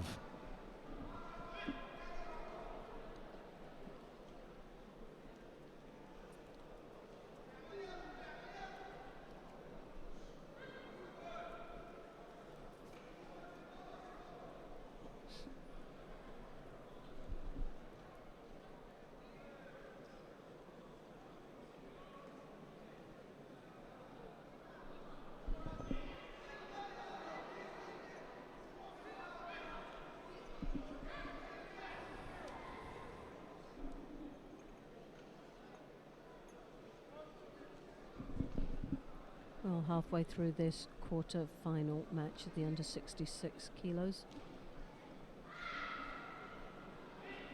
Poliak in the white. Shamilov, Russia in the blue. And Shmailov and Shamilov have never fought before. Oh, acrobatically avoided there by Poliak.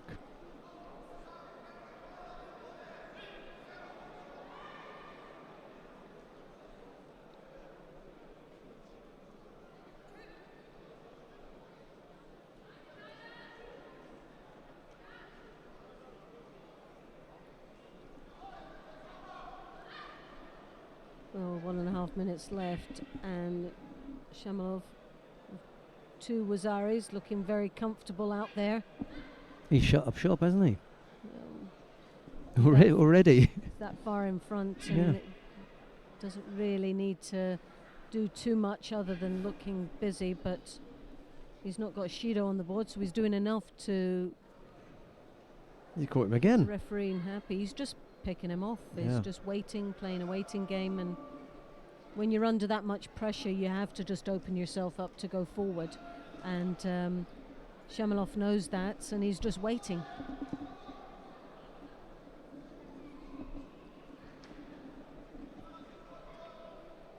Well, a third score on the board now. I think this is the most Wazaris we've seen so far today, isn't it? 3. Yeah, there've been a couple down on about 1 that we haven't shown, but Yes. I've noticed the scoreboard down there a couple of times with 3. Inside the last minute then, Polyak with a bit of a mountain to climb here. 3 scores down, 40-odd seconds left to go. And Polyak takes a grip and he tries to spin in, but Smalyov is just waiting there.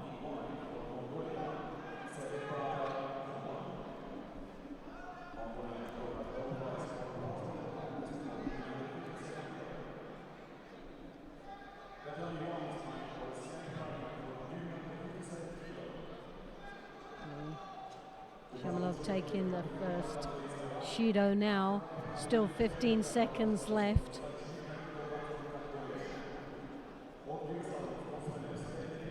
Well, this one looks as though it's gone the way of Yakub Shamilov of Russia. We've got a repechage contest coming up on mat number 2, but on mat number 1 we've got the semi-final in the under 57 kilo category between Rafaela Silva of Brazil. She faces Natalia Golomidova of Russia. It's silver in the white judogi, Golomidova in blue. We're down there now to watch that one. Thank you very much, Chief. Even before I asked, we were down there. There's a man on the ball, eh? Reading your mind. Yeah, he's Telepath. yeah, a telepath today.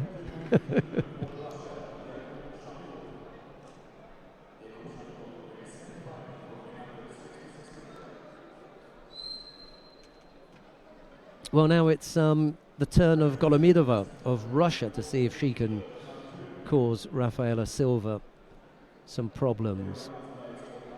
Silva proved too strong for the Mongolian, but Yeah. the Mongolian did very well. She gave her a good run for her money, to be honest. a lot so more than I expected. It definitely wasn't that easy for her. She made her work for that place in the semi-final, for a place in the semi-final. But Silva now looking in the Niwaza for that arm lock. Good strong start for Silva.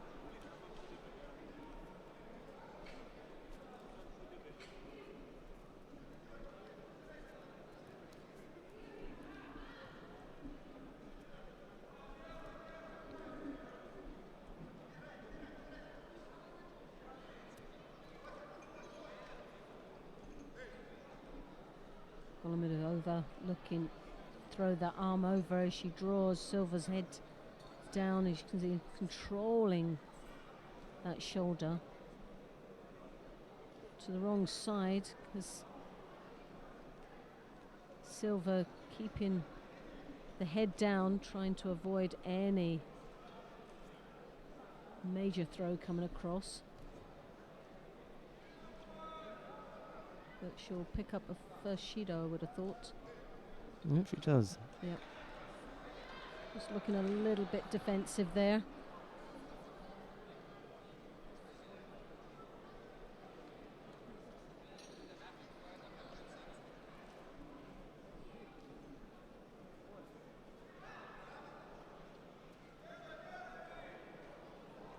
Again, she throws that left hand on that shoulder. It's very strong from this position. Koichi, as you can see the Koichi gag. Switch of direction, forward and back. Nice combination, breaking up what looked to be a very dangerous situation for Silva.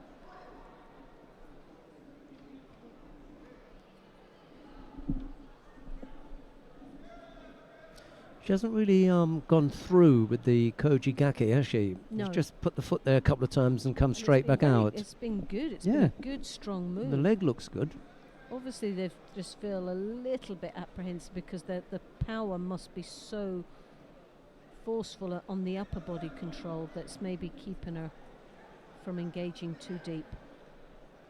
Golomidova keeping her distance from Silva, but just keeping too much distance for the referee's liking and picking up a penalty for avoiding to take a grip.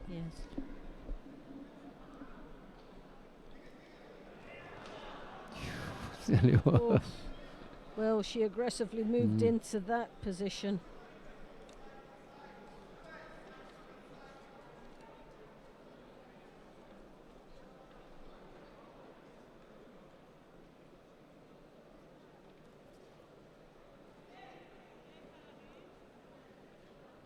Golomidova, 21 years of age, took a bronze medal in the under-23 European Championships last year.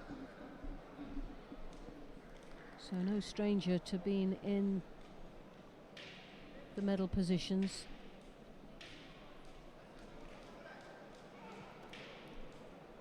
.40 odd seconds left to go. She hasn't been caught as yet, Golomidova. That's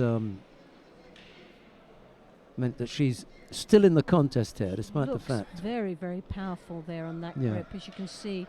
The almost counted. So close. Yeah. Very, very powerful.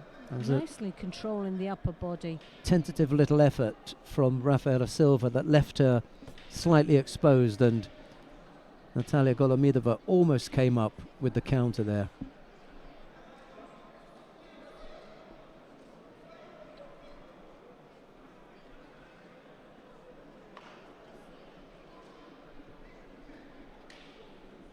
Yeah, 20 odd seconds left to go.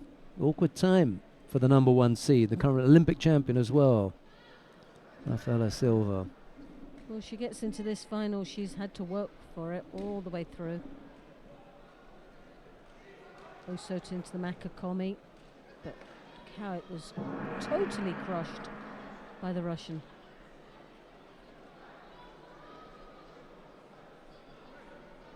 Going to need golden score for this one.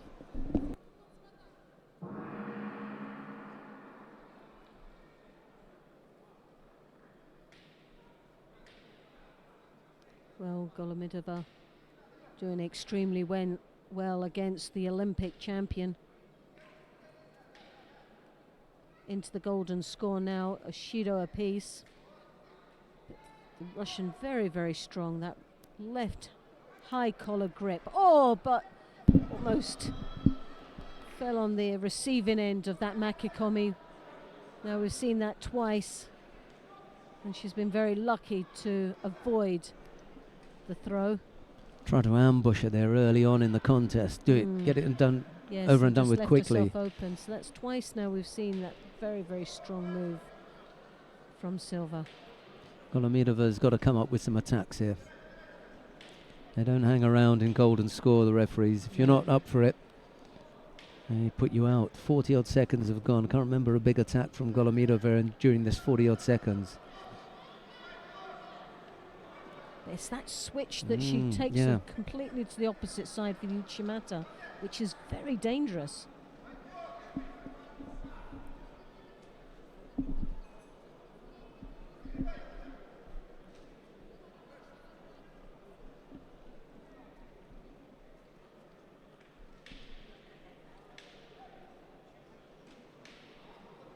Again, you've got that left hand strong once more. She draws her onto that hip, but she also then switches. Oh, and it was almost Golomidova coming up with the Koji Gaki. Yes. Silva almost caught with her own technique there. Good strong effort from the Russian, left-sided. She's done extremely well in this match, and can't really write her off in this contest at all yet. Oh, there's very close to the Makikomi once more.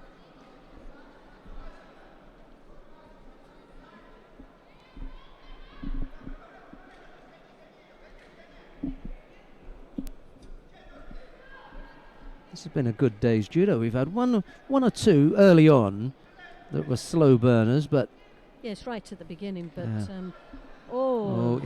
flying Jujikatami there. Nicely executed there. It was really skillfully done.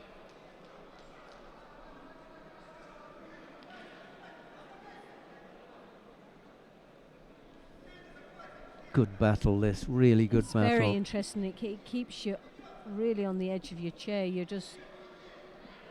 Makikomi again. That you know that both of them are capable of throwing, and throwing well. We've had sort of glimmers of what both of them are capable of doing. And it's now really down with 2 minutes and 18 into the golden score. It's down into condition as well. Now that's... I would have liked to have seen that a little go bit more, little yeah. bit more. That you could have seen and you could have felt there was going to be a throw. It was just a matter of time. But at the end of the day, silver goes through into the final of the 57s. Well, we've got one more contest before we have another Facebook visit. We've got the repechage contest in the under 60 kilo category. Memen Sadigov of Azerbaijan faces Felipe Pelim of Brazil. It's Sadigov in the white judogi, Pelim in blue.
Pelim was struggling a bit there.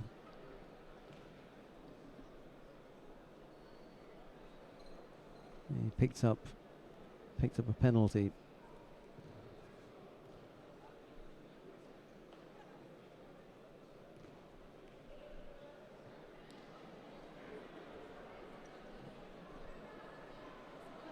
Oh, lovely counter there. Yeah, and that is going to be upon, yeah. Well, he had a couple of rocky matches on the way, but that sort of sealed his position into the semi-final of the final of the bronze medal.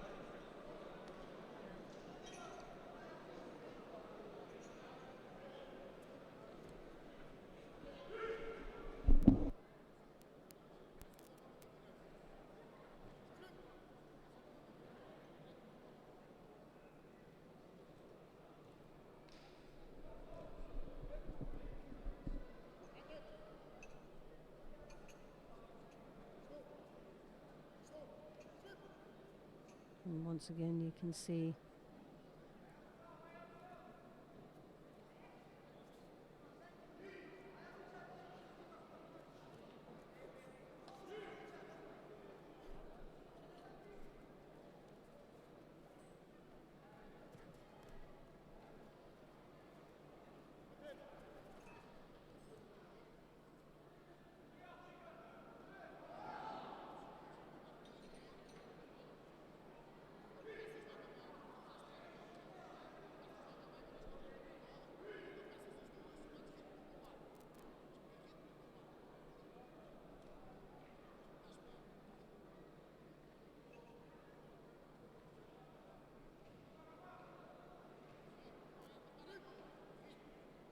well, Pelim still leading with the Wazari was Epon, but downgraded it to the Wazari with 1 minute and 11 seconds left.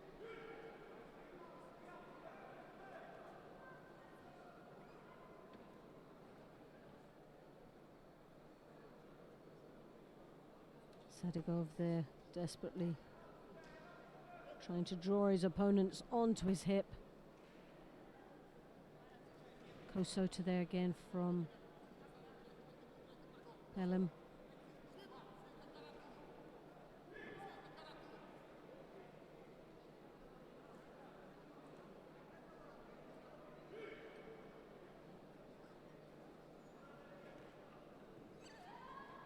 real battle here. The Azerbaijan trying to make a last-ditch effort to come back for what he feels is a very small margin in this repechage match. Perlim now working in the Niwaza. As we know, the clock's ticking away quite comfortably there. He's got the Sangaku and tapping up there. So the Sangaku Jimmy for Ippon. So even though I did change my sheet, I shouldn't have bothered. I didn't think it was going to go that long, you know, because they're both big throwers. We had a nice big technique in the beginning, and then it kind of, you know, stalled. It was that when they both got close in together.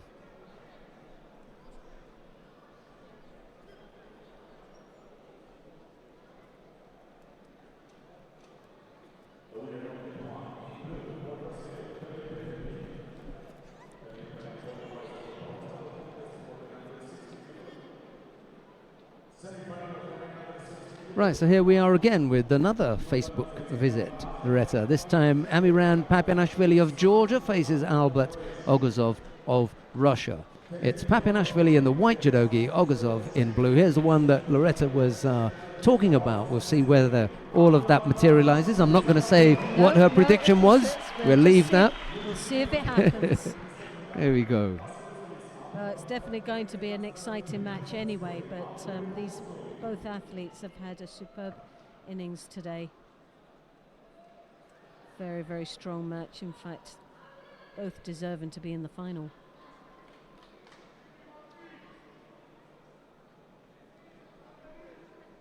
Papinashvili, obviously the favourite, #1 seed in this weight category.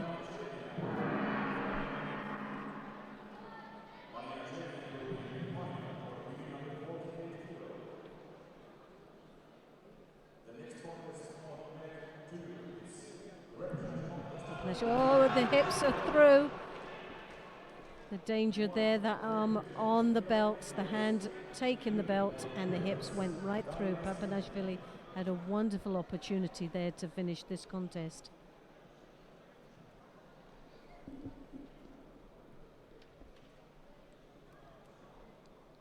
Both leading with the head, close, drawing closer to their opponent.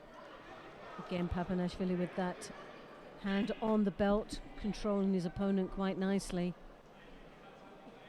A real threat for that Ogoshi.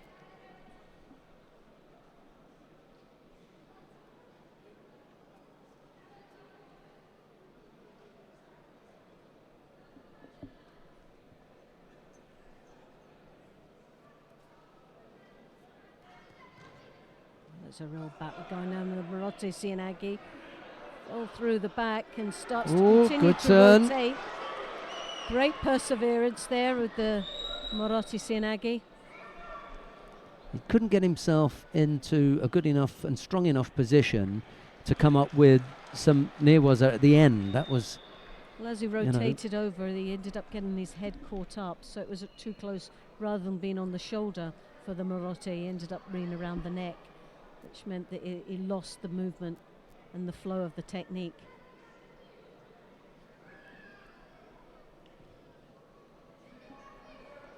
First of the semi-finals in the under 60 kilo category. The second semi-final is Murkudin Tilolov of Uzbekistan against Lukhumi Chukvimiani of Georgia. Oh, that belt grip again, and that's the real danger there. Papinashvili is showing what he's really clever at, and it's that belt grip that makes him so dangerous. They want to have another look at that.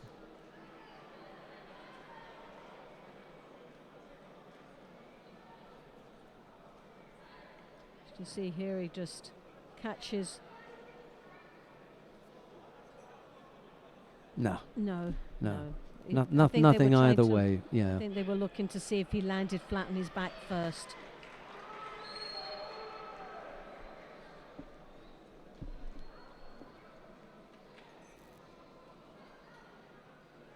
Well, Ogazov really hasn't come into it at all yet. Now she was there. Hooks in for that arm for the Juji. Oh, careful, careful. Oh, goodness. Now there looks to be a lot of trouble here. Papanashvili really is in bother. Well, there was a great opportunity there and sadly missed.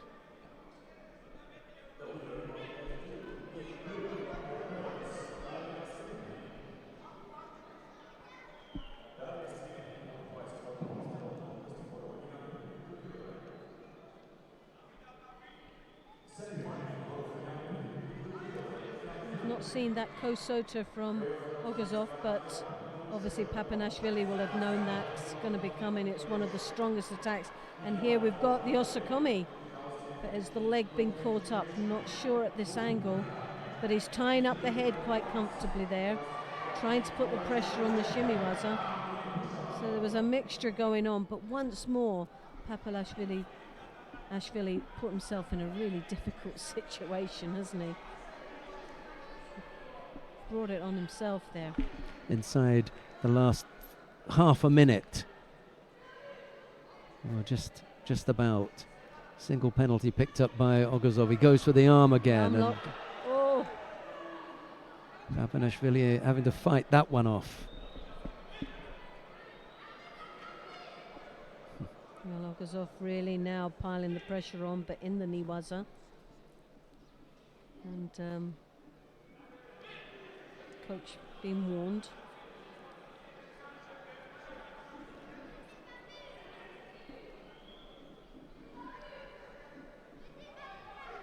Ashiwaza, Ogazov, and that's where he's clever with the Ashiwazas.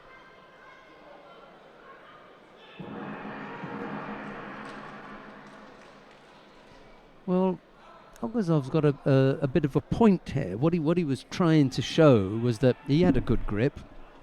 He was chasing Papanashvili down. Papanashvili's back was turned. And he was just hiding himself there, wasn't he, Papanashvili? And he disengaged in that, exactly. in that contest completely. I know it was difficult, but you've got to get past that difficulty and come up with something positive. He couldn't, and he was lucky to avoid not picking up a penalty. Ogazov the advantage. Oh, almost. Lovely.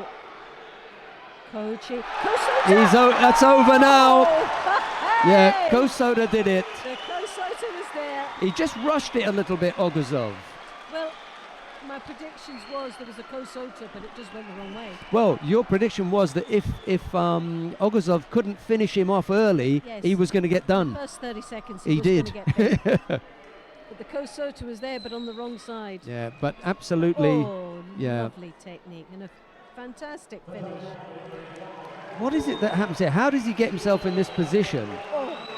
Well, it's great work by Papanashvili, but what's happening? It's the initial gripping here. The initial he can't get rid of. That was something else. He lost the grip when he came round. See if we can see that one more time, because there's something interesting about the position that Ogazov is in that allows Papanashvili to take that over. Okay, we'll come to it another time. It looks as if he was coming forward, but when he actually moved in front and then felt the pressure, he tried to move back, but he lost the grip. So as he turned, he accelerated the movement for Papanashvili. Let's see what's happening on mat number 2, because there's a semi-final there in the under 52 kilo category. Pop Reka of Hungary faces Amandine Bouchard of France.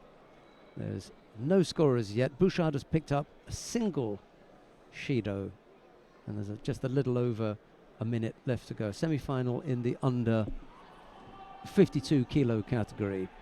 Dovdon and Olienic, I'm afraid. If you want to see that, just click on 1 and you'll go there. But we're going to have a look at the semi-final between Pup and Bouchard. No score as yet. Both fighters have picked up a Shido apiece.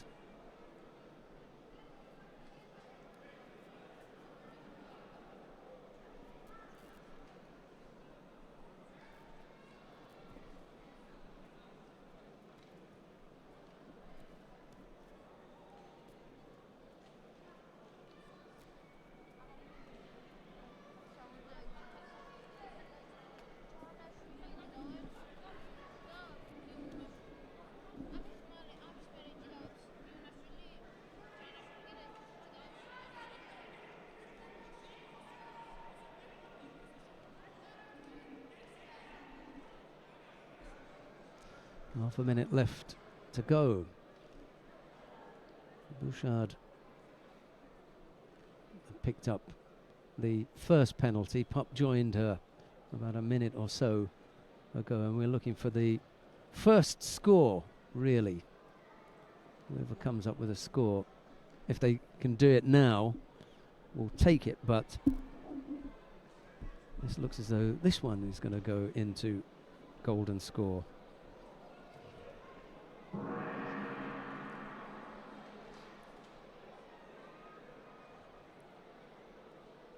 No, right at the death. Right at the death. Amandine Bouchard comes up with a score. That's heartbreaking, that is, for Pup Recker. So close.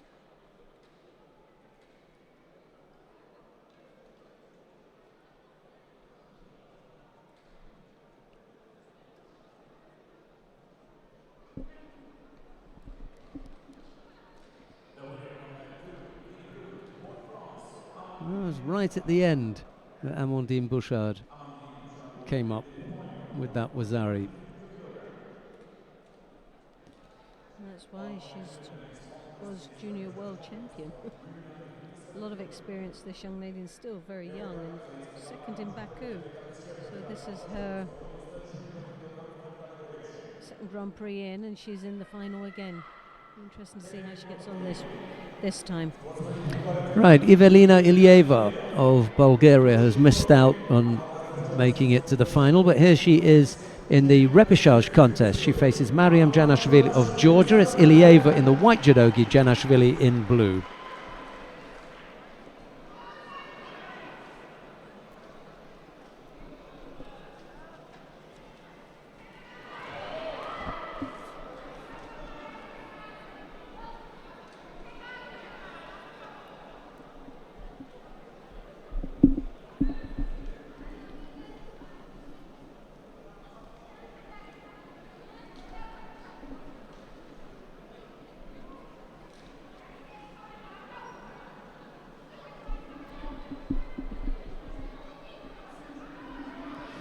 Nice effort there from Janashvili. She almost gets countered.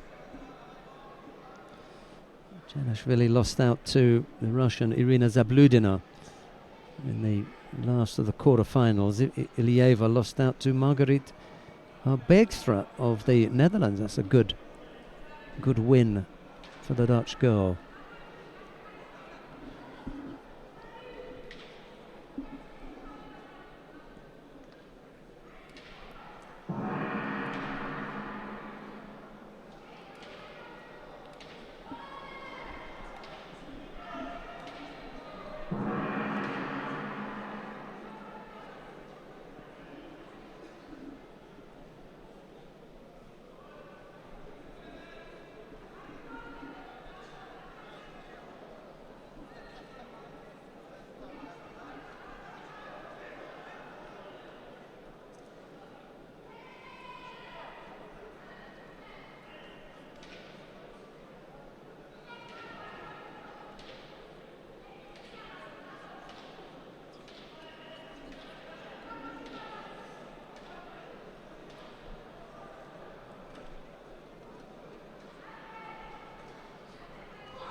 Single Shido against Ilieva at the moment as Janashvili continues to attack on the right side. Ilieva just happy at the moment to sit back and wait for the counter.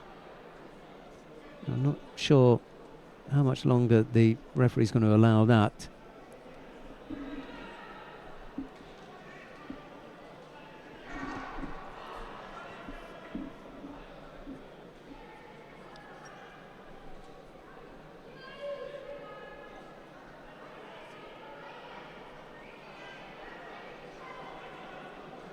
Got to have something on the way down, Janashvili. Such a shame because she's really threatening with the first attack. And when that breaks down, then really need to have something to follow it up with.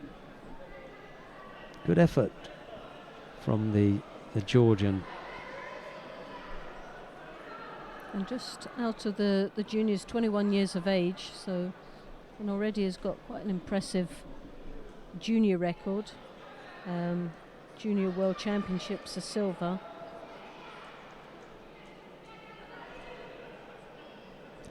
Surprised this only won Janashvili, because she's been around for a little while. It could be that she's done, you know, other things, maybe at cadet, I suppose. Cadet and junior. Good prospect. Well, definitely. She got 7th place in Prague, European Cup this year.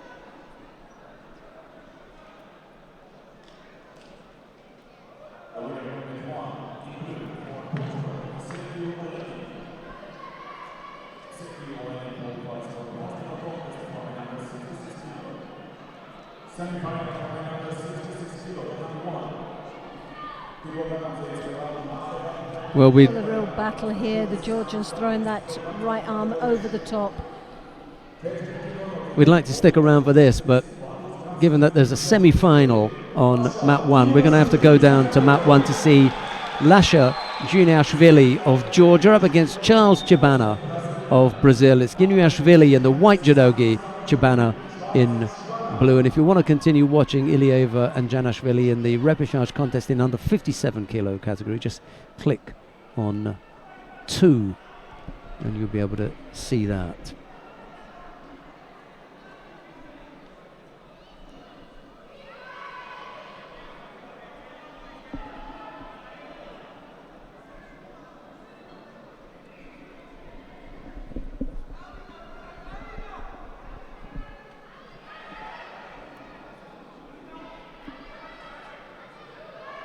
Oh, Giovanna there has got that real controlling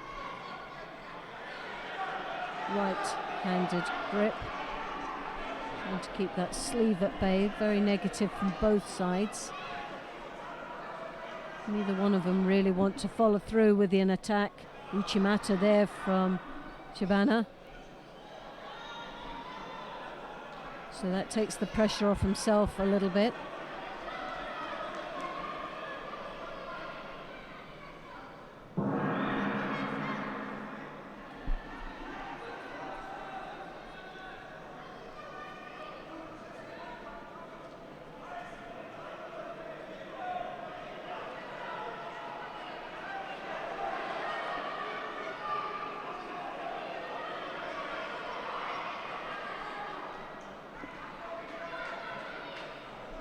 Well, it is really just about controlling grips here. It's the second attempt there for the Uchimata for Chibana.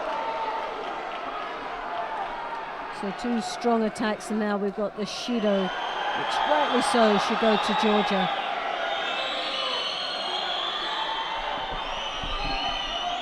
And the crowd are not very happy with that, as you can hear in the background. But it was a right call for the referee.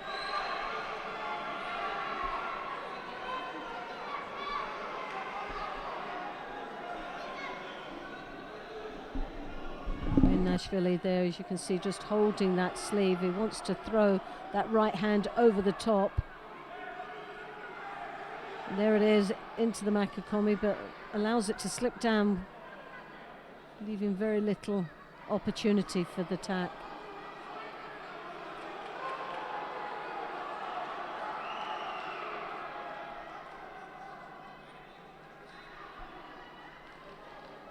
Also to Gary there for Chivana.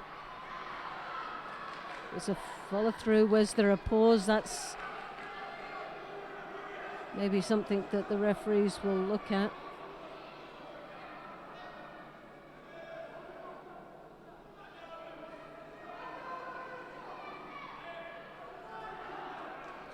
Chibana, oh, but he landed on his back first. So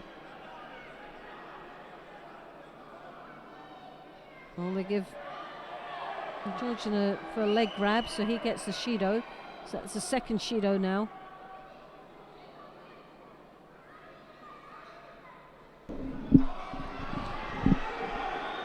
Well, Chabana hasn't shown us in this contest the kind of spark that we saw earlier on. Yeah. Yeah, he's still got time. Oh, yes! Well! Yeah, he lands him on his front though, doesn't he? Overthrows him. But what an entry. Well, that's definitely woke up everybody. But they're all looking for a score. They've given him a Wazari now.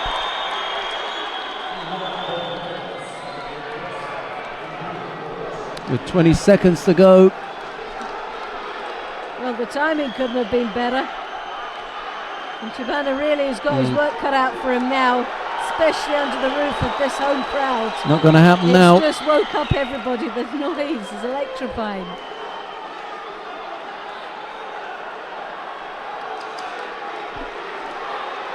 Be interesting to see, when we get the replay of that. Yes, how because,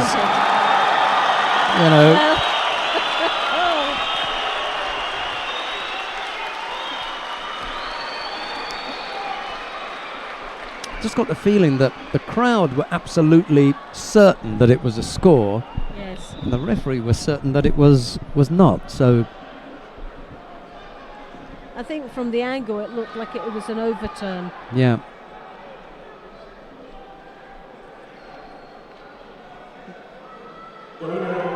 Now, whatever was Yuko is now Wazari. So even if it was just about Yuko in old money, it has to be Wazari now. Yeah, he did land and then spun. Yeah. It was a right call. But it did look like he'd overspun him and he actually didn't even hit the ground. But he hit just at that point and then spun through. Right, we're down on mat number 2 now because that's the only judo left. We've wrapped everything up on mat number 1. Margriet Bergstra of the Netherlands is in the surprising position of being in the semi-final of the under 57 kilo category in a Grand Prix. It's first I've seen her reach these dizzy heights. She's up against Irina Zabludina of Russia. It's Bergstra in the white judogi, Zabludina in blue.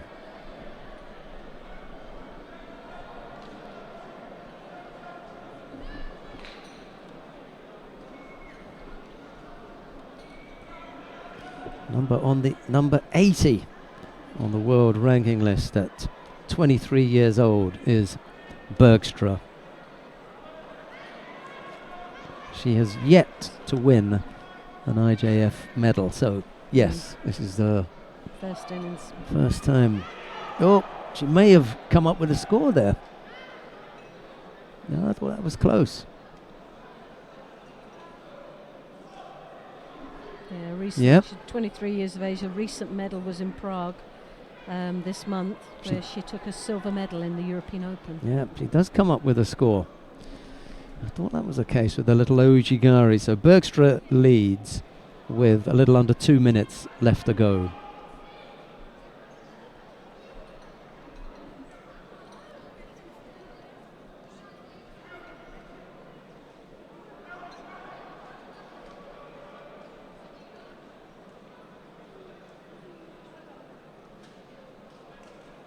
Well, Bergstra looking to take that arm out. As you can see, she's cupped the elbow, trying to draw that arm out, but refereeing obviously feels there wasn't enough action to continue.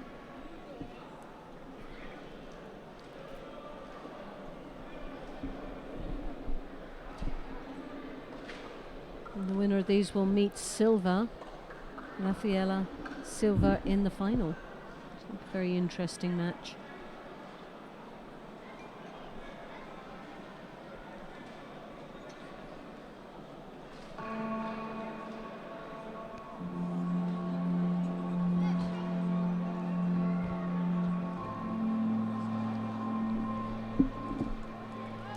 Slight delay whilst Zabludina has some treatment for something.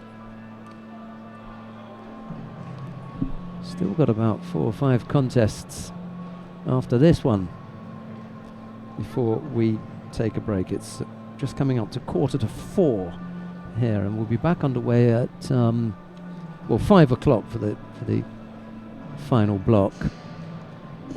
But the opening ceremony and various bits and pieces will be before that.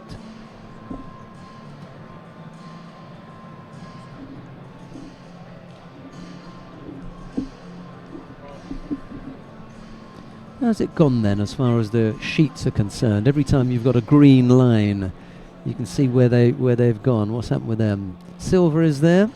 She's done reasonably well, hasn't she? Erica Miranda as well. She's made her way to the final. Van Snick made it to the semi-final. Pup Recker made it to a semi-final and then got beaten. That was in the 52 kilos. In the final for the bronze medal. Fight for bronze. Okay, what about in the 60 kilos? Papinashvili, there's your man. Who else did we pick out? We haven't had a chance to give you the information on the 60s. Yeah, I'm going to do that now. I'll just pop that up there and move the screen down a bit, and there you go. Tilonov, the number 2 seed. Right, we're back underway with Zabludina and Bergstra. I think, if I'm not mistaken, that Zabludina is from Chelyabinsk. Comes back out, bang, straight away, throws Bergstra with Sode Tsurikomi Goshi. Works sometimes, doesn't it, if you've had a bit of a break. And this time it's worked for Chelyaba. Zabludina. And she goes again on the left side. And now it's left-sided Uchimata attempt from Bergstra, but Zabludina fights that one off, and here comes Bergstra again.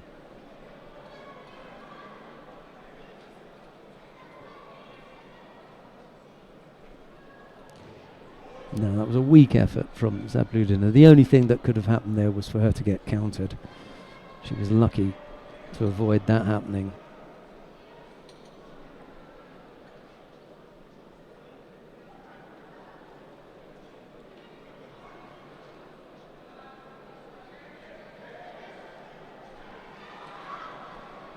Not a bad effort. Comes up with a second score. Why not? Just managed to get her on the side. And just seconds left now.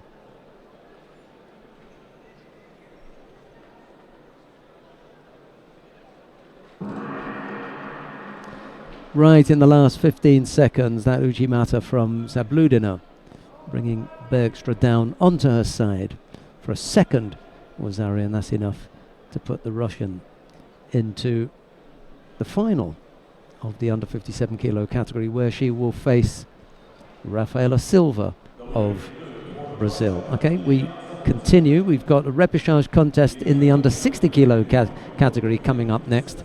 Islam Yashuev of Russia will face Jagvaldoj Amabold of Mongolia. Yashuev in the white judogi, Jagvaldoj in blue.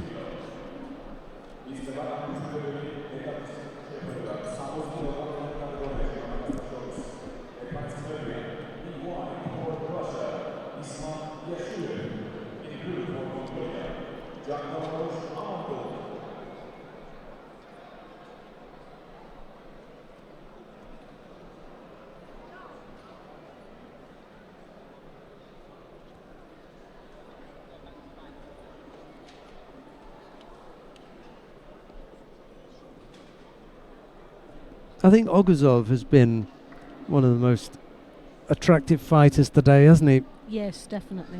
Papinashvili, however, got the better of him in that semi-final. That was a terrific battle. That was one of the best. Really enjoyed that.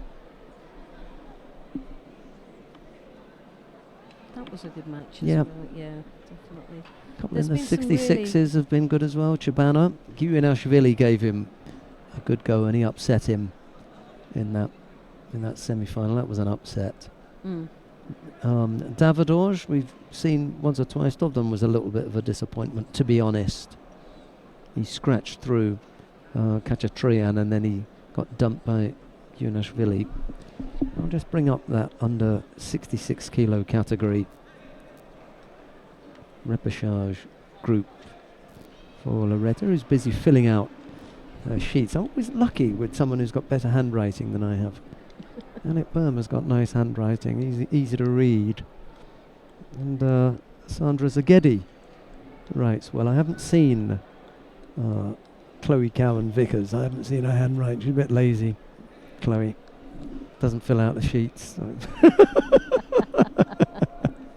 She'll be listening to you right She now. won't be listening. She's got better things to do on a Friday afternoon than listen to us. She'll be off out, golfing or something. Single Shido picked up by Yashuev. I wonder if she does golf. I don't know. Started playing golf. Well, her husband does, doesn't he? Yeah. Uchimata effort, right-sided by Yashuev. He keeps driving, and he eventually comes up with the score.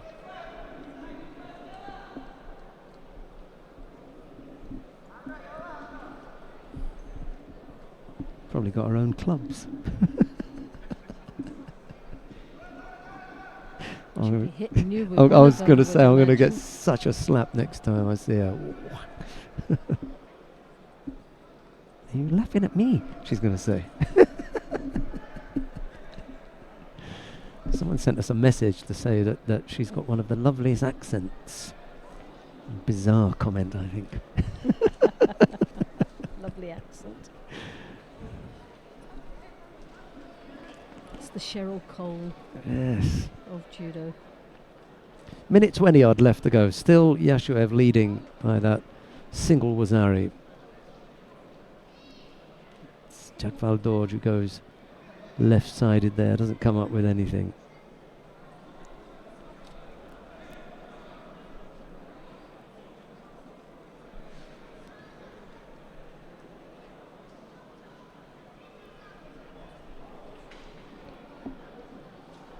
Still time for the Mongolian to pull it out of the bag, out the hat, or wherever it happens to be stuck at the moment, but he'd better find it quickly, whatever it is. 50 seconds left to go. Even the Mongolian coach looks worried. That's the Russian coach. He looks also worried, but there's no real need. Islam Yashuev looks reasonably comfortable here with 40 odd seconds left to go as the Mongolian tries to go left-sided. Again, Yashuev has picked up a second penalty, and that's why the Russian coach looks perturbed, I think. He just coasted a little bit in that last minute, that's why.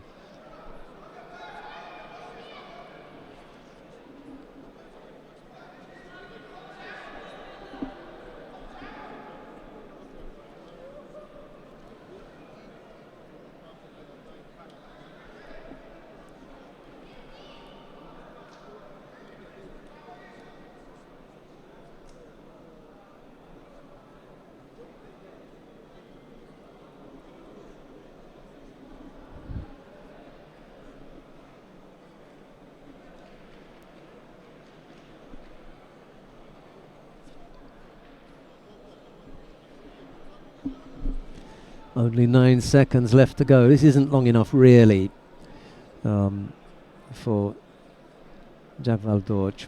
Yashuev has got good enough defence to keep him out. And that'll be the end of it, I'm afraid. 4 seconds left to go. Disappointment for Jagvaldorj Amobold of Mongolia, but it's Yashuev who goes into the bronze medal contest. We'll see him again, and it'll be fighting for the bronze medal when next he comes up.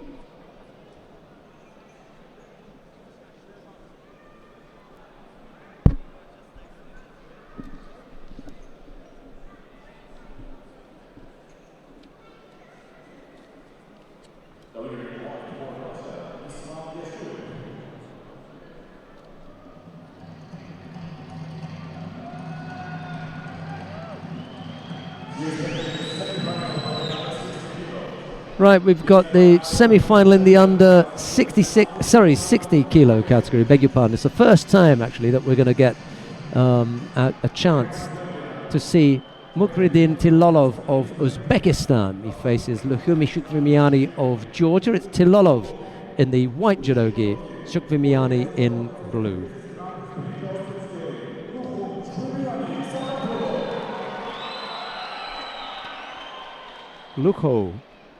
Lukhom is what I heard Georgie just say, not Lukhumi, but Lukhom. I guess the I must be fairly quiet.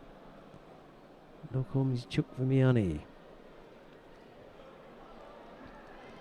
There's Tilolov trying to get inventive there with that Seonagi, but never came off.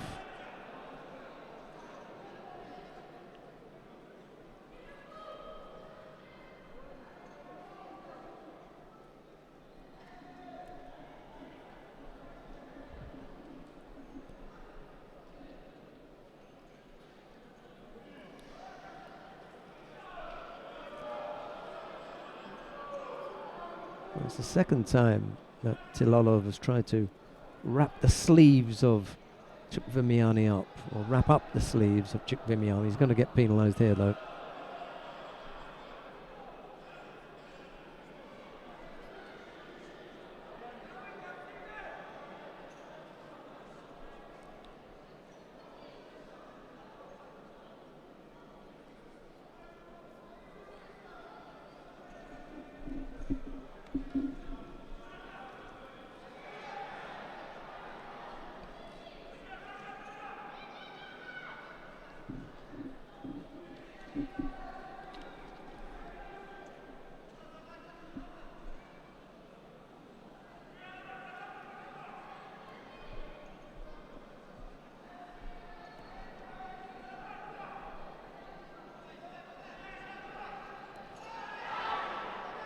Nice effort from Tilolov.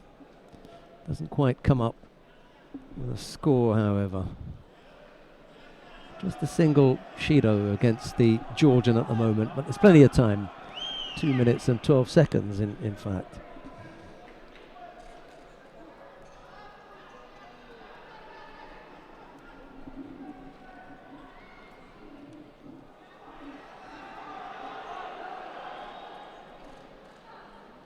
The chance for the turnover there, but it went missing.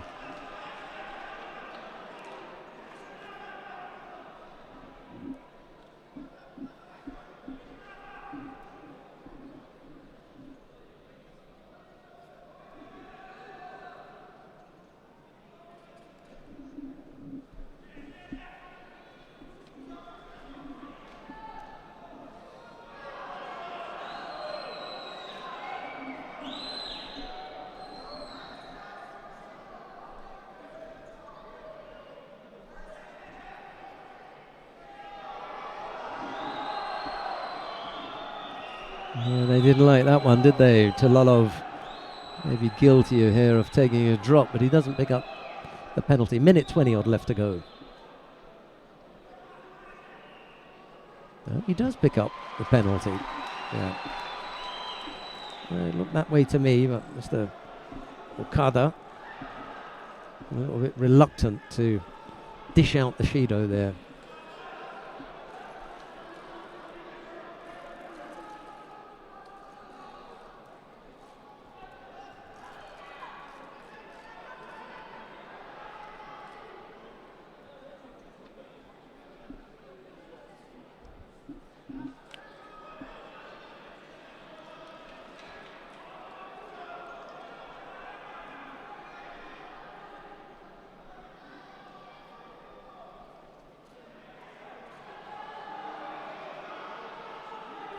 Just over half a minute left in this contest. It's been very, very close, hasn't it, with both?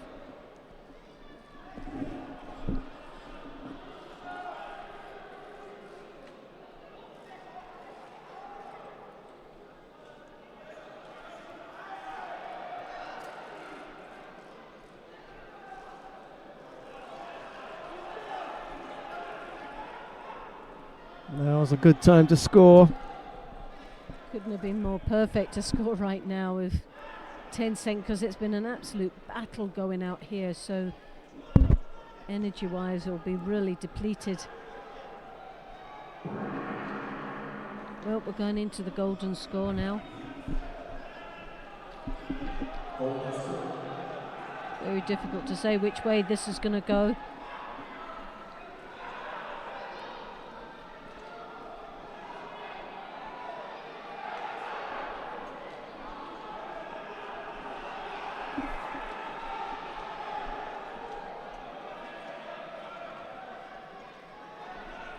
The Georgian, the arm round the back as he wraps over.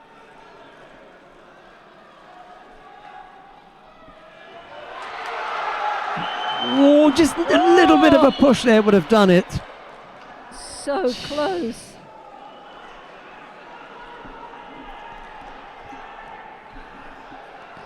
Well, the Georgians will go mental if Chukvimiani wins this, because it will put him up against Papianashvili in the final.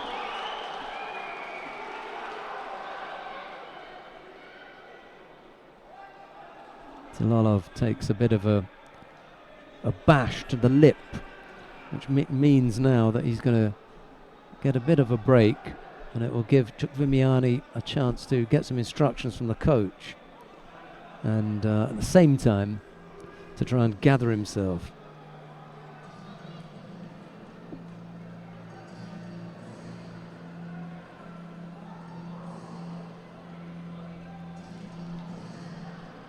Right, so we're going to have another visit to Facebook. Not right now, but when we have Davidov and Shamilov, the Mongolian and the Russian. We have Facebook contest. They're in a real treat, aren't they? Yeah. Cracking matches to watch. Especially having us doing for them. Right, 30 odd seconds left to go. Tilalov, Chukvimiani, no score. Mr. Okada just wanting to have Chukvimiani on his start point rather than breathing down the neck of the Uzbek before he says Hajime.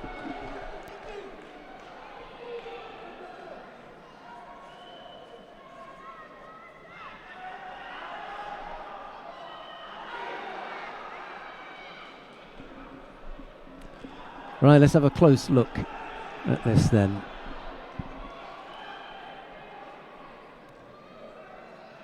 Well, the Georgian, as you can see, that arm goes round the back, but it leaves himself open for the counter-attack there.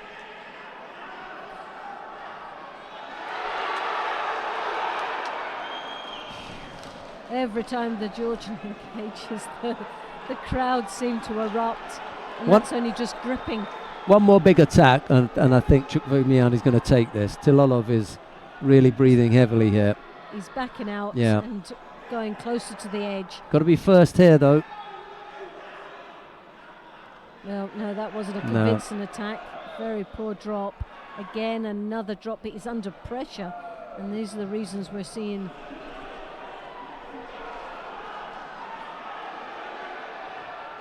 He's just trying to get away from that that grip now. It's the grip around the back that the Georgian laces in. Yeah. And it's really uncomfortable for him. I think that's probably where his mistake is going to come, you know. Yes.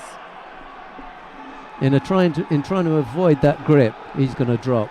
Well, the Georgian's playing a great game here. He's working extremely hard, engaging all the time. Good effort. Piling the pressure on. The Kosota there again on his back. In some ways, he's making this match so busy that the referee is not looking. Jimmy he's tapped. He's tapped, yeah. Great piece of work. That was lovely. Yeah. And do you know what? It's well deserved. Yes. Because he piled the pressure on all the time. Yeah. He never let up. And in fact, he was working so hard that he was actually doing work for two. The referee was really so engrossed in what the Georgian was doing that he really didn't realise the Uzbekistan wasn't doing anything. So the Shido should have come a little bit earlier. That was a terrific piece of nevaza. 2 minutes into golden score, Chukvimiani, so 6 minutes of work rate like that. And he was still steaming at the end, wasn't he? He was giving it plenty. Very, very powerful at the end. Excellent.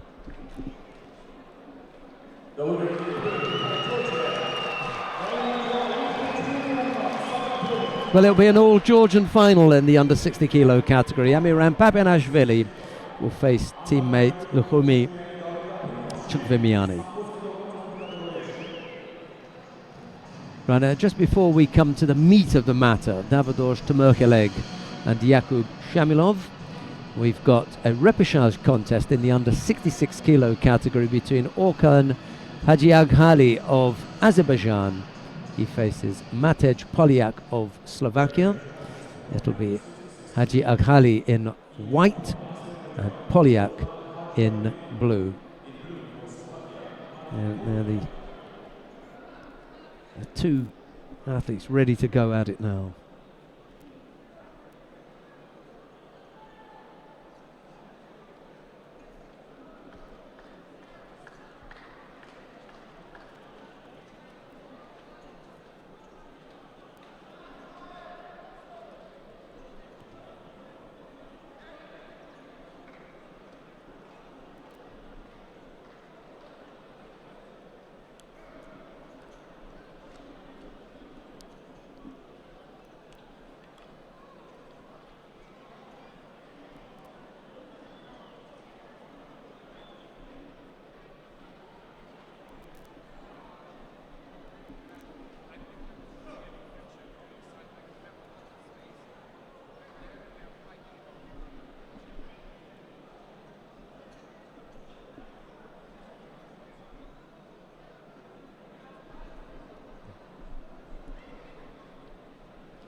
Polyak's having a bit of a day of it, isn't he? He's been really impressive.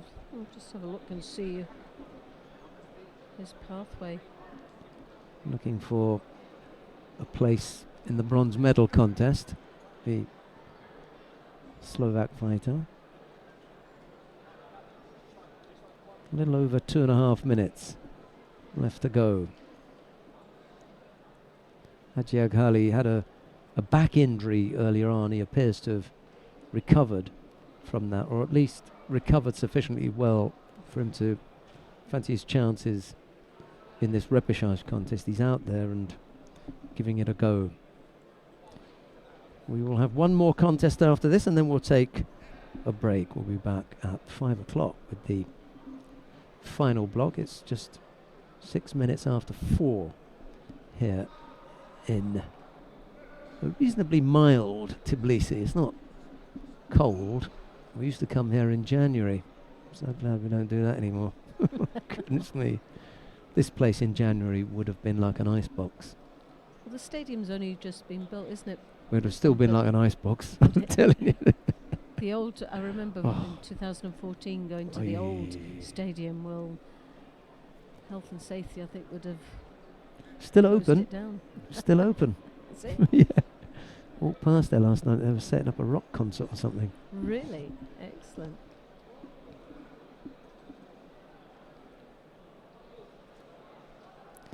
I remember when, it was quite a few years ago, and the former sport director, Denzan White, was standing in front of one of those enormous blow heaters. It looked like the back end of a jet rocket. And he was standing there to keep warm, pretending to marshal the athletes into the arena.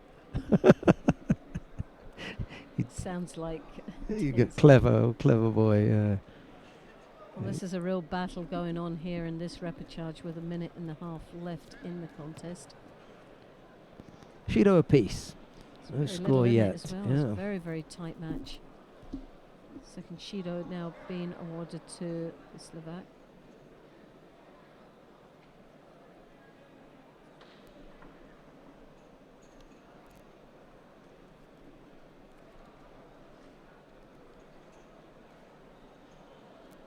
Polak now under a little bit of pressure with the two Shidos. And still 1 minute left in this contest.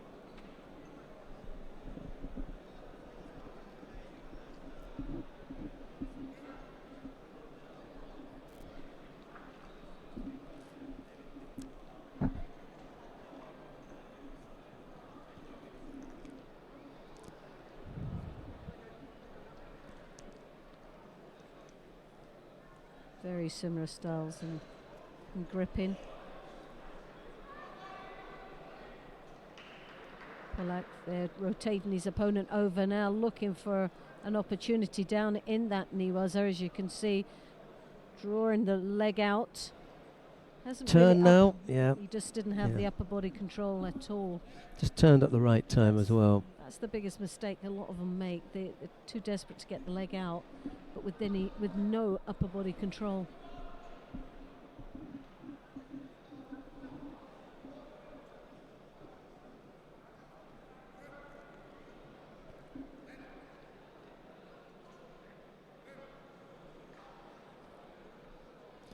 Just a few seconds left. Polyak with the Wazario on the board. I'm tempted to, every time I look at the shape of the scoreboard, just to say Yuko, because we'd said that for so many years, hadn't we? That's right. Well, 2 seconds left. Polyak looking up as if to say, can't catch me now.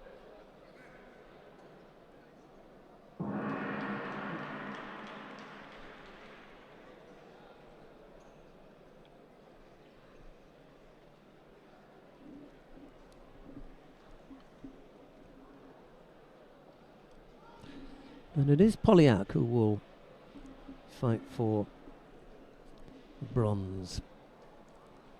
Oljenic is in there. Polyak and Shabana will have to go head to head.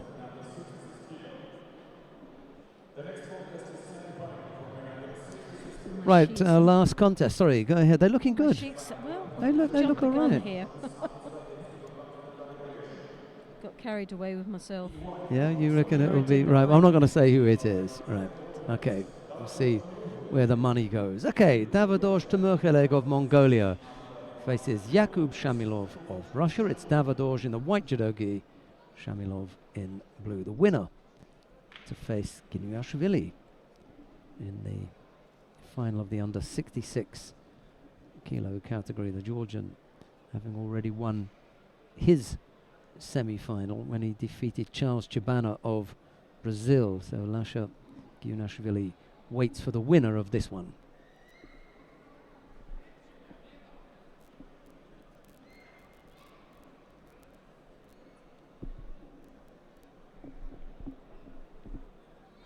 Davidoff there just keeping his distance at this moment, just as we've seen in the earlier matches throughout this competition, he's been very slow to start.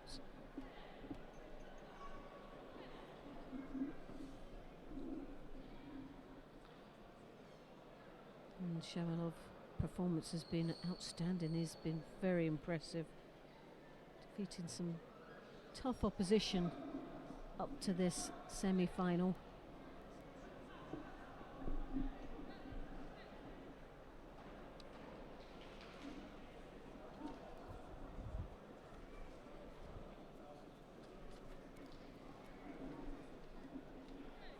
Love their attempt of a so-called Sutemi Waza, but we'll give him the benefit of the doubt. Yeah, benefit of the doubt that he was attempting something that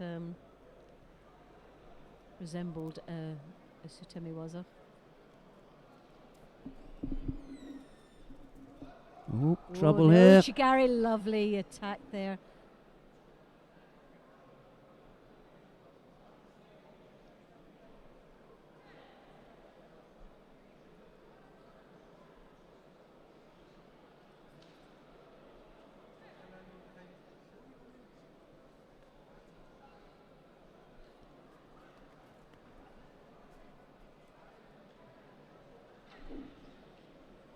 A little bit of again a clash of heads. We saw a match very similar to that before.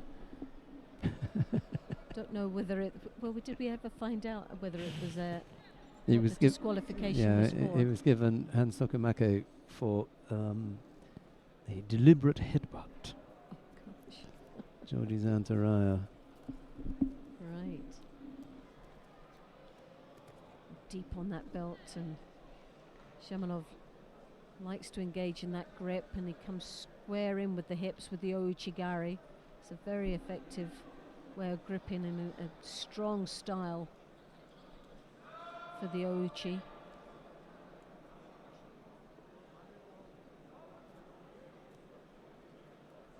Davidov there with 2 shidos already, with still 1 minute and 45 seconds left in this contest.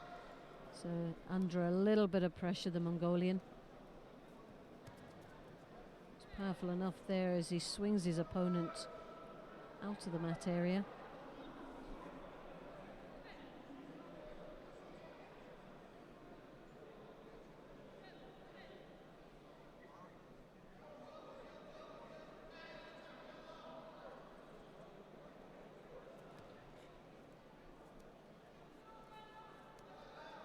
Both head to head. Lovely counter attack there. Did score on a Wazari.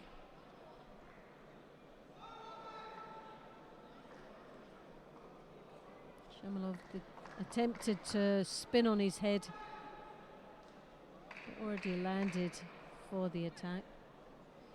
So now the Mongolian leads with a Wazari and 1.5 minutes, but he's still got the 2 shidos on the board.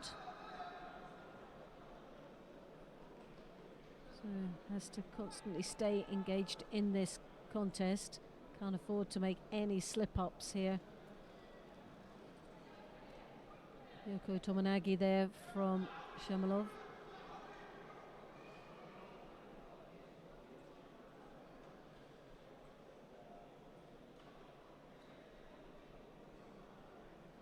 Well, a bit of a clash of heads here, and it looks like medical attention. Ooh. Maybe it's just as well we can't see that.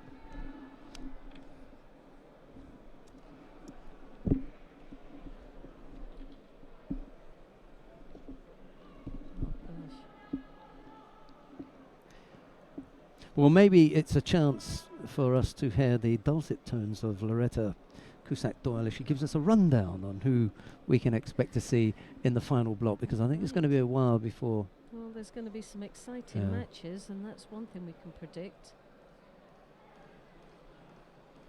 And from starting with the 48s, one exciting one for me, and a prediction at 48 kilos. Yokoyama, Koyama. Okay. And from Brazil, she's got to be the strong contender for the gold medal. And she's up against Marina Cheniak, yeah. Cheniak. So that's going to be a tough match, but when we saw Koyama competing against Cesar, that was a really crucial match for her, and it was a one that was challenging not only her maturity at this level, but the ability to come back when it was really a difficult situation of being with 2 Yukos, 2 Shidos against her, and we're still halfway to go in the match. Came back to do extremely well and win a place in a final. So for me, that's going to be a very interesting match. But you've also got Clement in the bronze medal repechage with Sidrot. Yeah, Melanie Clement, Sidero, yeah. And that will be a very difficult match. So it'll be interesting to see. That's in the under 48 kilos. Okay. In 52s, well, no real big surprises for me in this one. You've got Miranda of Brazil, who was the number 1 seed, and she's in the final in 52s, but she's up against a younger opponent, former junior world champion, Bouchard, and she'll be in the final with her, and that's going to be a very interesting match. Someone with a lot of experience, but then someone that's young and coming through and hitting the targets towards the next Olympic Games. And we were talking this morning about Bouchard's settling in to the weight category, and when you look back at the wins, for me, it's the opponents that you're able to overcome. Okay, Francesca Giorda, not up there yet, but Daria Skirpnik of Belarus, tough competitor, proving to be a tough competitor, and now Miranda in the final. So this is a good day for her. We'll see how she gets on. Very competitive weight category, and obviously Bouchard took a silver in Baku, so she'll be wanting to get that little bit further up there by winning the gold medal here today. Right, okay, Skopnak, let's have a look. She is overcoming, or has to overcome, Charlene van Snick. But we're back on now. All right, it's Davidoj Tmerkeleg facing Jakub Shamilov. We've got about 50 odd seconds left to go. And Davidoj leads by Wazari.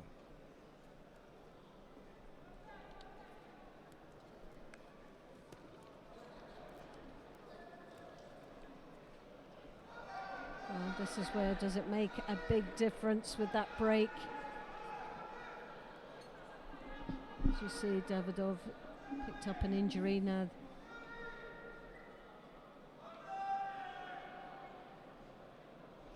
A few people calling for Wazari, a few wags in the crowd there. What if they've all got their IJF badges?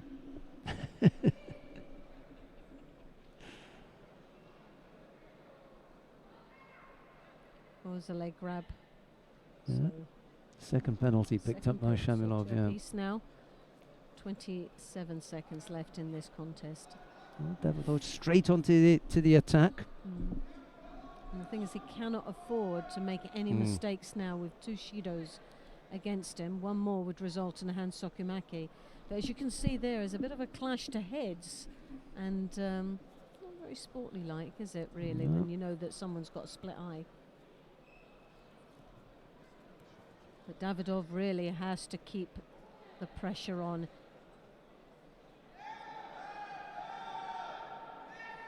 Three seconds will. Oh, I'm surprised the clock was going then. Yeah, he's got to put some time back on there. Yeah, there was about 4 seconds.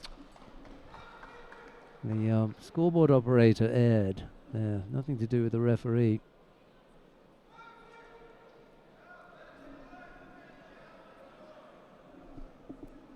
Interesting to see whether they will put.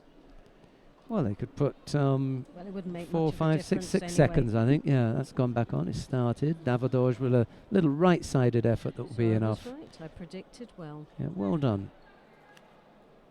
Nice move.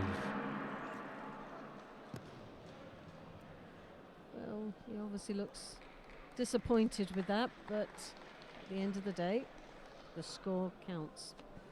Davidoj Tmerkeleg it is, the Mongolian, who in a contest with a bit of bite to Bit it. of meat yeah. to it. Let's see how they end up. A little bit meaty and Yeah. all to win. Yeah, Davidoj has got the poise, enough poise to say, okay, listen, it's over now. Let's just call it a day. Now, how many categories are we going to go through? We're going to go through with 57 kilos. Why not? Well, this is going to be an interesting one. We'll just talk about the gold medal contests. Then, yeah, who well, we we got? have Silva of Brazil, Sablina from Russia. Okay, good in the one. final, so that's Irina gonna Zabludina has fought really well to get there. She's had some really tough matches. Ilieva was in that half as well, done well. A tough seed, and it'll be a very interesting match too. Because Silva, she's been strong, she's been consistent, but she hasn't got that little bit of spark in her, which maybe we're expecting far too much. But I think when you're looking at Olympic champion, you just want a little bit more. Sure. So 60s, we've got the all Georgian head-to-head, haven't we? Papinashvili and Chukvimiani. Where do you see that one going? Papinashvili for Yeah. me. Okay, Definitely. there you go. Definitely Straight to it. Papinashvili. Straight to it. Yes. 48 kilo category for me, a really interesting one. Stephanie Koyama of Koyama Brazil is my favourite, and Marina Cherniak. especially after her performance in Baku when she took the gold medal. Yeah. For me, I think she's on a roll. She's had a tough match through a semi-final, was outstanding, and it showed, even though she's only 21 years of age, it showed real pure maturity in the way she was able to cope under a very difficult semi-final match. Back-to-back finals, a Grand Slam and now a Grand Prix. Should be, flying up the ranking list. A lot of confidence for this young lady. And poor old the poor old other Brazilians who'd fancied their chances are going backwards here, aren't they? Yes. Right. What about the under 57. Oh, we've done the 57. So Okay, that's it. was done well. Right, we're going to go and grab something to eat. It is now almost 25 after 5. We'll be back in 35 minutes with the final block. We'll see you then. See you later.